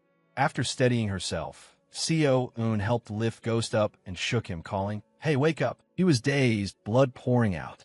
She panicked more and asked, "What should we do? He's bleeding so much." Hyul, calmer than the others, finally spoke up with a suggestion.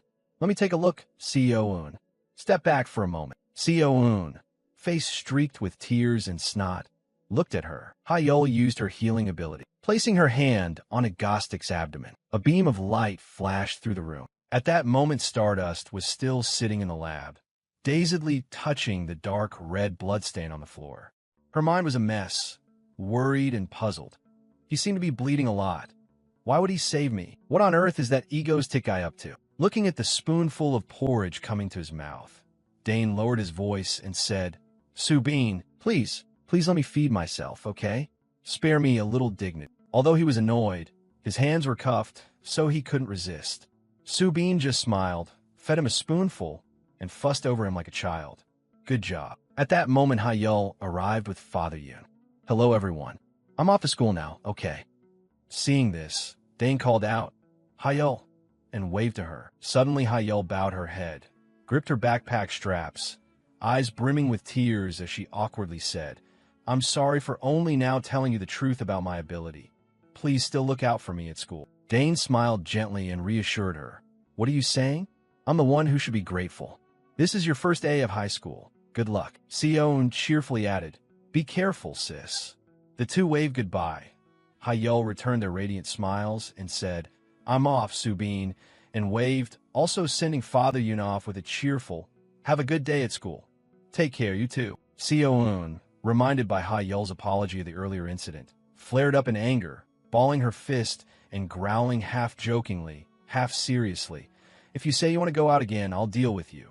I'm not kidding." Then she quickly changed the subject, holding the strange ball of yarn and asking him, "By the way, what did you pick up there? That's heavy." Dane laced his fingers together and casually said to Sioun, "I told you, it's for acupressure. Can you get it back to me?"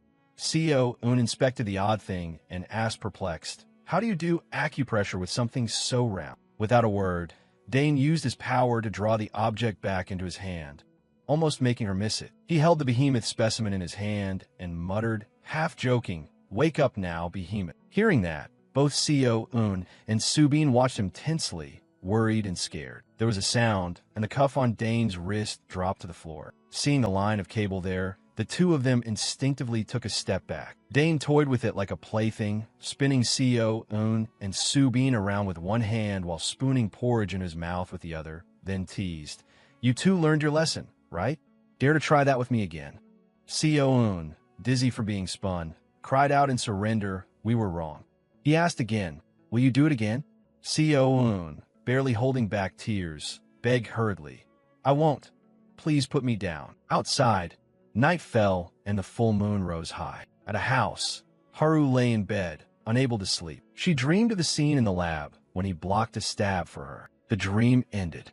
Haru screamed, startled awake, and sat bolt upright, moonlight faintly streaming into the room. Haru curled up, her hands clenched tensely on her shirt as she tried to calm herself. In the silent space, she whispered to herself, "Ego's tick, are you really safe?" 1 month later, the sky was clear and the streets peaceful. Haru sat in an empty classroom, propping her chin on her hand and absent-mindedly staring at the sunlight outside the window. Chae-hyun came over and asked with concern, "Haru, you've been spacing out lately. Are you worried about something?"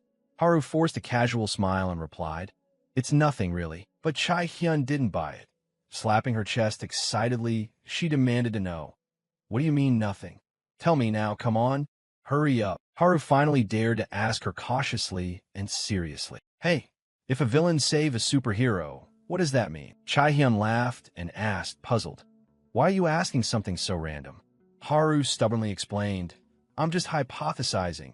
What if a villain and some hero? At that, she could tell Kim Chai Hyun would actually entertain this absurd idea. So she brushed it off. Never mind, it's probably because I'm too into the novel I'm reading. Chai Hyun sat beside her, riffling through her bag excitedly, and said, Oh my, so that's it? Actually, I'm hooked on a really good novel too. Its plot is pretty similar to what you just described. Saying that, she took out her tablet, held it up to Haru, and asked, Look, what do you think? Haru saw the cover and title, a star-crossed romance between the villain Ego's-Tick and the heroine Stardust. Haru immediately slammed her head down on the desk.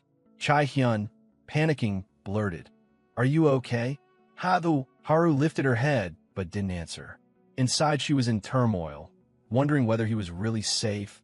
Could he possibly be dead? Ignoring Kim, Chai Hyun's frantic concern, Haru, do you have a headache? Haru kept staring toward the window, mind drifting. There was no way someone as scheming as him, who'd cause chaos across Korea, wouldn't be stubbornly alive. Even thinking that, she kept sighing, a small hope tucked inside. When will he strike again? Meanwhile, Dane seriously told everyone, during this period we won't do anything. Hearing him, Soo Bin, who was peeling an apple, froze mid-motion. Seo-eun, with an apple half in her mouth, also stopped. Both of them turned to look at him. Seo-eun suddenly asked, Really, Dane? Dane stretched out, sunning himself, and replied nonchalantly, I'll be taking a break for a while. Seo-eun, getting carried away, jabbed a finger and babbled, What do you mean for a while? Why don't we just quit altogether? Then Dane dropped another announcement. While I'm resting, someone will take over for me. Hearing that, Seo-eun froze and asked, What? Someone will replace you. Dane fell silent, a toothpick in his mouth, brooding, I can't be the one showing up forever. Right now, I'm still the strongest in the group, and that's the biggest problem. Just watching how easily Stardust held off the behemoth shows I need a partner strong enough for the coming challenge. For Stardust's sake, I've already prepared someone, a new member at a cafe.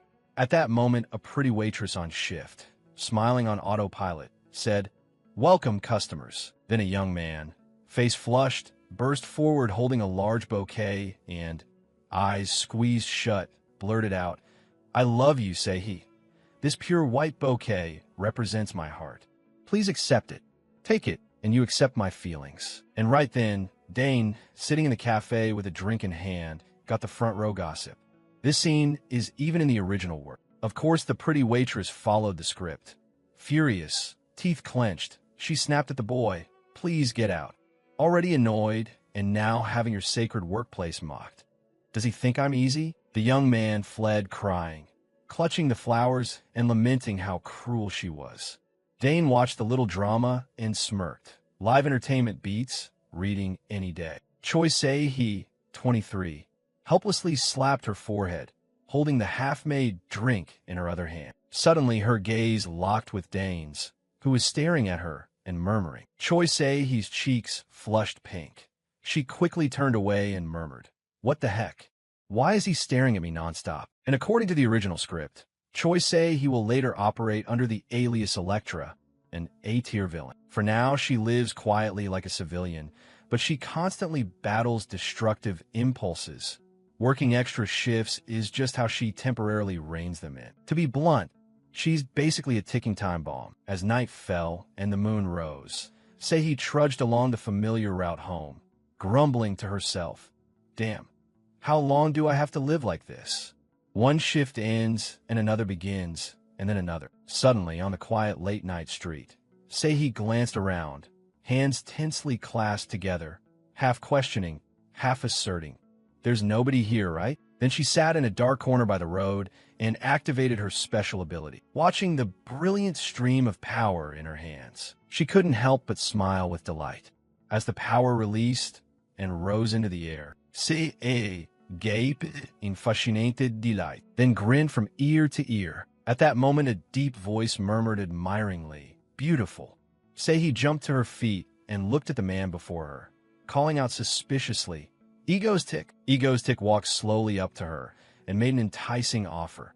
I've been looking for someone with your ability for a long time, Choi Seihi. With your power, would you be interested in helping me with a few jobs? He stopped hiding her power and even used it defensively against him. Then she boldly shouted insults at him. What? Jobs? Are you crazy? Do you think every hero turns into a villain like you? Ego's Tick produced the behemoth's form. His eyes glowed red as he stared at Sei, in a dangerous, challenging tone. Strike. Let me see how strong you really are. Sei didn't hesitate to show her power. She unleashed a blast of icy electricity toward him. The behemoth's form, activated, coiled around Egostic's hand and unleashed a force that blocked Sei's attack. The two forces collided and lit up the sky. When the dust settled, Ego's Tick laughed aloud, taunting her, Is that all? That's your limit. Being belittled by him sparked a strange emotion in Seihi. She laughed, excited inwardly. Yes, this is the feeling, the thrill of release. Then she casually swore, You bastard. Ego's Tick didn't argue. He spoke seriously. My offer stands for 1 week. Take your time to think, Seihi. Then he vanished in a blink. Choi Seihi panicked and shouted, What? Wait, hold on. But she couldn't stop him. Watching the light, he brought fate away with him. Then glancing at the power, still blazing in her hands, Seihi let out an annoyed cry, inwardly complaining, How lame. What a buzzkill. At that moment, Dane couldn't believe it.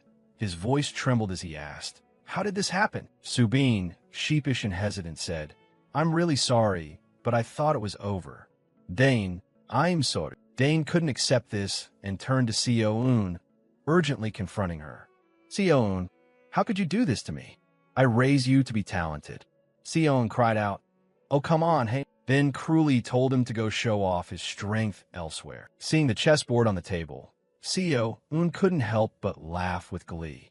One laughs, another cries. Dane, unwilling, tore his hair and groaned. Oh my God! Watching his pieces be trounced by Seo-eun, Dane cried without tears, moaning, Forgive me this time, Seo-eun. I'm about to go bankrupt. Seo-eun, on the other hand, chuckled smugly and teased, Look how pathetic the villain Ego's Tick is. Saying that, she pointed at the pile of stinking dishes behind him and confidently told him, Go wash the dishes, will you? Dane, helpless, could do nothing but stand and head toward the sink, inwardly lamenting that he'd been raising a wasp in his sleeve, a betrayer at home. Suddenly remembering something, Seo-eun anxiously asked him, All right, Dane, it's been 3 days since you said you were recruiting new members. Are we really okay, just chilling like this? Dane didn't answer, only uttering a muffled, Seo-eun grew more puzzled and looked at him questioningly. Dane put on gloves and half asking, half asserting said, Surely the trap I set has started to work by now, right? At the cafe where Choi Seihi worked, customers came and went constantly. She moved like an emotionless machine, listlessly doing her job. Yes, 1 iced Americano. Yes, got it. Points? No, not adding them. Yes, yes. Noticing her unusual mood, the manager nearby was about to check on her when he spotted an upside-down cup of coffee. So he swallowed his anger and walked over with a concerned smile. Seihi, you look a bit tired. Do you want to step outside and rest? Seihi recognized her mistake and obediently replied, Ah, I'm sorry. Thank you so much, sister. Outside, she plopped down on the break stool. Seihi stayed tense, staring at her phone. She thought to herself that she kept hearing about Mango everywhere, so she was curious what kind of person he was.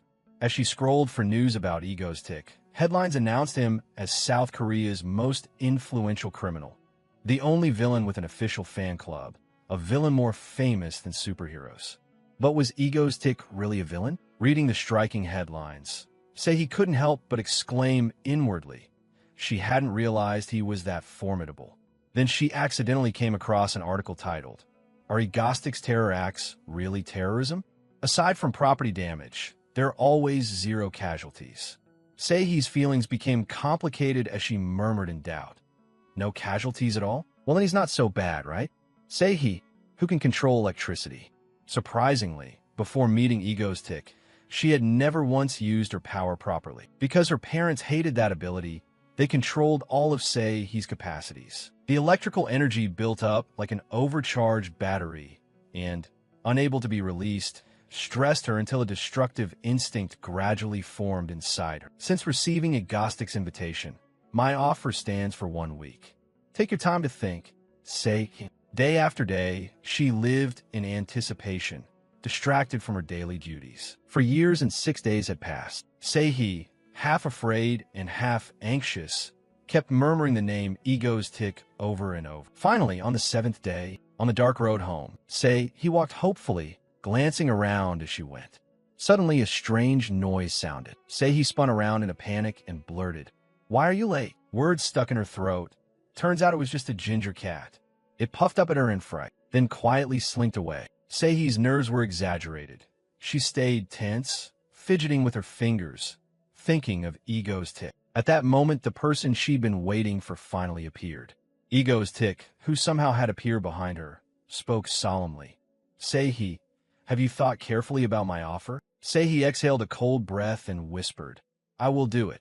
Ego's Tick, as if not hearing clearly, asked again, "What?" Sei-He turned, grabbed his hand, and loudly repeated, "I said I will do it. Tell me what to do, and I'll do it." Suddenly she dropped to her knees, took his hand, and earnestly begged, "Terrorize or destroy. Anything is fine. Please find me something to smash to pieces." Ego's Tick, surprised by her reaction, mumbled a perfunctory, "I know." With that said, in the dead of night, he pulled her away, and they vanished. At the familiar house with lights on, Ego's Tick signaled to her and the 3 people sitting on the chairs. "Come on, everyone, greet each other." Then, taking the hint, he introduced Sei-He first. "This is our new member, Choi Sei-He." Standing before strangers, Choi Sei-He was awkward and tense, and simply said, "Nice to meet you. I'm Choi Sei-He." Subin spoke first, waving and smiling. "Hi, I'm Subin." Hyul next to her added, "Hello, I'm Hyul." Seo-eun wasn't very enthusiastic. "Bored," she muttered. "Oh, great, another girl?" Seeing Seo-eun never introduce herself, Ego's Tick had to do it. "That girl is Seo-eun." After all the introductions, he suddenly removed his mask, looked straight at Choi Sei-He, and introduced himself. "And me, I'm Kim Dane." Seeing his real face, Sei-He gasped in surprise and stammered, "You're..." Recollecting the small memory between them at the cafe, she pointed at him and shouted, "The handsome guy who came to the cafe last week." Hearing her, Dane was flustered. He and the 3 others stared at her. Knowing she'd blurted out the secret, Sei-He grew embarrassed, her head about to steam, unsure how to explain. She covered her face and emitted a surge of electricity. Dane immediately reassured her. Sei-He, wait. Suddenly the whole house plunged into darkness, and everyone cried out, "The power's out." Dane loudly ordered everyone, "Someone, please turn on the lights. Phones, switch on your flashlight. Hurry." Seo-eun, holding a dead phone, said helplessly, "The phone's dead too. Must be her electricity blast was too strong." Subin babbled, "Can you feel it? My whole body's numb." Hyul, uninterested in that, was just excited and curious. "Wow, her power is intense." Suddenly, a flash of light streaked toward the group. Sei-He was hit in the face by the light and squinted away. Chaeyoon came over holding a flashlight, face cold as ice, and asked them, "Hey everyone, what are you doing? I still have homework to finish. Can you turn the lights back on?" Late at night, under a hazy moon, another house was lit up. Haru stared intently at the computer screen. "The official fan club of Mangas. Congratulations, you've been promoted to Mango member." Staring at the confirmation words, Haru dared not click. She screamed in shock. "Oh my god, no way." She was exasperated with herself, slapped the desk, imagining Seola teasing her. "Haru ranked up in Mangostic's fan club? You're such a hardcore fan." She blushed all over. After some mental wrestling, she decided she should just go to sleep. She flopped onto her beloved bed, face down on the pillow, and kept worrying to herself, "Is he okay? What did he mean by that?" Her mind had been replaying the moment he said it for days. "I only said one sentence. This time you owe me." Her heart grew troubled. Haru whispered a mild curse under her breath. "Damn you, Ego's Tick." A flashlight shone onto the fuse box. Hayol was on light duty. Subin held the toolbox. Seo-un nimbly repaired the fuse, and Sei stood beside them feeling guilty, constantly apologizing. "I'm sorry I caused you trouble." Seo-un casually said, "It's fine, you came at a good time. I was bored anyway." Suddenly Dane lightly poked Sei on the shoulder. He whispered in her ear, "Sei, come with me for a bit." The night was pitch black and the moon hung high. Sei followed his steps out into the yard, looking around in confusion. Suddenly Dane stopped and smiled. "There. Now there's no one here, just the two of us." Sei couldn't help scanning the area and asked dryly. "So?" Dane earnestly suggested to her, "Go on, give it your all. Blow all your energy out, turn up the output." Hearing him, Sei froze in surprise and stared at him. After a few seconds, a powerful surge of electricity radiated from her. Excited, she told him, "Then you better dodge." Dane wasn't annoyed. He was pleased with her attitude. Without a word, he simply disappeared, giving her the space. Sei laughed, then unleashed a cold bolt of electricity. Dane stepped to one side and felt the true extent of her power, unable to stop himself from mentally taking note. Sure enough, she was terrifyingly strong. He continued to vent all her power. Dust and smoke filled the air, rocks cracked and scattered across the ground, and satisfied, she sat motionless on the earth. When Dane saw no more movement, he walked over and handed her a bottle of water, cheerfully saying, "Got your wish. If you want to join me, feel free to use your power as much as you like." He snatched the bottle from his hand, eyes wary as she asked, "The terrorism you mentioned, you're not talking about harming people, right?" Dane, a bit helpless at her suspicion, still answered honestly, "Of course not. I follow a non-violent principle." Hearing that, she chuckled and half-joking, half-serious asked, "So not injuring anyone counts as non-violent, huh?" As she finished the water, she then asked seriously, "By the way, how old are you?" Dane held up his hand to count for a moment and replied, "Let me remember. I think 21. No. Including this year, it's 22 actually." He gulped the drink, smartly realizing something, and asked him, "Oh, so we're the same age? You investigated me before approaching, didn't you? Then why were you using formal speech?" Dane, caught by her, had no answer. He didn't hold grudges over small things. She smiled and suggested, "Don't be formal from now on." And when she held out her hand, Dane understood and shook it, briefly and solemnly saying, "All right, welcome to Ego Squad." The mood turned serious until he mumbled, "Ego Squad. What a weird name," which left Dane momentarily speechless. The next morning, he began training mode. Dane was her direct instructor. "Okay, imagine wrapping electricity around your body and shooting it straight into the ground." He was a quick learner, and before long, she managed to lift herself into the air with her power. Still, there were technical hiccups. After a few seconds aloft, she slammed back to the ground. He clutched her back and groaned, "Ouch, that really hurts." Seo-un, just waking up, shuffled out a bit groggy, yawning and asking them, "It's early. What are you two doing?" Dane said crisply, "I'm giving her special training. Next time the terror hits, he will have to fight Stardust." He slowly got to her feet and complained, "Hey, do we really have to do this nonsense?" Dane mumbled thoughtfully, "How strange." After thinking for a while and analyzing Sei's ability, he suddenly exclaimed, "Ah, right, I remember now. That feeling of electricity wrapping around your legs and shooting into the ground, you know what I mean?" He hesitated and asked again, "Wrapping around my legs? I still don't really get it." Suddenly she remembered something, looked around bewildered, then tried it. He gently floated up into the air. Incredulous and doubtful, she asked, "I can do this." Dane, pleased and happy, said, "Okay, that'll do for today's training." After she landed, Seo-un came over and handed her a drink. "Sis, have some water."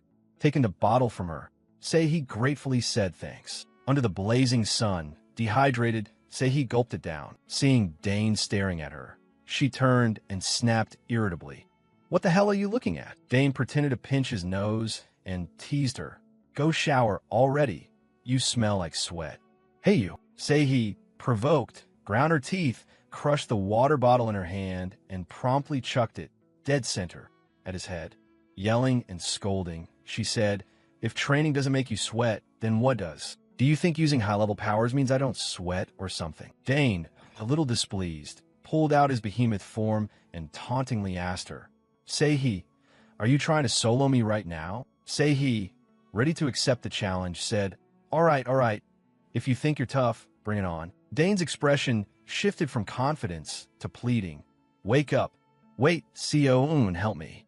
Co-un crossed her arms, stepped aside, shook her head in exasperation, and sighed.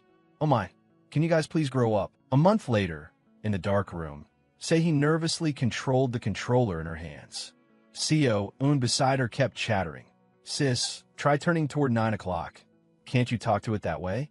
I'm so curious." Dane couldn't help but grab his head and bark orders. Press A, press it now, press it right now." But Co-un objected, saying, "Wait, try talking to it first." Dane disagreed and scolded, "Ugh, Sei-he's gone crazy. Huh? What is Sei-he doing now?" Sei-he, already tense with two people giving conflicting directions, snapped in annoyance. "What do you want me to do? You two are making it impossible to focus." Dane and Co-un kept arguing. "Shoot, just shoot now.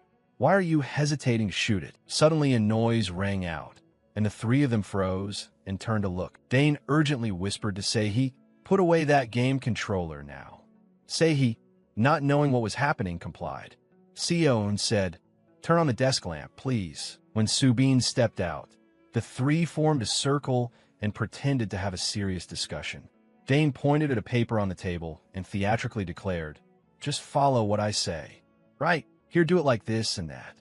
I think this is a sweet setup." Subin's face didn't change. She dryly remarked, "Oh my, all stayed up all night for the raid, huh? Guess you haven't done it in a while. So everyone's excited, right? You're so hardworking." Her tone made everyone break out in a cold sweat. The hidden controller and the whirring console had betrayed the three of them. Still, Subin didn't scold. She smiled understandingly and said, "Come on, you guys, stop. Get some sleep so you'll be refreshed. Isn't that better?" Her unusually gentle attitude made them even more nervous. Sei-he immediately stood up and slipped away first, rubbing her hands and saying with a smile, "You're right. I'm going to my room. Sleep well." Co-un quickly agreed. "Me too. I'm going to bed to get ready for tomorrow." Only Dane, left behind, flustered and forcing a smile, said, "I'll go prepare to make the raid a success." Though things didn't go as planned, Subin frowned but kept a standard smile as she addressed him. Dane stayed behind. Sei-he and Co-un stood hidden in the corner watching Dane get scolded by Subin, unable to stop whispering to each other. Subin, when she's angry, is terrifying, right? I absolutely don't want to be yelled at by her. At that moment, an alarm blared through the headset. "Emergency, emergency. A villainous terrorist has been detected in the Seoul area. All civilians within a 350 m radius have been evacuated. No casualties reported so far. Where's the superhero Stardust?" Stardust replied indifferently, "I'm en route to the scene now, heading straight there." She was looking for the name, Ego's Tick, when she spotted another familiar face. Sei-he, the villain alias Elektra, waved at her and casually said, "Hello, Miss Stardust." Stardust looked at her with an icy expression but conflicted feelings. After a moment, sticking to her duty, Stardust threatened Sei-he, "Villain, cease this terrorist act immediately and surrender. If you resist, I will use force to suppress you." Sei-he laughed and cockily said, "Surrender? That's no fun." Then suddenly she unleashed a bolt of electricity towards Stardust. After that, she seriously restated, "My name is Elektra, and I'm here to face you, Stardust." A week before Elektra's terrorist incident, Dane arranged to meet Sei-he alone in a secluded corner. Sei-he asked, puzzled, "What's up? Didn't training end yesterday?" Sitting on a tree stump, Dane said seriously that he had forgotten to teach her something, a move called Thunder Fist. Hearing that, Sei-he reflexively repeated the name Thunder Fist. Dane, vainly assuming she was praising him, quickly asked, "Well, just a name sounds cool, right? Curious now, aren't you?" Immediately Sei-he scowled with contempt and said, "What a gross name." Dane grumbled inwardly, "Well, that's the name what do you want me to do? But putting that aside, he carefully guided her. Don't think of firing electricity outward. Imagine winding the current into your arm, clenching it into a fist, then release it. Say he followed his instructions seriously. Dane paused, then continued. Gradually push your focus to channel electricity to the extreme, concentrate it entirely into the fist. Following that, say he reported, I'm doing it like you said. Having said that, she threw test punch. The Thunder Fist punch truly packed formidable power. Earth and rocks within range were sent flying in all directions, creating a quake that shook the heavens and split the earth. When the dust cleared, a long chasm had opened in the ground. Dane walked over to Choi Sei-hee and asked, See that? That's Thunder Fist. Pretty awesome, right? Sei-hee, still astonished, exclaimed, That's insane. Dane looked at her and encouraged her, saying a week before the terrorist incident, just practice this move over and over so you can land one on Stardust. Keep it up. Sei-hee smiled and threw a bland insult. You're crazy. Why do you keep targeting that girl? That's messed up. Dane, shameless, confidently replied, I'm a villain with a tragic backstory, you know. Sei-hee, by habit, shot back. What nonsense are you talking about? You idiot. And now, in this very battle, Sei-hee was using it against Stardust. She mocked with a taunting line. An A-rank hero, and that's all you've got? Not willing to lose, Stardust charged and flew toward her. Through his binoculars, Ego's-Tick was watching the fight between the two of them. He happily sipped his drink, constantly praising, This position is absolutely safe, the best spot to watch. A free performance just for me. Stardust watched the electric currents Sei-hee emitted and quietly clicked her tongue. She thought to herself that to get close to her, she'd have to withstand that level of electricity and still be ready to dive into Sei-hee. Seeing that, Sei-hee couldn't help but feel impressed. Oh, she can get through it too, huh? Saying that, Sei-hee swung a leg out and mumbled, How about this then? Each of her kicks set off an explosion in the city. Stardust screamed in pain from the electric shock. Sei-hee nimbly landed and, looking towards Stardust, confidently muttered, She's easier to take down than I thought. At that moment, Stardust pushed through Sei-hee's bolts of electricity and slowly closed the distance. Stardust generated a gust of force that blew away the choking dust and advanced steadily. Sei-hee's confident mood was immediately extinguished. She stared at Stardust in astonishment. As Stardust prepared to strike, but hadn't yet, Sei-hee popped up and stepped to the side, stared at Stardust, and gave a cold laugh. The two stood facing each other, neither making the first move. Sei-hee tensely wondered to herself if that girl was some kind of monster. Ego's-Tick had been playing with this monster all along. Stardust glared directly at Sei-hee. It seemed she was gradually adapting to Elektra's attacks. Stardust. The reason I trained Sei-hee so hard was to increase her endurance against Stardust strikes. Compared to the original who used to get pummeled, this is probably just a scratch for Sei-hee. Ego's-Tick watched from afar, noting every move with a sardonic inner comment. Back in the fight, Sei-hee prepared to unleash her move, when Stardust cut in coldly with an ultimatum. You're Elektra, right? It's still not too late to surrender. I'll take you in without leaving a mark. Seemed like her words had offended Sei-hee. Sei-hee angrily shouted, What? Damn it. Stardust, radiating deadly intent, said curtly, It's something you brought on yourself. Then she powered up like a rocket and flew at Sei-hee. Sei-hee immediately assumed a fighting stance. The two fists collided, creating a thunderous explosion.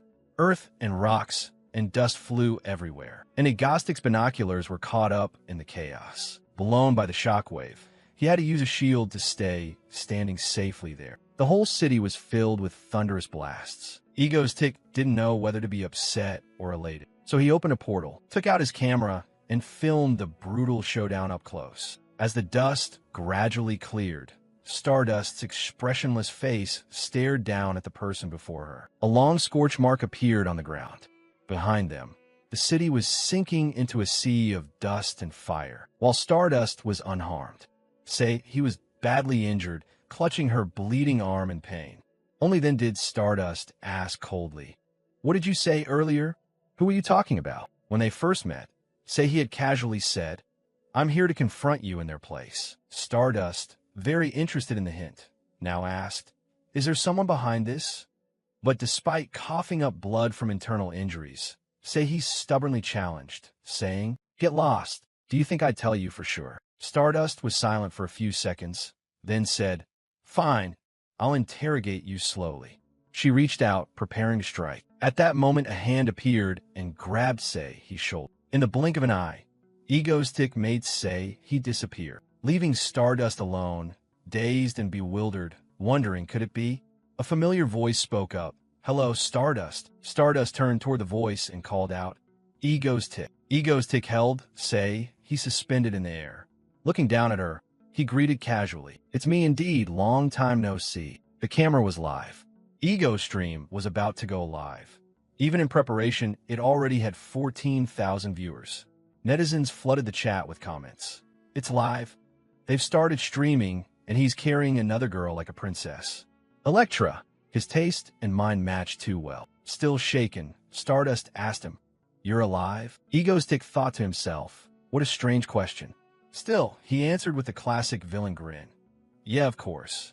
Too bad this isn't good news for you." But as soon as he finished, Stardust sighed with relief. "You're alive. Thank goodness," which made him tease, "Oh, just now you sounded relieved." Well, who knew Stardust would worry about me? Stardust couldn't argue. His words hit a nerve, and her face flushed bright. Egostick continued, "Next time let me announce my return first." Say couldn't hold back and scolded him. "Hey man, why are you late?"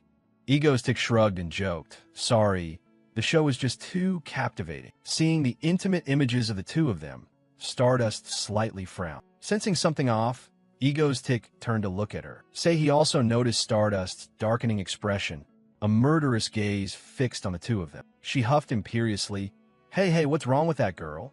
Why the sudden mood flip?" Egostick remained calm and rational, guessing she's probably itching to tear these two villains apart right now. Has a superhero's fury been roused? After a brief silence, Stardust looked up and shouted, "What reason do you have for being here?" Egotick, cradling Seihi, smiled and said, "Me? I'm here to rescue my associate." That statement turned Stardust's face dark. An associate? Before she could process it, he continued, "Allow me to introduce them properly. Ego Stream is actually an association of villains." Stardust couldn't believe her eyes. A league of villains? Egostick confirmed once more, without a hint of doubt. "With me now are comrades whose powers rival the Electra you're facing." That meant that from this moment on, I will no longer carry out terrorist acts alone. Prepare yourselves to worry, starting with Stardust. No, for the entire nation. Attack. Egostick barked. Electro, unleash all million volt blessed. Seihi, angrily snapping, "I told you not to do that," still hurled a surge of electricity towards Stardust. The moment she launched herself back to dodge, the two of them vanished immediately. "See, Stardust, you're still too weak to catch us. Try harder next time." Stardust was furious to the brink of madness. "Stop right there, you two. Don't you dare run." Her anger got the better of her, and she punched the nearby wall, shattering it to pieces. What is this awful, unpleasant feeling? Electra, Egostick, inside her head the image of Egostick laughing echoed. I have so many lovely teammates. Of course Electra is still my favorite. Seihi, embarrassed, snuggled into his arms. Oh, what a weird thing to say. I told you not to do that. But in truth, this event had never been recorded before. Rage fully consumed Stardust now. In our next rematch, I swear I will annihilate you completely. Meanwhile, on Egostick's side, he stood before a perfectly ordinary wall. This is the place, isn't it? Suddenly he shouted, "Is anyone present here?" Then he punched the wall to pieces. In an instant, a hidden passage revealed itself. Right on cue. The 30th floor belonged to a stairwell of no particular note.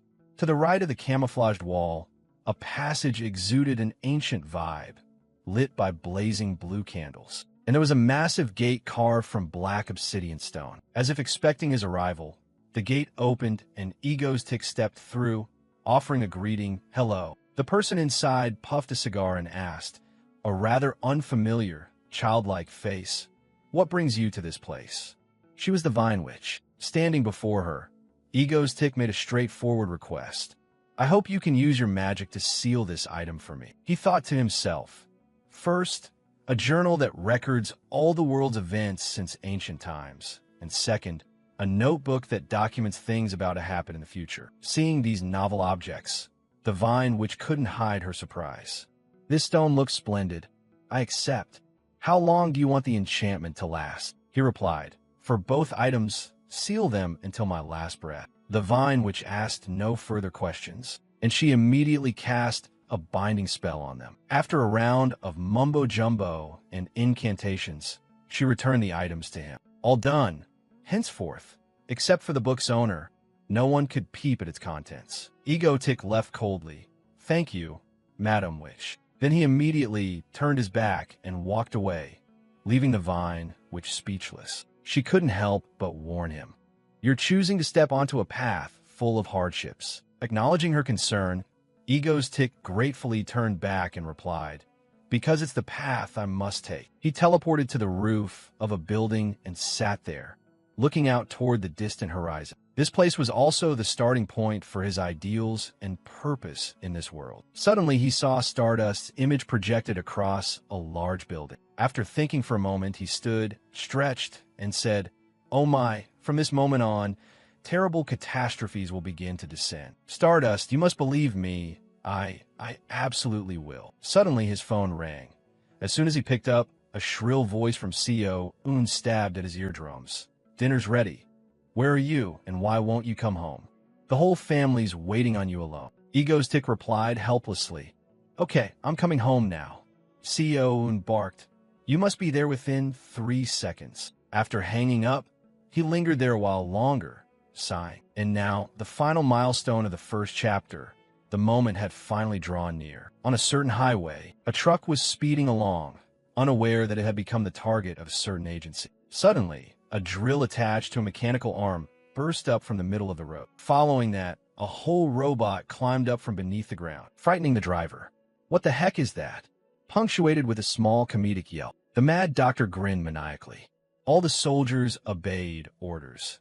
Toward the nation of Korea that once oppressed us. The time has come for us to wipe it off the map. Inside the classroom, 2 students were giggling together. They watched the video of He and praised her. Electra is truly stunningly beautiful. She must be dating Egotic. The other replied immediately. Look, you can tell at a glance, she's just Egotic's comrade. Haru, sitting behind them, smiled faintly. Meanwhile, they were still arguing. Ugh, what nonsense are they spouting? Don't know. Can't you see them whispering intimately in front of the camera? Besides, who carries a female friend like a princess? The other disagreed with that take. Seriously, is that the perspective of lonely single guys? His friend said, no, it's precisely because there's no romantic involvement that they're comfortable hugging in front of the camera. If one were secretly in love, they'd never dare to do that. So the other guy began to be convinced. It does sound plausible. All right, keep talking then. The first continued. Oh my, it's not just reasonable. All along, Egotic's attitude has always been just one way. In his eyes, there's only Stardust. That's how I see it. The friend exclaimed, oh, I see. Maybe that's why Stardust seems pitiful. I watched the live stream and almost cried. The friend analyzed from her position. Even if Egotic is just one criminal among many, he can't help but care about that. Seeing him embrace another woman right before her. Who could stand that? His friend burst out laughing. Goodness, this guy is deep in delusion. As for me, I'm fully supporting the Egoelec ship. They seem more in sync, after all. Before he could finish, he caught Haru's fiery glare from the back. Huh, did I just say something wrong? His friend trembled too. Seems he's a hardcore fan of Egotic and Stardust. Also both blonde, interestingly. Just then the lecturer entered the classroom.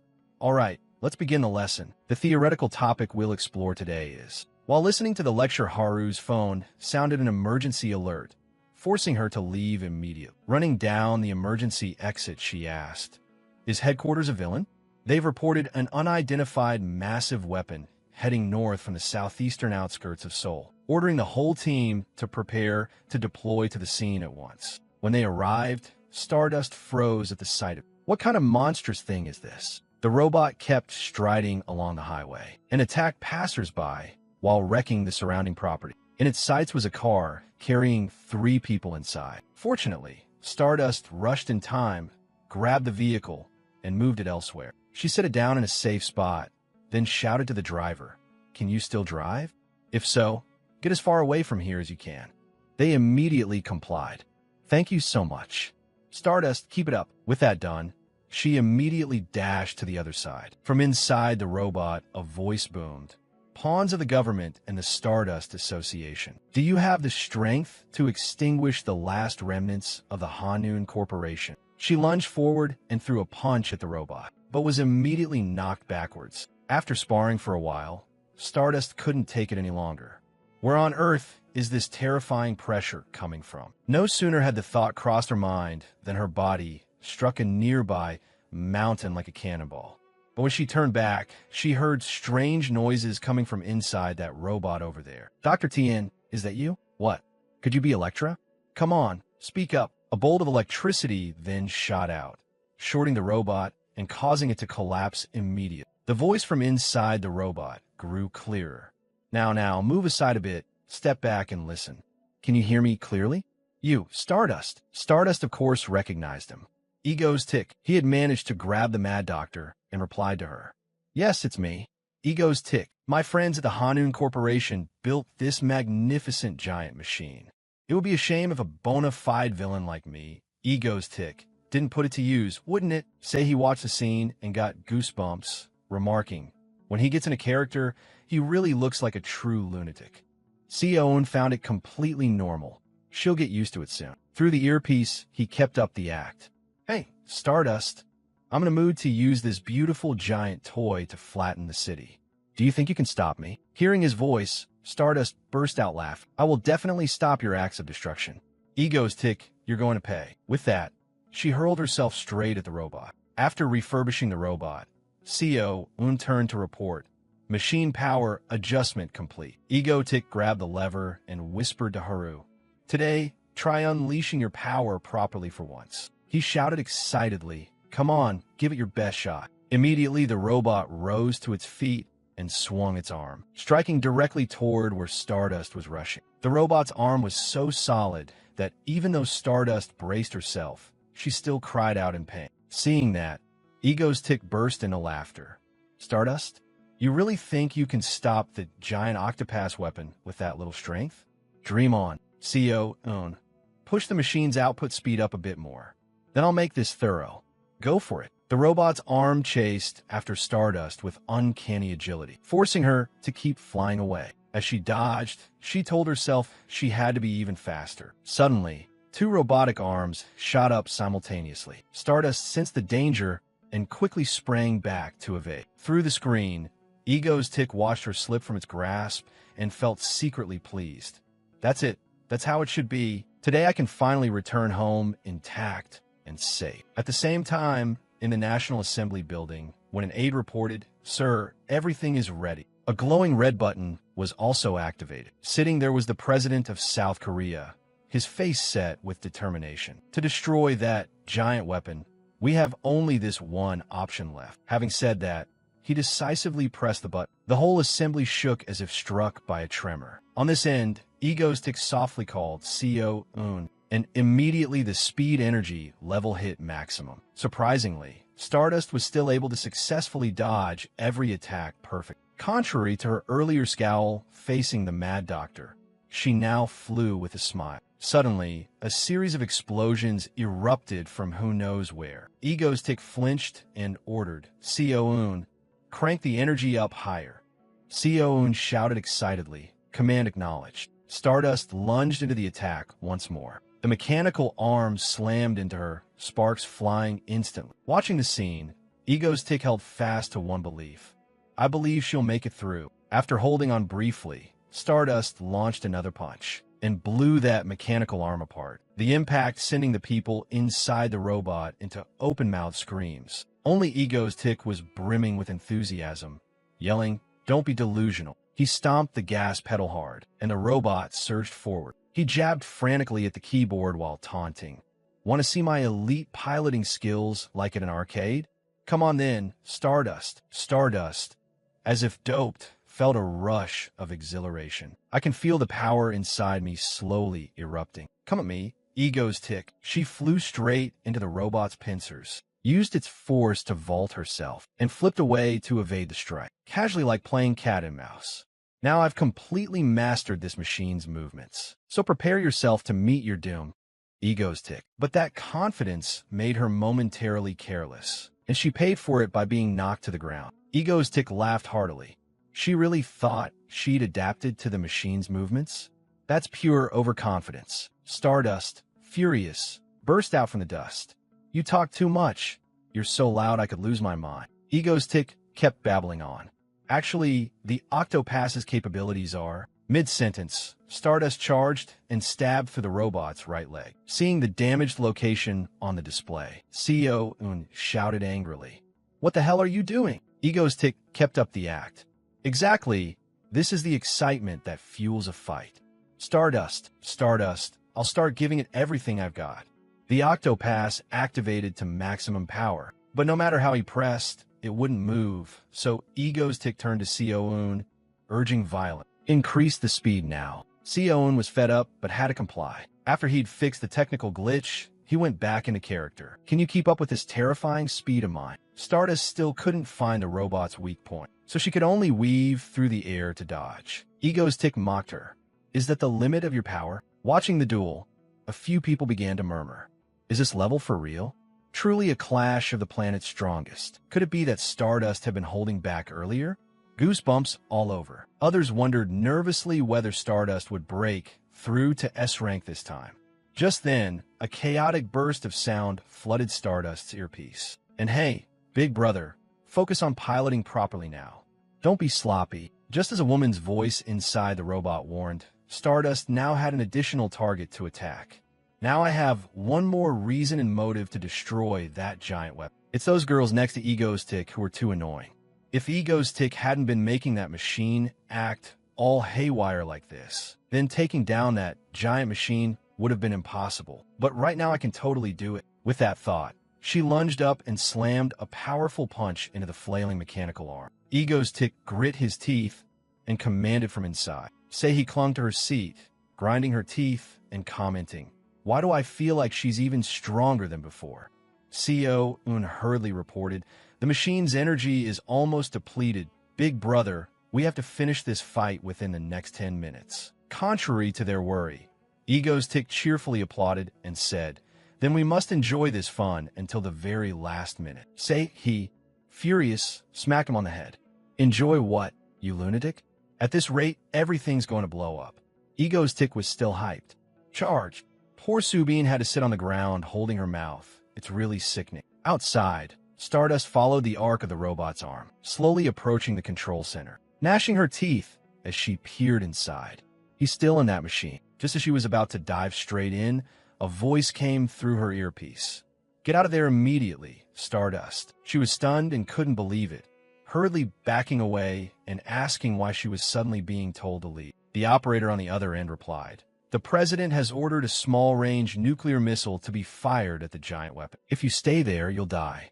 Stardust couldn't help but shout, "Have you all gone mad? If that missile explodes here, will civilians' lives be endangered? Besides, I can take it down. Why are you doing this?" The operator answered that they're sure it's because they're worried the government's image would suffer if they just stood by. We can't predict political calculations. Stardust still couldn't believe it was true. Even so, the action was utterly irrational. The operator tried to urge her, stop arguing and withdraw immediately. Stardust, how long do you intend to stand there? My octopus punch is itching to make a move. Stardust saw the robot standing still without actively attacking and realized it had paused to wait for her. An enemy who actually cares about their opponent? It seemed utterly unaware of the incoming missile. If that's the case, she said one final, sincere apology. Then she pulled out her earpiece, to the astonishment of the operator. What? Stardust, gritting her teeth, she shot off in another direction. Headquarters went into an uproar at the sight. She threw away the radio. What do we do now? Part June home munched popcorn and reassured everyone it would be fine. In any situation, we'll find a way to resolve it. So be patient and watch. Inside the robot, Ego's tick was equally stunned. Hey, Stardust, where are you going? Are you planning to run away now? But Stardust had found her own purpose and streaked through the sky. Egoistic. There are countless reasons this country wants him eliminated. A top-tier criminal responsible for terror attacks and hijacking broadcast signals. Yet for some reason, I can't bring myself to hate him. This time I'll save him. She shot straight up into the air. She quickly found the target she needed. The small-range missile the government had launched. An image of Ego's tick flashed through her mind, a light, and she no longer hesitated. She drove straight into that small missile. The pain made Stardust grit her teeth and endure. The people inside Egostic's robot witnessed the scene and gaped, murmuring, "Something's coming over there." "What is that? Isn't that a missile, though, Stardust?" Ego's tick stood dumbfounded, unable to believe his eyes. "Stardust, why?" Up in the sky, the battle seemed to be reaching its climax. Stardust shouted for support. Just as the missile's tail energy weakened, she quickly grabbed the missile's nose and changed its direction, then pulled it and flew it elsewhere. Inside the robot, Ego's tick frantically shouted, "Co-un, have you traced what that is yet?" Co-un, sweating, yelled back, "I'm looking, stop rushing me." A moment later, the screen switched to footage of the National Assembly. She reported back, "Found it. It was launched from the presidential office. The disarm code is out of time. 10 seconds until detonation." Ego's tick gaped at the news. "What, 9 seconds left?" The old president smiled cheerfully. 8 seconds, 7 seconds. Stardust had already carried the missile to another place. 6, 5, 4. Ice was still out shopping with his bodyguard. 3 seconds. Ego's tick stared at the screen in a daze. 2 seconds. Stardust had successfully redirected the missile upward. 1 second. She summoned all her strength and hurled it straight into the sky. The moment the timer hit 0, an earth-shattering explosion occurred. The sky was dyed a blazing red, causing the students to stare out in bewilderment. The sight even made old Park Jun-ho stop eating his popcorn. The smile on the South Korean president's face froze. Co-un hesitated. Then he sprang up, wondering, "Where's Stardust?" Ego's tick charged off, yelling, "Stardust, over here!" Stardust fell unconscious and plummeted, when immediately a hand shot out and caught her. He held her in his arms, baffled as to what on earth was going on. Suddenly, Stardust weakly opened her eyes. Before she could speak, he questioned her. "Who told you to stop that missile? What if you had died because of it?" But she didn't answer. She closed her eyes again. Seeing this, Ego's tick felt a pang. She had unleashed such overwhelming power, and now her body was so weak. "She looks like she might get mad at me." While he was still pondering, Stardust opened her eyes again. That look confused him. Why was she looking at me like that? After all, she's being held in the arms of a villain now. Realizing this, he began to act. "Stardust, I thought you were only worried about running away. You're that quick at creating a diversion? Even stopping a missile? It looks like you might have been aiming for something else too." Saying that, he became aware that the giant weapon was right on the verge of detonation. If the missile fell on it, there would be no saving it. If she hadn't noticed in time and rushed to block that missile at the last minute, both he and she would have been wiped out together. So why on earth did she stop that missile? As if reading his thoughts, Stardust murmured, "I just wanted to do it. And besides, this counts as paying back that debt." Saying that, she forced a smile once more and fainted in his arms. Ego's tick stared at her in daze, puzzled. What does that smile mean? Could it be that she finally realized?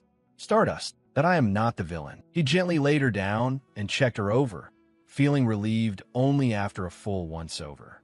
Luckily, it seemed her life wasn't in danger. She was always a tough one. Suddenly someone called on the earpiece. Ego's tick pressed it. "Co-un?" On the other end, Co-un replied, "Sir, I've checked. It was launched directly from the president's office." He had already guessed and just nodded silently. Truly, an unpredictable world. Obviously, the whole world had seen Stardust stop the missile. Even now, people still couldn't understand the connection between the two of them. This situation can't continue. With that thought, he decided, "Co-un, start the broadcast." Co-un, who had been waiting and cracking her knuckles, replied, "I've been waiting for you to say that." Immediately, Egostic's live stream began. "Hello everyone, I'm Ego's Tick." Instantly, 67,000 people joined, comments popping up. "You're live all of a sudden. Why start streaming now? I was getting pumped watching the battle, and you cut the feed. Where'd it go when Stardust flew up?" He casually addressed the camera. "Stardust, where did she go?" You're all curious, right? The feed immediately showed Stardust lying unconscious. Viewers erupted. What? Did Stardust lose? Ego's tick is awful. Oh my god, that's crazy. He quickly fired back. I didn't make her like that. The presidential office said they would arrest me. They launched a nuclear missile at Seoul, the president of the Republic of Korea himself, just to wipe out a villain like me. To capture me, they sacrificed the entire population of Seoul. Immediately, comments flooded in nonstop. Even the South Korean president was left speechless. A hail of bullets then began to tear into the building where his live was streaming. The noisy gunfire also caused Stardust to open her eyes and regain consciousness. After the incident, countless news outlets began reporting. Since the new government took office, we were facing the worst crisis in history amid calls to impeach the president. Another news bulletin continued. It's a rapid report, folks. At the International Heroes Association, foreign media reported they were discussing promoting the hero Stardust to S-rank. Seola, relaxing in her office, heard the report and exclaimed, "Our Haru really is something." The bulletin continued. Word has it the villain Egostick is also being considered for promotion to S-rank. Unlike Stardust, who is only just being discussed, Egostick's case had been under consideration for months. Association officials said an official announcement might come at the end of the month. At that moment, a voice called from outside. "Miss Seola, may I come in?" She grabbed the remote to turn off the TV and replied in a composed tone. She calmly and gently stroked her pet. She is the heir to the A-rank ice hero conglomerate, Shooting Star Corporation. The secretary stepped in to report, "I've bribed the presidential candidates for the next term. They've pledged to follow Shooting Star Corporation's orders." She nodded with satisfaction. "Good. What about the other matters?" the secretary replied. "The chairman has announced he will delegate everything to Miss Seola." Seola spread a calculating smile. Finally, then she returned to her normal composure. Now she could go out. The secretary bowed and turned to leave. The room suddenly fell into an odd, eerie silence. Then Seola gave a delighted smile. "Thanks, Egostick, for giving me the chance to swallow up Korea. I'll make good use of it." Cut to Dane's mansion. He burst in, flustered. "Guys, something big happened." His words grabbed everyone's attention. He continued in a worried tone. "It seems Stardust is starting to suspect you." Seon asked, "Suspect what?" He answered, "She thinks you're not actually a villain." He flashed a skeptical look and blurted, "Are you stupid?" Seon continued, "No way, right? You still think you look like a villain?" He muttered while eating. "What a nutcase." Bombarded by the girl's attacks, he exclaimed, startled. "What? Me? What about me? Bored, so I go terrorize people. The number of hostages I've taken lately is countless." Subin cut him off. "You released them all, didn't you?" He blurted out, "I kidnapped people, sure, and I've killed a lot of villains too." He curled her lip. "You literally brag about killing so many villains." Seon chimed in sarcastically. "Thanks so much, a rank hero Egostick." Went on to explain, "Anyway, I've been trying hard to live right, whether as a villain or as an individual." This made Seihi puzzled. "If you're living hard, what's it got to do with anything? You really are messed up. So all this time you've been trying to look like a villain?" he shouted. Of course, hearing that only stirred Seihi's temper. She snapped. "The moment you try to act like a villain was a mistake. It's obvious at a glance. There's no mistaking it." She pressed on. "Why do you think I accepted your invitation to join? Look at last time. If that giant machine had been left to barrel into Seoul, what would have happened to you? If it attacked with full force from the start, could little Stardust have stopped it?" Seon shook her head and added, "How could she stop it? Not a chance." Slubin, peeling an apple, wondered, but Dane had intercepted it for her. He even fought while adjusting the firepower. Seon sneered. "If you didn't notice that, you're an idiot." He was left tongue-tied, but tried to explain. "It's not just about that one thing.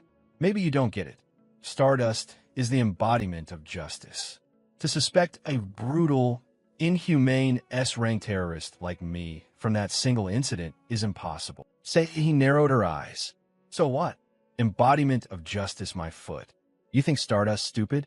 No matter how you look at it, you're not a villain." That remark hit Dane like a punch to the face, leaving him dumbfounded. Then she turned to Seon. "You're right, aren't you?" Seon played along. Of course, didn't someone say it?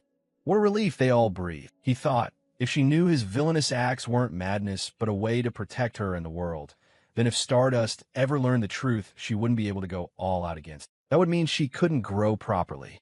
And in that state, the apocalypse couldn't be prevented. He clenched his fist and shouted, "That can't happen." His shout made little Co. Un jump in surprise. He struck a confident pose. Right. Stardust needs someone to constantly remind her that he's an utterly terrible person. With that thought, he immediately dashed off to remind them. You all stay here. I'm heading to Busan. Cut to Shin Haru. She was now standing in front of a high-rise building. She was delighted by the sights around her. Just as she stepped in, a receptionist came forward and bowed. Hello, are you Shin Haru? She nodded gently and replied, yes. The receptionist moved to take her backpack. I'll bring your luggage up to your room. She cheerfully answered, thank you. She felt a flutter of nervous excitement and thought maybe this would be even better. A soft voice whispered in her ear, calling her name, Haru. Recognizing the familiar voice, she turned around happily and exclaimed, Ciola. The two of them stepped forward and embraced warmly. Ciola teased, look, you're even prettier now, huh? She blushed and replied, you too. Really, Ciola suggested. Today we have to have a really fun time. She took Shin Haru's hand and raised it in a toast.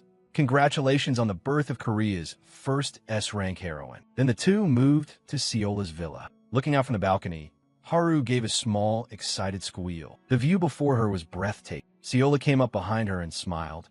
Isn't it amazing? Haru nodded in agreement. Ciola pointed inside and invited her in. Inside the dining room, chefs were laying out an array of delicious dishes. Haru's eyes landed on one item and she cried, Mango! Mango snow smoothie. She immediately popped a piece of mango into her mouth. She chewed with delight. Across from her, Ciola teased, you like mango that much? How cute. She wondered aloud. Mango reminds me of Ego's tick, doesn't it? Hearing that familiar name made Haru jump a little. Huh?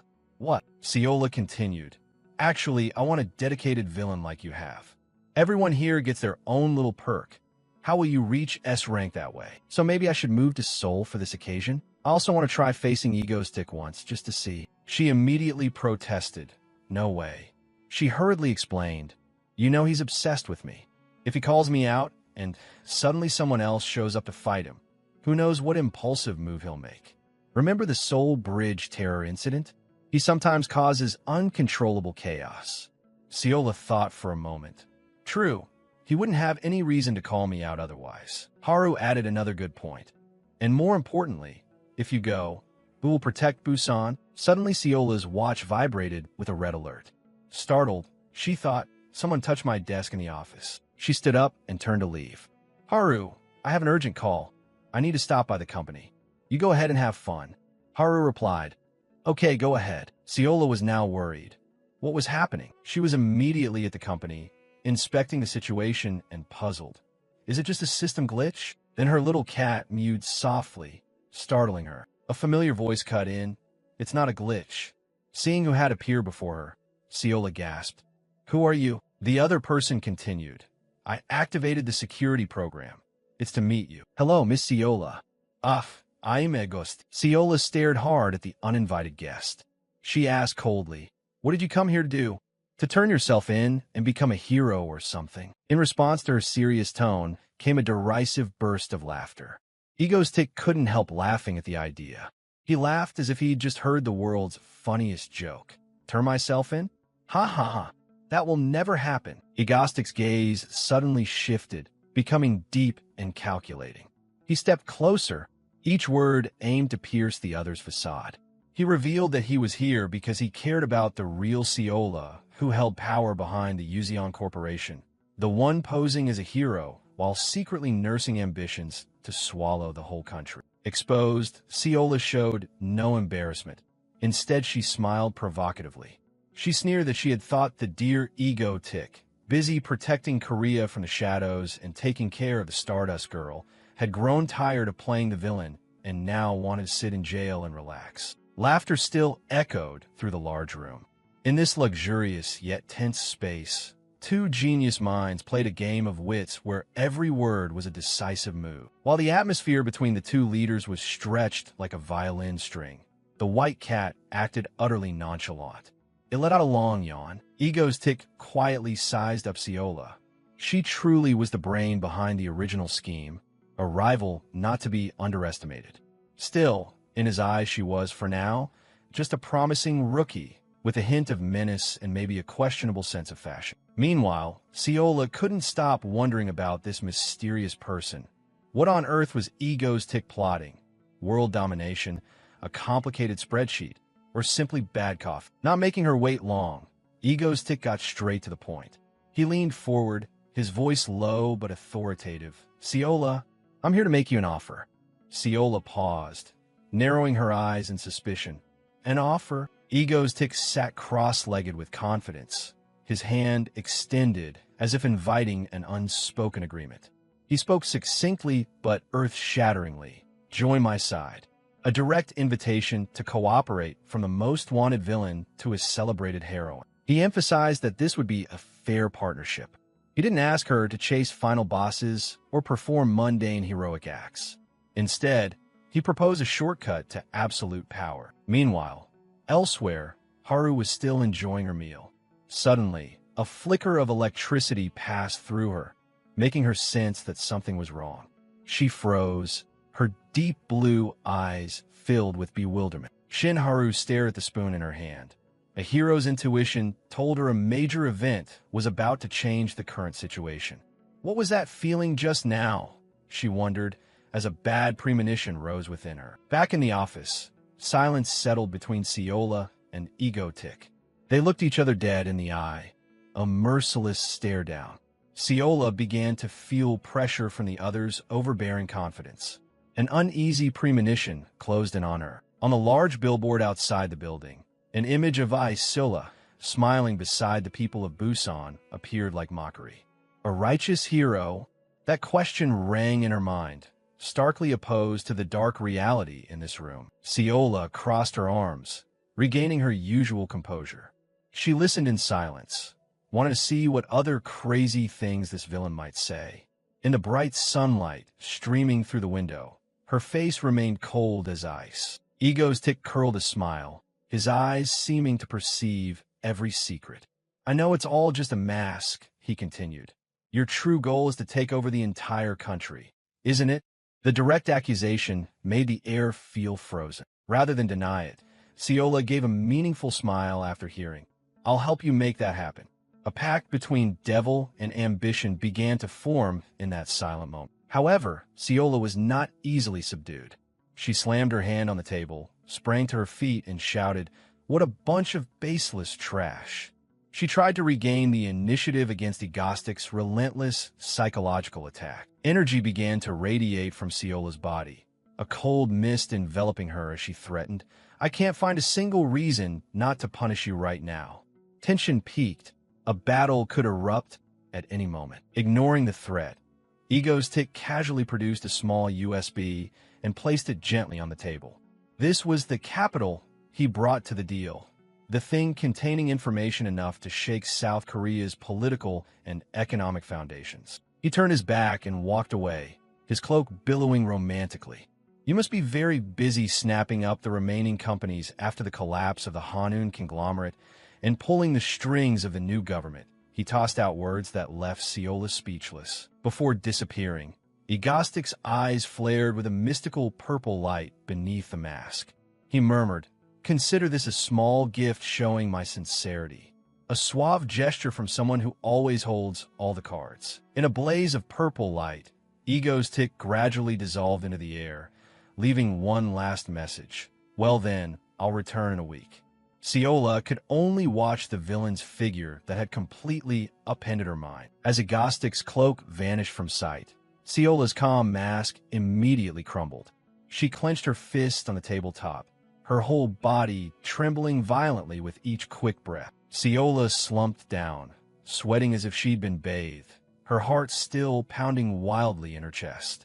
"Phew, my heart nearly stopped," she muttered, her eyes still stunned. Behind the facade of a top-tier heroine was an extreme fear. Yet from his calculating trembling, a peculiar alliance had officially begun to sprout. Egostic's silhouette lingered in Seola's mind even after he left. The gleam beneath that mask seemed to see through her soul, forcing the usually confident Toe to lean on the table to steady her trembling body. An invisible pressure from this mysterious villain still hung over the room. Seola, Lee's gaze fixed on the small object lying alone on a luxurious wooden table. It was a USB Egostic had left, a gift containing enough power to change her fate and that of the country. A heavy silence closed in as she stared at it. The name Egostic now rang in Seola's mind like an enchanting and dangerous melody. She began to realize she was not facing an ordinary criminal, but a powerful entity far beyond what she'd imagined. Curiosity mixed with fear began to take root. Egostic didn't just possess massive information and capital. He also wielded a frightening soft power, the loyal and numerous Mangodan fan community. On social media, images of fans dressed as him eating mango ice cream together showed the wide cultural influence of this national villain. He was a villain with terrifying influence over both politics and culture in Korea. Images of Egostic as a dark king, manipulating skyscrapers and floating financial figures, reflected the nature of a world-class manipulator, someone even the government feared. Seola privately admitted, "No, in reality, he's more of an anti-hero than a villain." She gave a bitter smile as she realized she was being spun like a top in Egostic's palm. A man who could see her ambitions and offered cooperation. Wasn't that what she'd always wanted? Looking at the USB one last time, Seola wondered if she had the courage to refuse such a crazily tempting offer. But deep down, she knew the answer had long been decided. An opportunity to realize her long-held ambition lay right before her, and she wouldn't let it slip away. A dry click rang out as the USB was inserted into the computer. It was the start of a major turning point, an action that would trigger a chain of events to rock all of Korea in the near future. Seola's finger trembled slightly with extreme excitement. A folder appeared on the screen with a shocking title, "Information Necessary for Seola to Take Over Korea." Seola froze, her heart hammering as she saw what unfolded before her. "What the hell is in here?" she whispered to herself. Her amber eyes widened in astonishment as she scrolled through the classified data. Line after line, file after file appeared like a map leading straight to the crown of power she had long desired.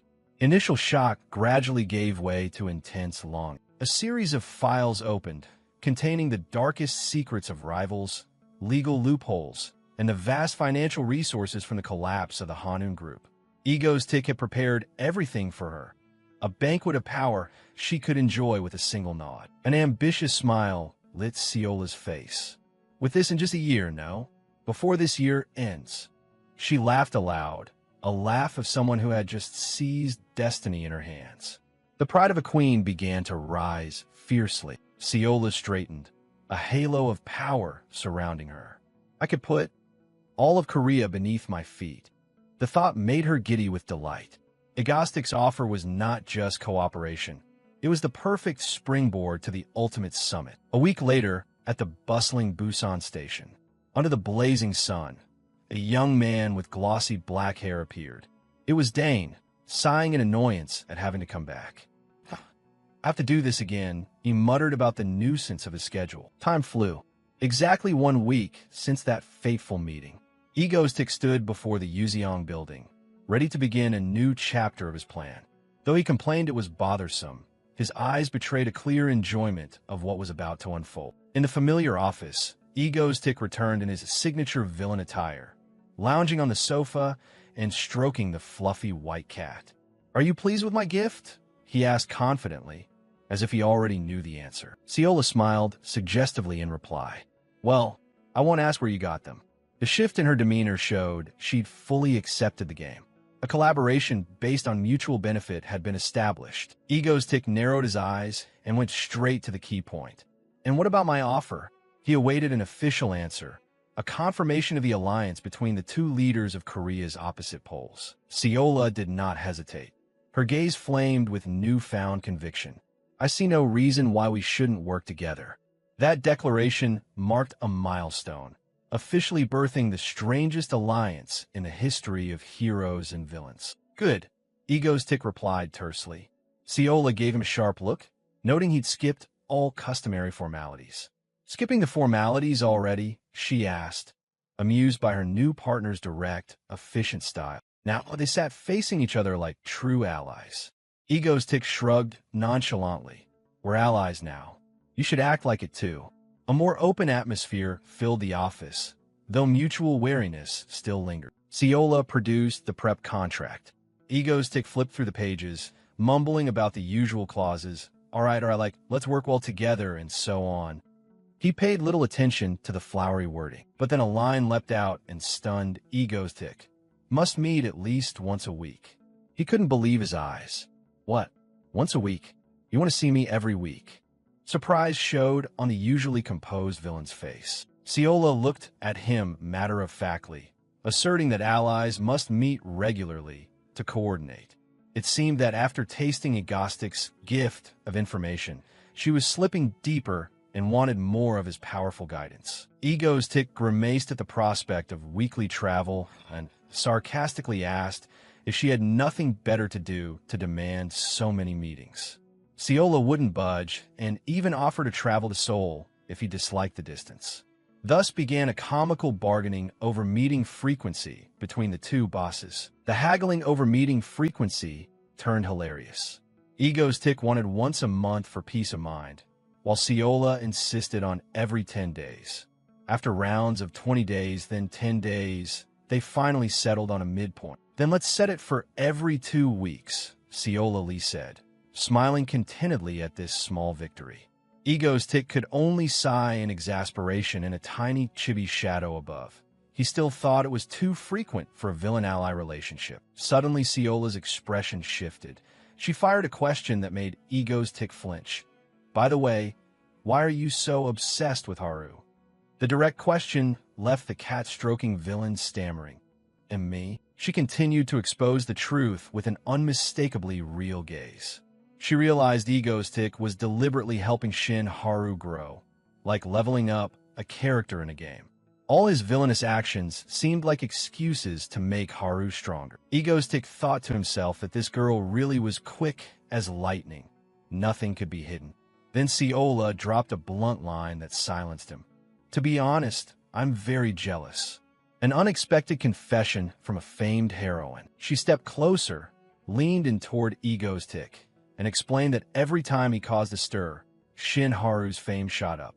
For that reason, Ciola wanted to ask him a favor, a request Egostick would never have expected, even in his dreams. With cheeks slightly flushed and a pleading look in her eyes, Ciola blurted out the shocking request.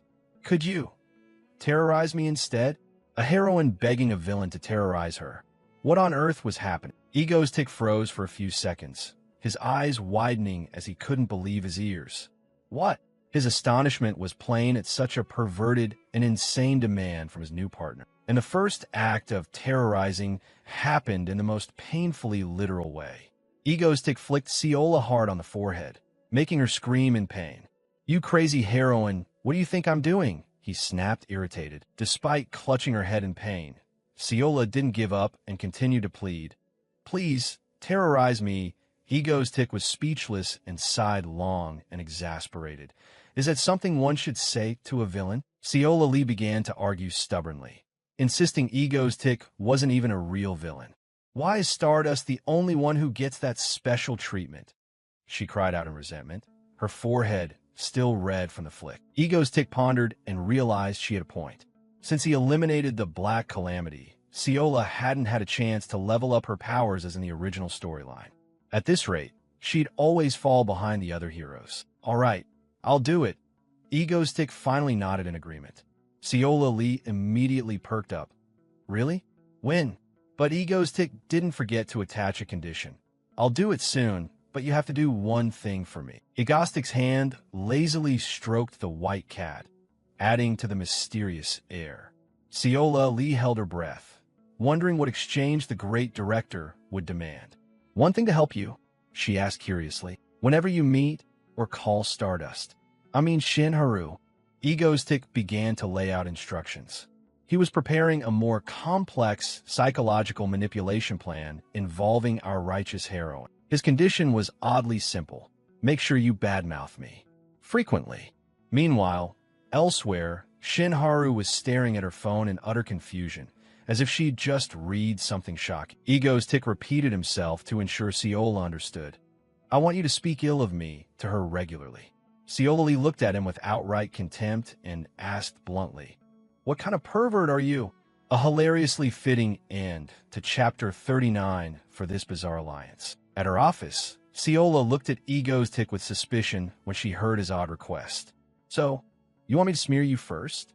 She couldn't fathom what this man was scheming. Ego's tick casually stroked the white cat in his arms and nodded nonchalantly.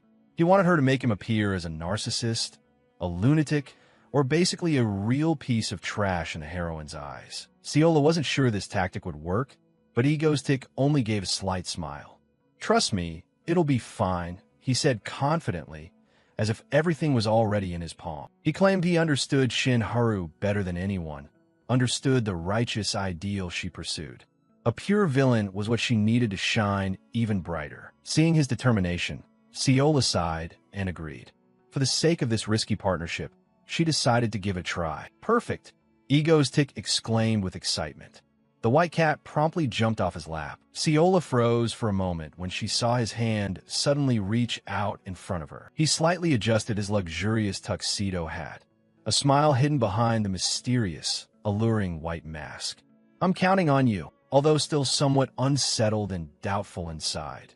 Seola reached out to shake the hand of this national villain. A strange connection began to bud between two people full of ambition and calculation. Soon after, Ego's tick vanished as quickly as he had appeared, leaving Seola standing dazed with the warmth of his hand still lingering. She suddenly raked her hair in frustration.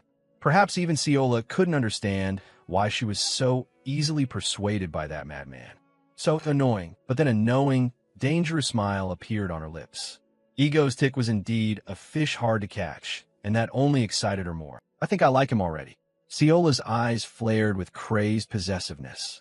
She vowed to make this villain hers at all costs, not letting anyone touch him. Cut to that evening at Shin Haru's apartment. The doorbell rang repeatedly, shattering the night silence. Shin Haru startled and opened the door, her face showing obvious confusion at an uninvited guest arriving at this hour. It turned out to be Seola. She appeared radiant and energetic, calling Haru's name warmly, as if the secret meeting with the villain that morning had never happened. Without waiting for an invitation, Seola marched in with her entourage and a pile of bulky luggage. Was she planning to move in for good? Removing her shoes, Seola casually announced she missed her friend so much she decided to crash for a while.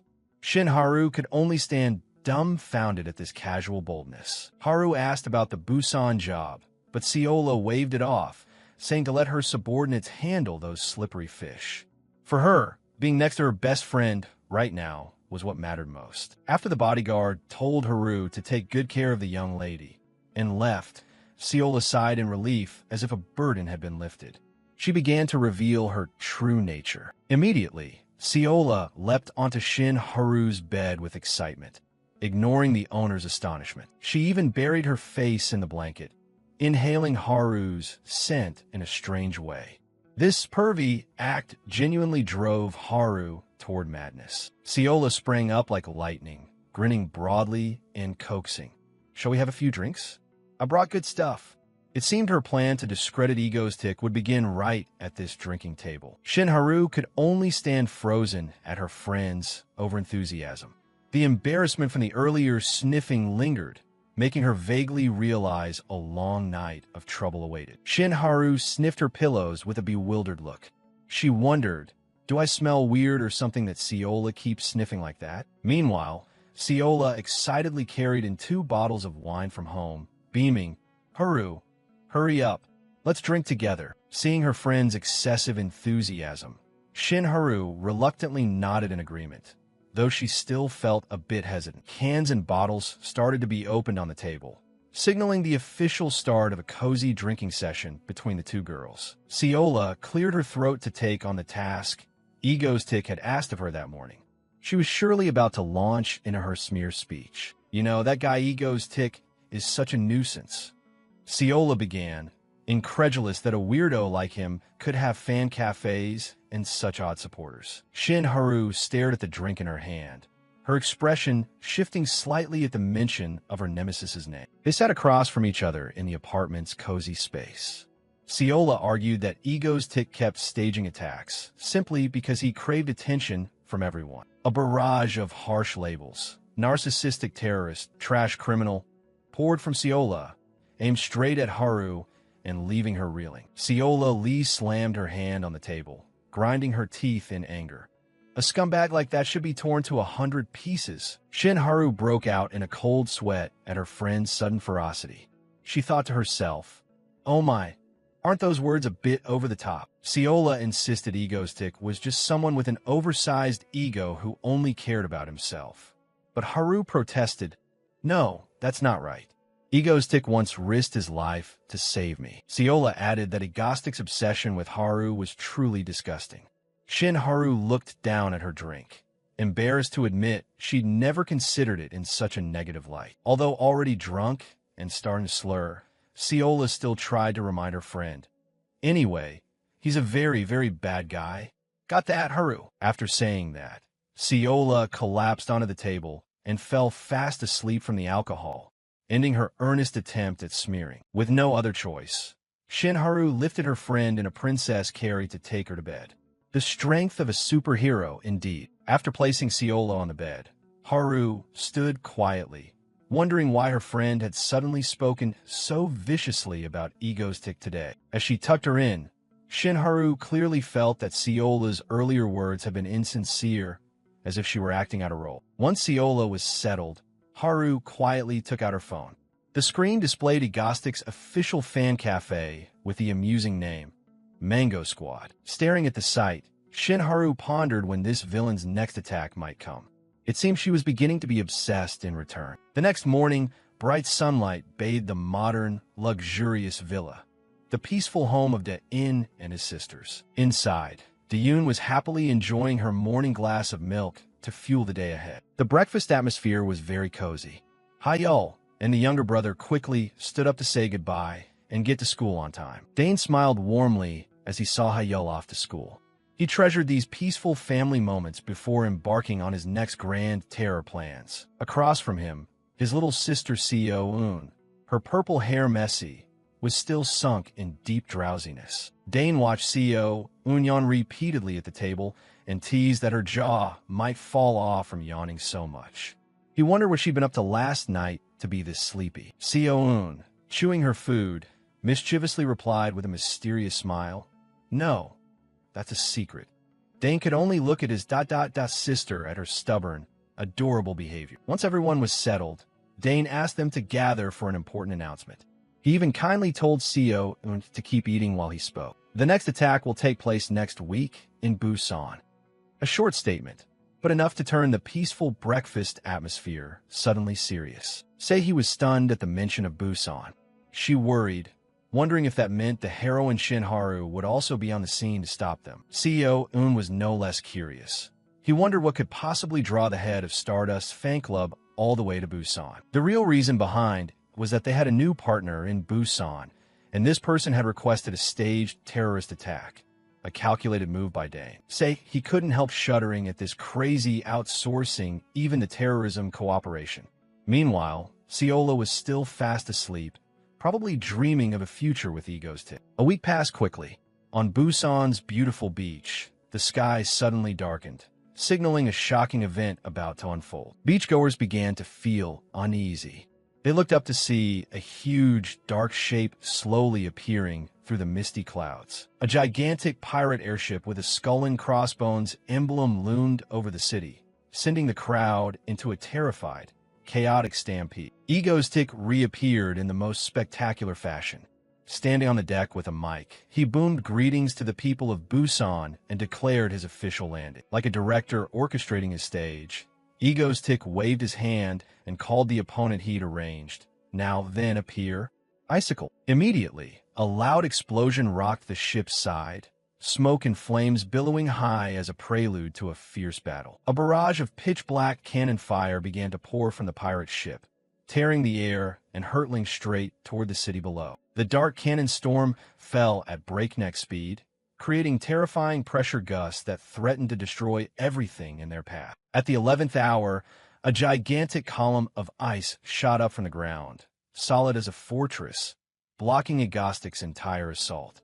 Ciola had entered the fray. The sound of cracking ice and exploding shells rang across the sea. The clash of fire and ice created a chaotic yet awe-inspiring scene. Icicle stood proudly atop the ice column, pointed at Egostic and shouted, "You villain!" A heroic entrance straight out of the script. Egostic, finally showing yourself. Beneath the angry facade, Ciola was actually thrilled to finally publicly challenge her beloved. News of the attack reached the Hero Association headquarters. Shinharu was stunned to learn Egostic and Icicle were confronting each other in Busan. "I'll be right back," she shouted, transforming into a blazing streak. Shinharu shot out the building window, tearing through the air toward the south at terrifying speed to intervene in the battle. Shinharu gritted her teeth in fury, her eyes blazing as she witnessed Egostic's rampage. "What the hell is going on in Busan?" she demanded, seething with rage. In the Busan sky, a pirate-flagged airship slowly materialized out of the mist. It was Alice, the flagship of the Lapistan crew. On deck, a member in yellow with rabbit ear helmet muttered that he still couldn't believe what had happened. The guy in green with the frog ear cap, arms crossed and looking cold, asked back, "Can't believe what?" The yellow-clad man excitedly explained that he couldn't believe they'd actually built such a cool ship and pulled off a real bomb. The green-clad man sheepishly admitted his heart was pounding with excitement too. Standing high above, Lapistan Red, the red-clad captain, shouted with exhilaration, declaring they'd finally become the pirates of their dreams and rallying everyone to pillage Busan. The two lackeys enthusiastically responded in unison. "Aye, Captain." Lapistan Red continued his fiery speech, roaring, "Looting and thievery. That is the way of—" But his words were cut off by the sudden appearance of a shadow. Egostic, with Haiyul and Su Bin, suddenly materialized at the ship's prow, leaving Lapistan Red stunned. Seeing this, the two lackeys panicked and ran to their captain. Egostic smiled smugly and calmly declared, "From now on, this ship belongs to me." Lapistan Red growled in fury, asking who Egostic thought he was to be so brazen. The three pointed their guns at him. In an instant, all three Lapistan members were knocked out, slumped to the deck, smoking and completely silent. Egostic and his two companions walked past nonchalantly and urged them to stay calm. He smiled and announced that from now on they would be allies of Egostream, an offer they couldn't refuse. The captain of Lapistan could only stand speechless, his face a mix of indignation and helplessness. Yet, contrary to expectations, the three pirates screamed with joy. They cheered at being recruited by Egostic, feeling utterly elated. Egostic began issuing orders, assigning positions to each person. The attack was about to begin. The three Lapistan members ran off to receive their missions while crying about being treated so harshly. Egostic turned and handed the piloting duty to Subin. Haiyul stood beside them stunned, unable to believe Subin could fly an airship. Haiyul nervously asked what she should do, but Egostic coldly told her to go to the cabin to rest and just observe, then picked up his phone. He spoke on the phone, confirming everything was ready and that they'd head to Houndy Beach by airship. Haiyul grew even more alarmed. She grabbed his shoulder and yelled, asking who had actually ordered them to do this. Suddenly, from below, a woman's voice called him a criminal. A giant pillar of ice shot up from the sea, signaling a new player had entered the scene. It was Ciola, an A-rank hero nicknamed Icicle. She pointed at Egostic with a defiant smile. The whole world seemed to be watching the impending showdown. Egostic started a live broadcast, announcing his presence in Busan. The chat exploded instantly. He introduced his new criminal allies of Egostream. They were Lapistan. Egostic introduced each member, red, yellow, and blue. But instead of looking cool, all three appeared dazed and exhausted, prompting viewers to laugh and compare them to the Power Rangers after a rough beating before battle. In response to Icicle's challenge, Ego's Tick grabbed the mic and flashed a cocky smile. Seola coldly asked if he considered himself Busan's pride. She was ready to fight. Ego's Tick challenged her to stop him, then fired spheres of energy down toward the city. Seola quickly conjured a massive wall of ice to stop the attack. The energy spheres struck the ice wall and dissolved into the cold mist. Her power left the audience in awe. On the ground below, the frozen spheres rained down. Viewers in the chat went wild over Ice's display. Ice continued to channel her power, preparing for a counterstrike. She formed huge ice slabs that hovered in the air, aiming straight for Egostic's ship. Using the slabs as steps, Ice shot up into the sky, shouting that she wouldn't let Ego's Tick escape. Watching that, Ego's Tick quietly thought to himself that Seola's acting was excellent. Everything was going according to his plan. Meanwhile, elsewhere, the heroine Stardust, en route, received news of the attack. Command ordered her to return because Ice was already handling it. A man in the control room also flinched in shock at the situation. But Stardust, true to her heroic nature, ignored the orders. She gritted her teeth and declared, "I'm going." Without hesitation, she changed course and sped straight toward Busan at terrifying velocity. Back at the battle, Lapis Dan's yellow member frantically opened fire at Icicle, but Ice effortlessly formed an ice shield that stopped the entire barrage. She only needed to flick her hand. A jet of ice shot out, freezing yellow and his gun solid. The audience gasped again, standing on the ship observing. Ego Tick nodded in approval. He hadn't expected her to wield her power so skillfully. Icicle continued to close in on the ship, smoothly dodging the attacks from the remaining two members. Both Lapis Dan members panicked and shouted for her to stay away, but it was already too late. Suddenly, energy spheres from the ship rained down, surrounding Ice. At that moment, Ego's Tick flew out, loudly declaring he wouldn't let her touch his subordinates easily, beginning the main act. Ice spun and unleashed an intense blast of cold air to nullify Egostic's attack. She caught one of his energy spheres in the palm of her hand. Then, with a squeeze, she extinguished it with ease. Immediately after, she hurled an enormous ice orb toward the ship. The ice orb struck the ship's stern, unleashing a blast of frost that spread everywhere. Ego's Tick looked surprised by this bold strike. Ice merely curled her lip into a confident smile. The entire rear section of the ship was completely frozen over. A thick layer of ice clung to the vessel, making it seem as if it might sink. Ego's Tick laughed loudly, praising Ice for striking the flagship directly. He admitted he had been caught off guard. Ice smugly asked what he planned to do now that the ship was about to sink. Ego's Tick only threw a cryptic question back at her. Then he declared grandly, "We're going to retreat." The ship began to shake. Icicle looked angry, but it was all just for show. Ego's Tick stepped back while taunting her, saying that terrorizing Busan wasn't so easy. Then he waved and announced the end of today's broadcast. As soon as the performance ended, Ice landed on the ship's deck and exhaled in relief.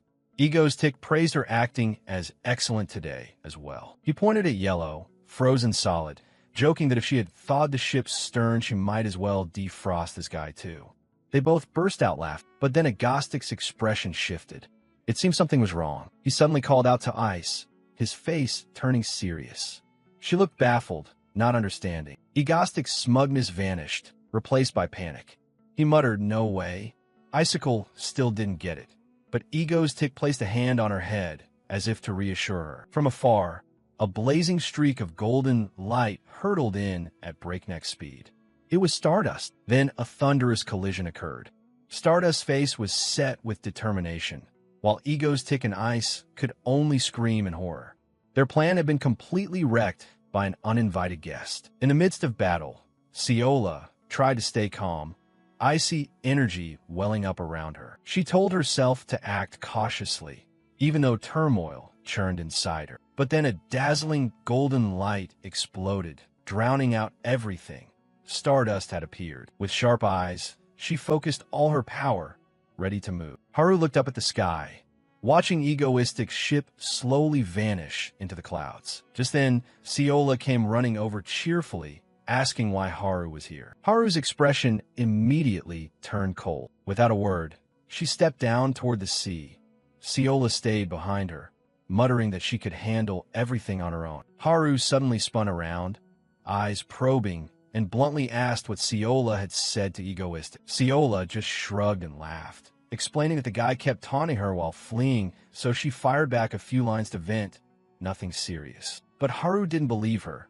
She lowered her voice and said she'd seen both of them smiling. Hit in a soft spot, Ciola flinched. She hurriedly tried to patch things up, claiming those were just mocking smiles, not because she was enjoying anything. Haru was silent, but her eyes remained suspicious. Ciola began to feel anxious at her reaction. Suddenly, golden energy surrounded Haru again. She decided to pursue Egoistic. Seeing this, Ciola panicked and hastily grabbed Haru's hand to stop her. She forced a smile and asked if Haru really intended to chase him. Haru glared and ordered Ciola to let go of her hand. Ciola's smile faded into a cold expression. She warned that if Haru didn't stop, something very bad would happen. Ciola lied brazenly, inventing that Egoistic had threatened to bomb all of Busan if anyone chased him, insisting Haru couldn't go. She played the hero card, reminding Haru to think of the civilians. At those words, Haru bowed her head and fell silent. The two stood facing each other on the beach, the air unbearably tense. Finally, Haru decided to return to Seoul. She said goodbye to Ciola and turned to walk away. Ciola immediately flipped back to a sunny face, waved, and reminded her friend to call when she got home. Once Haru was out of sight, Ciola breathed a sigh of relief. She felt as if the tense confrontation had aged her 10 years. Then, a thought suddenly flashed through her mind. She recalled the image of Egoistic's flying ship. In a moment, he smiled at Haru. Could it be? A mocking smile appeared on Ciola's lips. She decided Haru was just trying to act cute. Meanwhile, Haru was flying away at breakneck speed, leaving Busan behind. For Ciola, the sight of Egoistic standing beside her was what should happen. Her gaze turned icy, and she clenched her fists. She possessively declared, "Egoistic is my villain." Little did she know that at that very moment, the currents of the world had begun to shift. At the same time, at the base, Egoistic in civilian clothes was flustered while Seo-un nonchalantly ate ice cream. The group was watching a news broadcast. The media were buzzing that Egoistic switching his target from Stardust to Ice was a sign he'd changed his mind, or at least change his playlist. A TV expert even suggested this might be the criminal's new romantic phase, since he targeted the heroine Icicle instead of an ally like Elektra. Hearing that, Sei-hee, a member of the group, flew into a rage. She couldn't believe the news would make such ridiculous claims. She fumed that it's because of people like that they get misunderstood. Seo-un beside her nodded in agreement. The girl suddenly stood up, invited Sei-hee to get frozen mango, and the two left, leaving the bewildered guy behind. Suddenly, a piece of mango was placed in front of him. It was Subin. She smiled and offered him a serving of frozen mango with an air of mysterious charm. The guy obediently ate the mango, confused and not understanding what was going on. After the odd mango moment, he suddenly told Subin to come with him to a place. She startled and stammered, asking where. The scene shifted to a luxurious, crowded venue. He explained it was the Excal Auction House, a gathering spot for the super-rich from around the world. And appeared there. He added that it was also a tragic place where a villain could be born. Hearing this, Subin panicked and asked, "Today?" He just smiled confidently and confirmed it. His gaze turned to the auction floor, where the next item was about to be brought out. It was the ring of the late Barank hero Sortier, found in his final moments, with a starting bid of $10,000. He knew well that the latent power within this ring could give rise to an S-rank villain, and he wondered what he should do in this situation. An elderly man raised paddle number 60 and bid $25,000. The auctioneer began the countdown. Immediately, and raised paddle number 52 and shouted, $100,000. Everyone in the hall, including Subin and the man who'd bid, turned to him in astonishment. Dunn silently mocked the elderly man, who trembled with anger at being usurped and might have become an S-rank villain himself. Despite his fury, the man still tried to raise his bid to $105,000, but Dunn immediately outbid him with $150,000. The man was stunned and couldn't keep up. The auction ended. Victory went to Del-In. He pushed up his glasses smugly, declared the ring his, and left the fuming man behind. Soon after they returned home, CEO Un shouted loudly, demanding to know what he and Su Bin had done to have 200 million won withdrawn from the account. Say he and CEO Un were furious. And nonchalantly asked, "Want to see?" Then Da-in excitedly held up the ring he just bought in front of everyone. Say he was speechless. She couldn't believe he'd spent 200 million on something that looked like an ugly old woman's wedding ring. But he insisted the ring was far from ordinary. And then channeled power into the ring. The gem began to glow a brilliant pink. A spooky purple energy streamed from the ring, enveloping his hand. The purple aura spread, leaving Say, he and CEO Un utterly astonished. Dark energy gathered in the living room, swirling violently in a vortex. From the vortex, a massive silhouette gradually took shape, wearing armor and with eyes glowing threateningly. A giant armored creature appeared, its body shrouded in purple mist. It spoke. "Who awakened me? Who are you?" The three girls were left speechless at the sight. They could only gape, unable to find words in the presence of the strange being. He ignored the question and called it Disnight, leaving the creature bewildered. It tried to introduce itself. "My name is Saint," but Dunn cut it off bluntly, declaring that from today on it would be called Death Knight. With a mischievous grin, and two simply explained that the name sounded cooler. Then he sealed it with, "From today on, you are D6." Doin's new weapon, the ring housing a powerful spirit, began to glow. From the ring, a massive shadowy entity emerged. Freed, it stretched to enjoy the air and sunlight while Doin sat back nonchalantly, relaxing. Seeing it still dazed, Doin snapped it back, reminding it they had work to do. He named it D6. D6 looked displeased. It raised a finger, about to introduce itself as a saint, but Doin gave it no chance. He touched the ring, sending a jolt of purple energy into D6 that made it scream in pain. Say he stood on the balcony, bewildered at the scene. Doin just smirked and tersely said he was taming it. The punishment proved extremely effective. D6 immediately changed its tone, begging its master never to lock it back in the ring. It miserably described how cramped and dark it had been inside, but then only hummed in dismissal. After the warning, and shifted his tone. He said D6 must be itching to move and promised to give it an opponent to fight to its heart's content. At that, D6's eyes lit up. He confirmed his promise, but emphasized that D6 would have to do some heavy lifting for him. Say he heard this and panicked.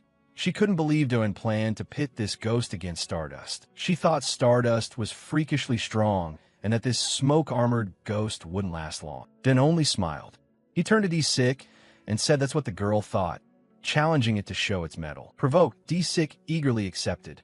It summoned a massive battle axe. It gripped the axe handle tightly as dark energy surged forth. Then D6 swung an incredibly powerful axe blow. The energy from the slash generated a terrifying gust of wind. Its force plowed through a wide yard, leaving a long trail of destruction. C.A. gaped in astonishment. D6, on the other hand, laughed gleefully and boasted this was only its basic power. Daimerides mirkt. After all, D6 was originally an S-tier villain. Just then, a shrill scream rang from the balcony. Both Da-in and Say he startled and turned. Hayul, the owner of the house, trembled as she saw her backyard once again in ruins. She angrily shouted at both of them, asking if they knew how much effort it took her to replant the trees they had destroyed during the previous training. And immediately denied it and pointed the blame at D6. D6, still pumped, mistook it for praise and cheerfully offered to do it again. This enthusiastic offer only put the mighty warrior spirit in an even more awkward position. Scolded soundly by the homeowner, the three had to accept punishment. D6 was made to hold its hands up straight, while and had to sit and cry apologetically. Meanwhile, elsewhere in the city, on a community forum, new posts kept appearing, buzzing with discussion about heroes and villains. A post titled, "Out with the Old, In with the New" quickly caught attention. It was about a rising villain duo, Egoistic and Ice. A collage of the two posing closely together received countless praises. Netizens went wild over the pair's chemistry. The one reading those comments was none other than Haru. She ground her teeth in irritation, furious that the classic pair should be egoistic in her. Below, another comment bluntly mocked her as a Stardust fan, leaving Haru quietly boiling with rage. Meanwhile, at the Hero Association headquarters, Stardust, in her hero uniform, was walking down the corridor. A staff member cheerfully greeted her. She explained that she was on standby, ready to deploy at any moment. The woman wished her luck, but Stardust was lost in negative thoughts. She worried that if Egoistic decided from now on to carry out terror attacks only in Busan, then she'd never get a chance to face him. The fear of being abandoned showed on her face. At that moment, the alarm bells blared down the hallway. A terrorist attack had just been reported in downtown Seoul. Hearing that, Stardust's mood shifted instantly. A smug smile crossed her lips. Opportunity had arrived. Without hesitation, Stardust shot off, golden energy enveloping her body. She flew at terrifying speed, heading straight for an apartment complex about to be demolished. Stardust landed amid the devastation, smoke and flames thick in the air. She sensed a familiar dark energy. It had to be him, but the figure before her wasn't egoistic. It was Death Knight. He introduced himself as Ego Stream's Dark Knight and challenged anyone who dared face him. Down below, a TV viewer recognized Stardust, but wondered whom she was looking for. Meanwhile, Dane sat cross-legged on the sofa, happily eating popcorn like he was watching a good movie. He excitedly announced, "She's here." Back on the battlefield, Death Knight realized Stardust was the heroine his master had mentioned. He confidently declared he'd be her opponent, nearly revealing his true identity as a saint. Stardust narrowed her eyes. She didn't care who this guy was. Where's Egoistic? The two hovered in midair, facing each other above the city's wreckage, preparing for the inevitable showdown. Without another word, Death Knight swung his axe and charged. The battle officially began. Stardust growled, eyes sharp. She had only one question. Where's Egoistic? The two energies, one gold, one purple, collided violently, producing a tremendous explosion. Nearby buildings trembled. The ground split open. The battle between the two powerhouses devastated everything in its path. Death Knight laughed loudly, clearly enjoying himself. He hadn't expected Stardust to hold out so well. Below, netizens were buzzing, amazed someone dared face Stardust one-on-one. But no matter how dramatic the fight, people felt something was missing. They all had the same question. Where's Egoistic? Why isn't he live streaming like usual? That question was also gnawing at Stardust. The vague fear she'd felt before rose again. Could he really be operating only in Busan now? Shaking off the stray thoughts, Stardust focused on the fight. She unleashed a powerful attack. Death Knight wasn't holding back either. He roared with delight and lunged to counter. After a stretch of combat, he conceded, Egoistic was right. You're very strong. Hearing his name, Stardust barked in anger, shouting why he was alone here while Death Knight boasted he'd had no opponent like this for centuries. She couldn't accept that truth. She screamed, asking where Egoistic was. Was he hiding nearby watching? Death Knight laughed. He replied casually, he's not coming. Master said, I'm more than enough to handle you. Stardust froze. Those words felt like a knife to her pride. He's not coming, she muttered, clenching her fists tighter. While Stardust was still in shock, Death Knight began to gather energy for his next attack. He intended to finish the fight, but a voice somewhere in Stardust's head revealed an even harsher truth. He personally brought a warship to Busan, and he only sent a lackey to deal with me? The brutal truth struck Stardust like a sucker punch. The energy around her began to fluctuate violently. Death Knight startled and asked if she had heard him, but Stardust spat through gritted teeth. You mean to tell me I'm not even worth his trouble? In watching the battle on screen, jumped so hard his popcorn fell out of his mouth. He stammered, an awakening effect. So sudden? Here of all places, anger and humiliation triggered a hidden power within Stardust. Her eyes went milky white, and energy exploded wildly. She growled, fine, then I'll show you. How far you still have to go. Back a bit in time, Dane sat cross-legged on the grass, casually explaining the plan to his new subordinate. Opposite him, D-Sick listened very politely. He raised a finger, emphasizing the core requirement. The plan was to hold back power, prolong the fight, then fake a loss and disappear. It sounded simple, but this performance required finesse. Hearing the request, D6 looked deeply offended. He, a noble knight, was supposed to pretend to lose to a mere human? That was an insult. Seeing D6's attitude, Dane said little and quietly raised his phone. Understanding the implied threat, the Death Knight immediately changed tone and hurriedly agreed that it was hardly a difficult task. The scene returned. The Death Knight stood tall amid the ruins, facing Stardust, who hovered in the air, ready for battle. The Death Knight began his act. He spoke in a challenging tone, saying that if she intended to use all her strength, he would hold nothing back either. He braced himself, declaring the real fight was just beginning, and shouted, daring Stardust to charge. A villain performance perfect down to every detail. Meanwhile, elsewhere, Dane watched the match on a screen and suddenly held his breath in astonishment. It seemed things were not going entirely according to script. Reflected in the Death Knight's mask was the image of Stardust unleashing her full power, a blazing golden energy erupting. Stardust released a gigantic surge of energy. The Death Knight only realized he had let his guard down moments before the attack submerged him. A colossal pillar of light struck down, creating a horrifying explosion. Stardust's power had far exceeded expectations. After the smoke cleared, Stardust hovered in the air, looking down at the Death Knight's disintegrating body with a triumphant expression. Though his body was crumbling, the Death Knight still managed to deliver his final scripted line, insisting this wasn't the end because he was immortal. Before vanishing completely, he left a threatening message, promising he wouldn't be careless next time and telling her to be ready. Stardust watched the purple smoke dissipate, muttering to herself.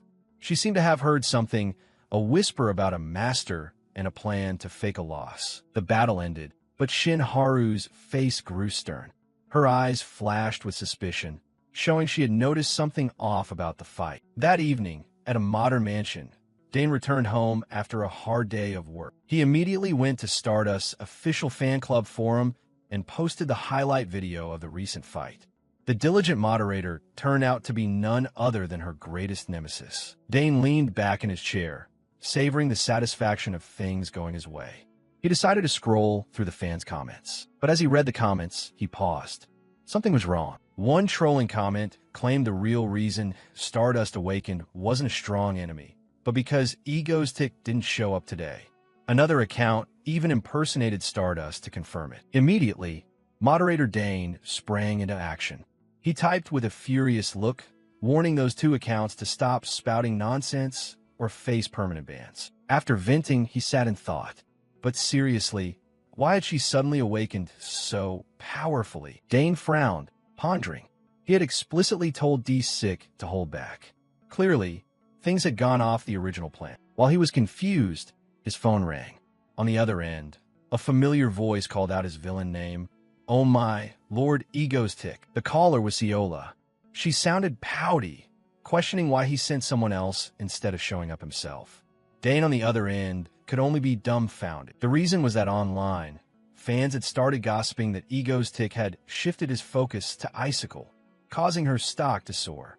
Dane quietly read it and thought to himself, whatever. Before he could react, Ciola lightly reminded him of their appointment the next day. With that, Dane abruptly hung up, not giving her a chance to say another word. Despite being cut off harshly, Ciola smiled enigmatically. It seemed his reaction amused her. Not bad. That night, the wind sighed outside the window. In the dark room, Haru tossed and turned, unable to sleep. She clutched her pillow tightly, one name echoing in her mind. Ego's Tick. The next day, at Yuzion Corporation's headquarters in Seoul, Ego's Tick was present.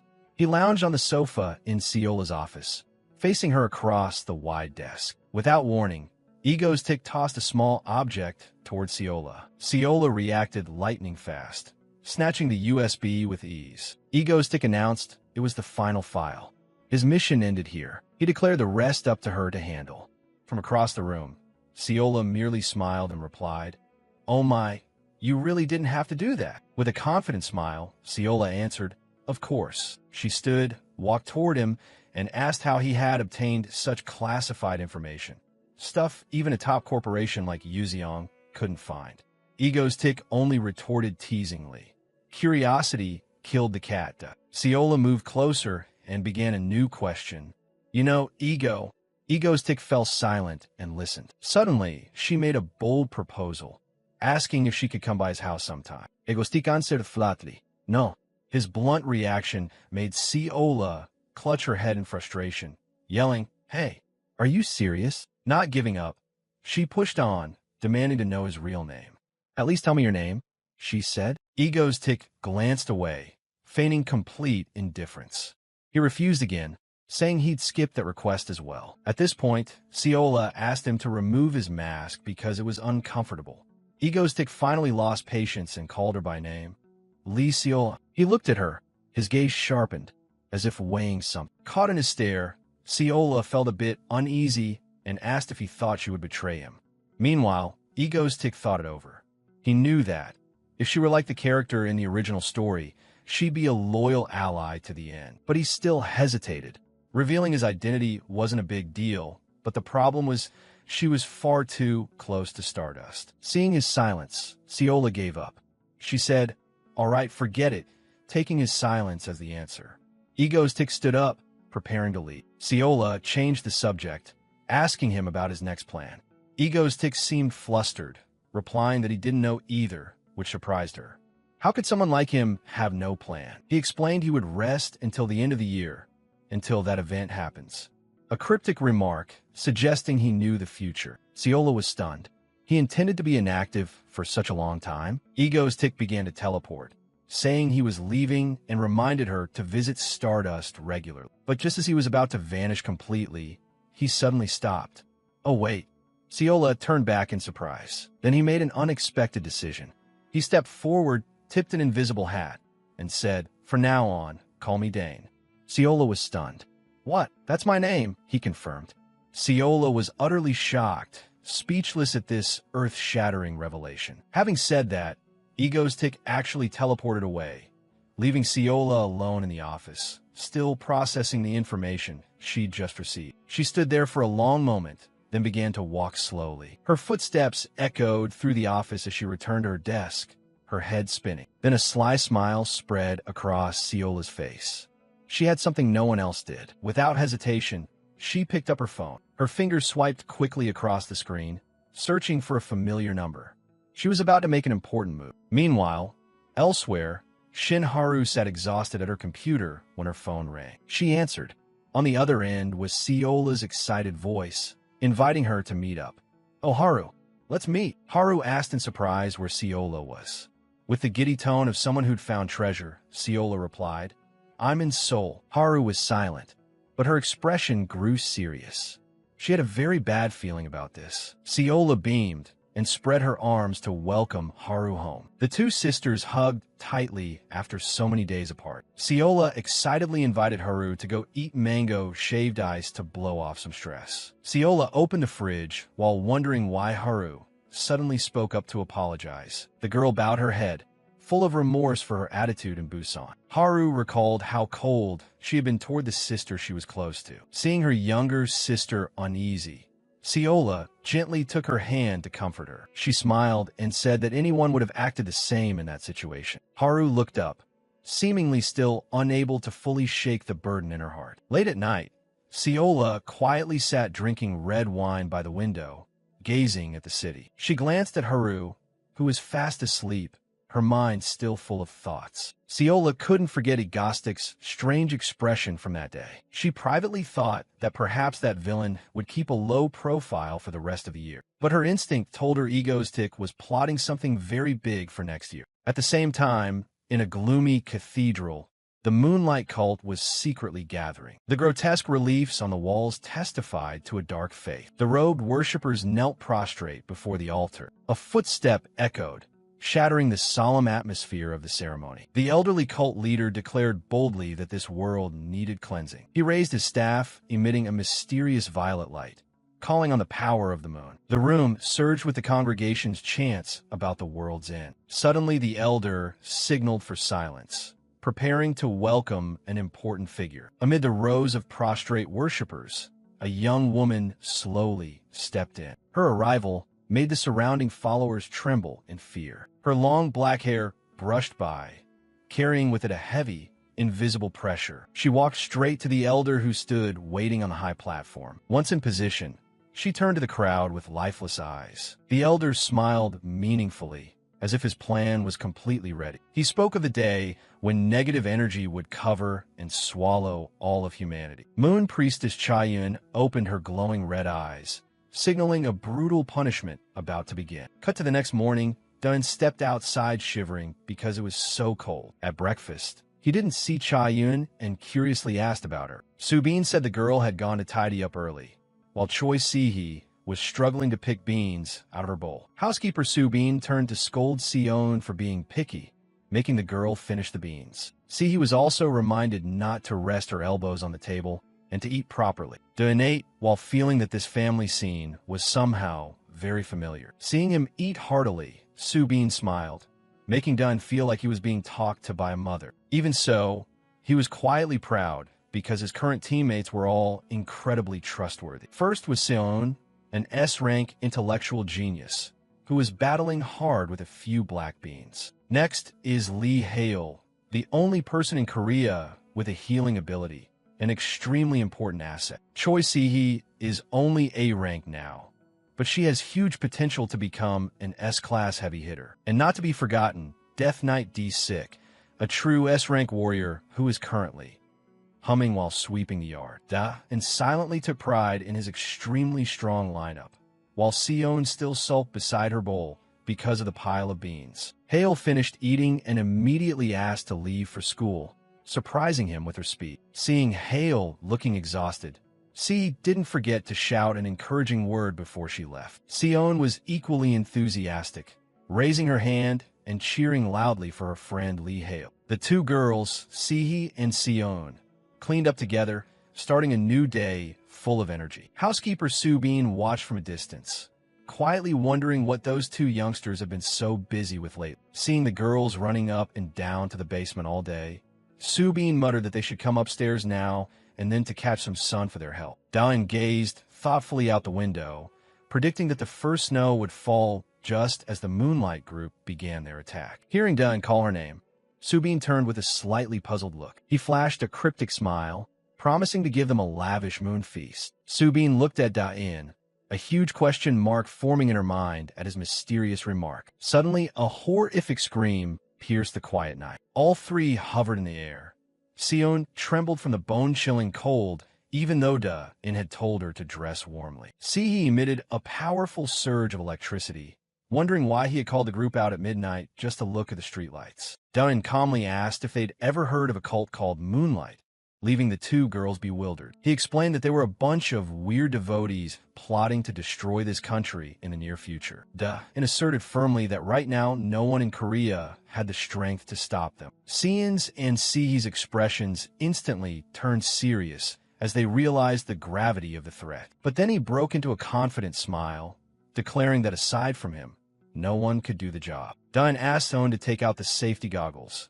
She quickly rummaged through her backpack. The special goggles designed specifically for this mission were ready to use. He told everyone to put the goggles on so they could see the magic circles the cult had secretly scattered everywhere. Dun donned the goggles and, voice full of anticipation, asked if the two girls could see the cult's masterpiece yet. The moment they put the goggles on, both Sion and Sihi froze, speechless at the sight before them. Through the protective lenses, the whole city gleamed brilliantly, yet morbidly, with countless gigantic magic circles covering every nook and cranny. Sehi stood in the cold night, her whole body trembling as the temperature dropped to near freezing. Seo-un urged her to widen her view, so she forced herself to walk through the darkness to look for something. Suddenly, a blinding blue light appeared, forcing him to adjust his goggles because it was far larger than expected. Sion squinted through a special device, trying to focus and locate the target in the dark. A technological reticle popped up,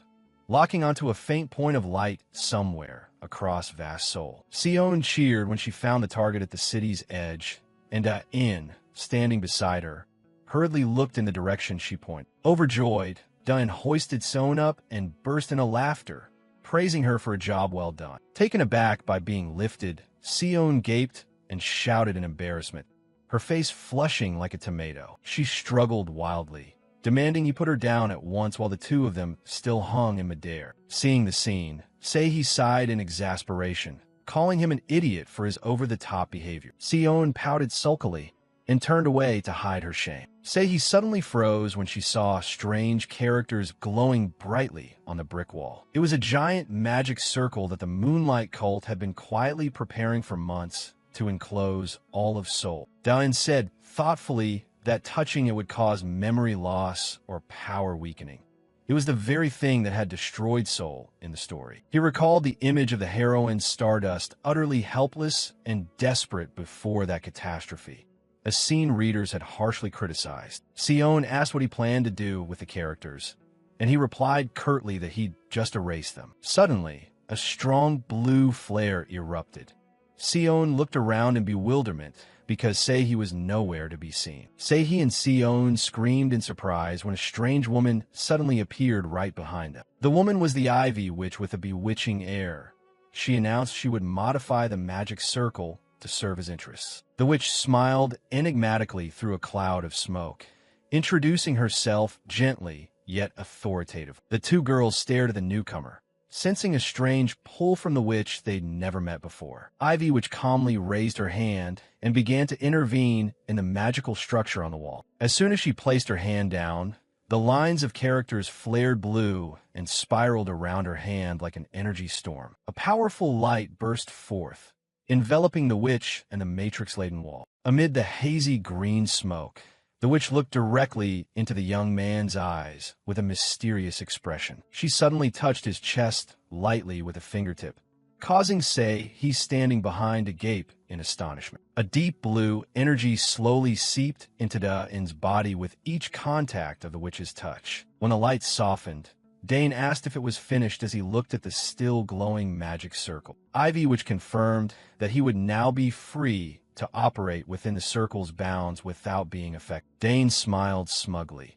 He knew the benefit was more than mere freedom. The witch looked at him with knowing eyes, as if she already understood all his schemes. She glanced at Sion and Sei, he frozen nearby, and asked if they were his teammates. Dain clapped excitedly, declared the mission complete, and urged the group to go home, wash up, and get some rest. The two girls complained about him overworking them until they were filthy, then together demanded to go eat something really delicious. The witch merely watched the noisy domestic scene in silence. Unexpectedly, she leaned in and gave Dain a light kiss on the ear, telling him to feel free to think about what he wants to eat tomorrow. Dain froze completely, clutching the kissed ear as his mind spun from the witch's bold move. Ivy Witch beamed brightly, assuring him she'd always support him before disappearing. Far below in the moonlight, the two friends' astonished screams echoed down the block. They couldn't believe what they'd just witnessed. At home, the image showed a burly man gritting his teeth as he crushed a rock in his palm. He flexed bulging muscles scarred all over, proving a terrifying physical strength. The A-tier criminal laughed triumphantly, declaring that his body enhancement process had finally succeeded spectacularly. The villain roared in fury, vowing to wipe out anyone who dared cross him. Dain's voice rang out, wondering if things were truly over. Watching the video, he shouted in panic as he saw the heroine defeat the opponent with a single strike, while Sion calmly handed him the phone to watch. On the screen, the earlier villain was now flat on the ground, utterly defeated in the blink of an eye. The group sat on the sofa.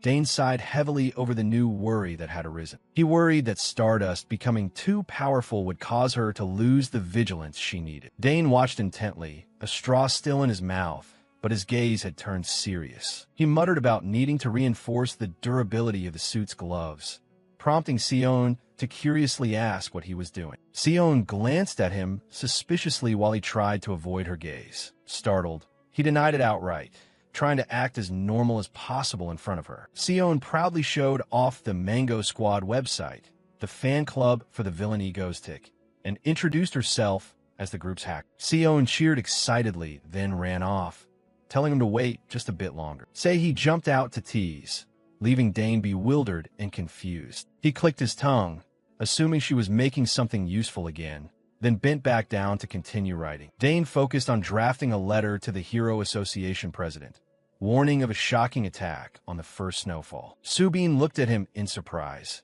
asking if he was getting sentimental with autumn's arrival. Outside on the street, people were bustling to congratulate Hale for finishing an important exam. At the dinner table, Hale awkwardly scratched her head and thanked everyone for their congratulations. Dane asked about her scores, making her furious as she scolded him for asking about exams the moment they'd finished. Sion asked which department Hale had applied to, since she had never mentioned it before. Hale blushed and hesitantly revealed that she had applied to medical school. Dane couldn't believe why someone with healing powers like hers would want to go to medical school. Bombarded with questions, Hale shouted in embarrassment, telling him to shut up and eat her portion. Dane sighed and slumped into a chair, feeling like he was always the one being bullied in this group. A while later, Siola called Dane to invite him to dinner since she happened to be in Seoul and it had started to snow. At the mention of the words snowfall, Dane jumped and screamed in panic. Outside the window, early season snowflakes fell against the sky, glowing with a surreal pink energy. Dane gripped his phone tightly, a scheming smile creeping across his face as he realized everything had truly begun. At that moment, a sorceress appeared splendidly in a blaze of pink light, hovering in midair, like a magical diva making a dramatic entrance. Her glowing red eyes looked down at the city with steely determination. Shadow Walker was swept away in a swirl of blazing pink. Bricks and stones exploded around him. Things looked extremely bad for this S-class hero. His dark power streams were dissipating, unable to coalesce to fight back. Shadow Walker looked visibly desperate, his mouth spilling out bitterly why. He screamed in helplessness as his powers suddenly became useless. At that moment, Siola Lee appeared on an ice slide to aid her teammate. Shadow Walker told Siola that he didn't understand what was happening, but his abilities weren't working at all. Siola Lee looked down at the pile of dissolving dark shadows at her feet with a worried expression. A pink energy blast swept through, destroying surrounding buildings as if they were made of paper. Shadow Walker was thrown again like a leaf caught in a frantic pink storm. Siola held her ground, trying to stay clear-headed to observe the source of this terrifying attack. Shadow Walker shouted in maddened pain, "Why? Just why?" Siola suddenly felt an immense pressure bearing down. Amid the blazing pink vortex, something even more horrific was about to reveal itself. She only had time to utter, "Huh?" A dazzling golden lightning bolt split the sky, plunging straight down into the ravaged battlefield. Siola rejoiced at the sight of a savior appearing. Stardust. Shinharu landed, her face badly scraped. As soon as she hit the ground, Haru had to steel herself against the dreadful pressure from the energy storm. While the battlefield descended into chaos, Da-in's group was leisurely slurping black noodles at a restaurant. On the TV, netizens were buzzing that Korea was about to be wiped out. Sion anxiously asked Da-in if they should step in, since all three heroes were getting thoroughly beaten. Da-in, meanwhile, calmly continued to slurp his bowl. The group sat around the table, indifferent to the booming explosions on the TV behind them. The true demeanor of those who work off stage. Da-in leisurely told everyone to keep eating, since it still wasn't their turn to appear. He was scheming to recruit the Moon Priestess after this, but first he wanted the girl to cause a little more karma to make her easier to coax. Da-in casually claimed this was good for Stardust. She needed to face a truly strong enemy at least once. He even used his chopsticks to illustrate his philosophy. If kids only walk smooth roads, they'll get lazy. Send them down rocky paths to make them smart. The whole table looked at Da-in with disdain, quietly thinking this guy was a certified lunatic. Back at the scene, Siola was skating through the pink vortex, trying to find an opening to counterattack. She focused energy into her palms to prepare for a large-scale strike. Ice wall. Gigantic blocks of ice rose up, but were instantly shattered by the pink energy. Siola was flung aside after her attack failed completely. The pink vortex grew ever stronger, engulfing the hero's entire field of vision. In the pale pink haze, Siola suddenly froze. "Someone's over there!" She lunged through the crumbling shards of ice to reach the mysterious enemy. But immediately after, Siola was thrown back by that force. She kicked off a large slab of ice to gain momentum, eyes fixed on the center of the blast. Ciola watched from afar with worry. She knew that if things continued like this, it would get very bad. Suddenly, a shaft of light flashed past her. Stardust plunged into the eye of the storm without a trace of fear. Stardust peered through the thick pink smoke, trying to find a way through the new onslaught. She readied herself for a powerful punch to shatter any obstacle in her path. However, a loud explosion erupted right before her eyes, forcing her to stop abruptly. Stardust began to feel uneasy. She wondered what those strange floating things actually were. No sooner had she thought it than a barrage of pink stones hurtled toward her at breakneck speed, colliding non-stop and creating earth-shattering blasts. They're like heat-seeking missiles. Stardust frowned, realizing the danger was beyond imagination. Stardust grasped the bitter truth.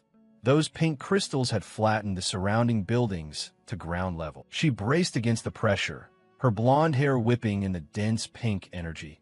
It felt as if her power was being drained away. Far away, at the storm's center, the silhouette of a child appeared, leaving Stardust stunned. A child, her gaze fixed resolutely on that mysterious source of power. Stardust slipped on the rubble-strewn ground and let out a soft groan, ugh, as her wounds began to throb. Hardly had she pulled herself up when another wave of energy rolled in, engulfing the area. Stardust's eyes widened in terror as she realized her power was totally insufficient to deal with this. She was blasted into the air by another explosion, screaming in unbearable pain. A concussion rocked the ground. Smoke billowed high, obscuring the gray sky. Shadow Walker and Ciola had already fallen. Stardust, exhausted, sank to the ground, looking worn out. Stardust, are you okay? Ciola asked anxiously when she saw the strongest teammate in such dire straits. Stardust stood motionless, staring at the pink storm ravaging everything with a hollow look. A thought flashed through her mind. So Egostick has always been holding back on me. Watching the debris fly everywhere, she bitterly realized she'd been taking part in a safe, scripted show all this time. Innocent civilians were fleeing in terror amid a real disaster unfolding before their eyes. Stardust collapsed to her knees, eyes vacant. This was a real act of terror she couldn't stop. Cars were torn away like trash by an overwhelming force, just like a natural disaster. Maybe I've been too complacent. It's like I've been playing pretend terrorist with Egostick, she admitted. Ciola looked around anxiously, wondering how they could stop this catastrophe when everyone was exhausted. She froze as she saw tears begin to stream down Haru's cheeks, a total emotional breakdown. You're crying?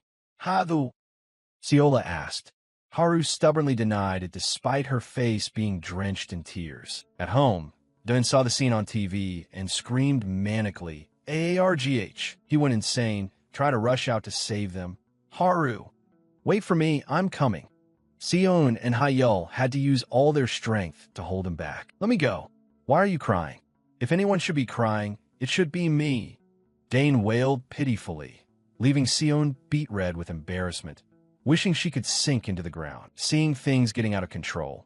Say he stepped forward and told the kids to move aside so she could handle it. Dane kept struggling. I'm free. A powerful bolt of electricity shot out, making Dane's ribs show. He only managed to squeak, a thoroughly earned slap to the face. The group hurriedly dragged Dane's smoking body away, not forgetting to bow and apologize to the bystanders for this bizarre incident. Dane lay unconscious as he was pulled along the road, mumbling Haru in his sleep. Meanwhile, on the ruined battlefield, Haru quietly wept, her heart completely shattered by the brutal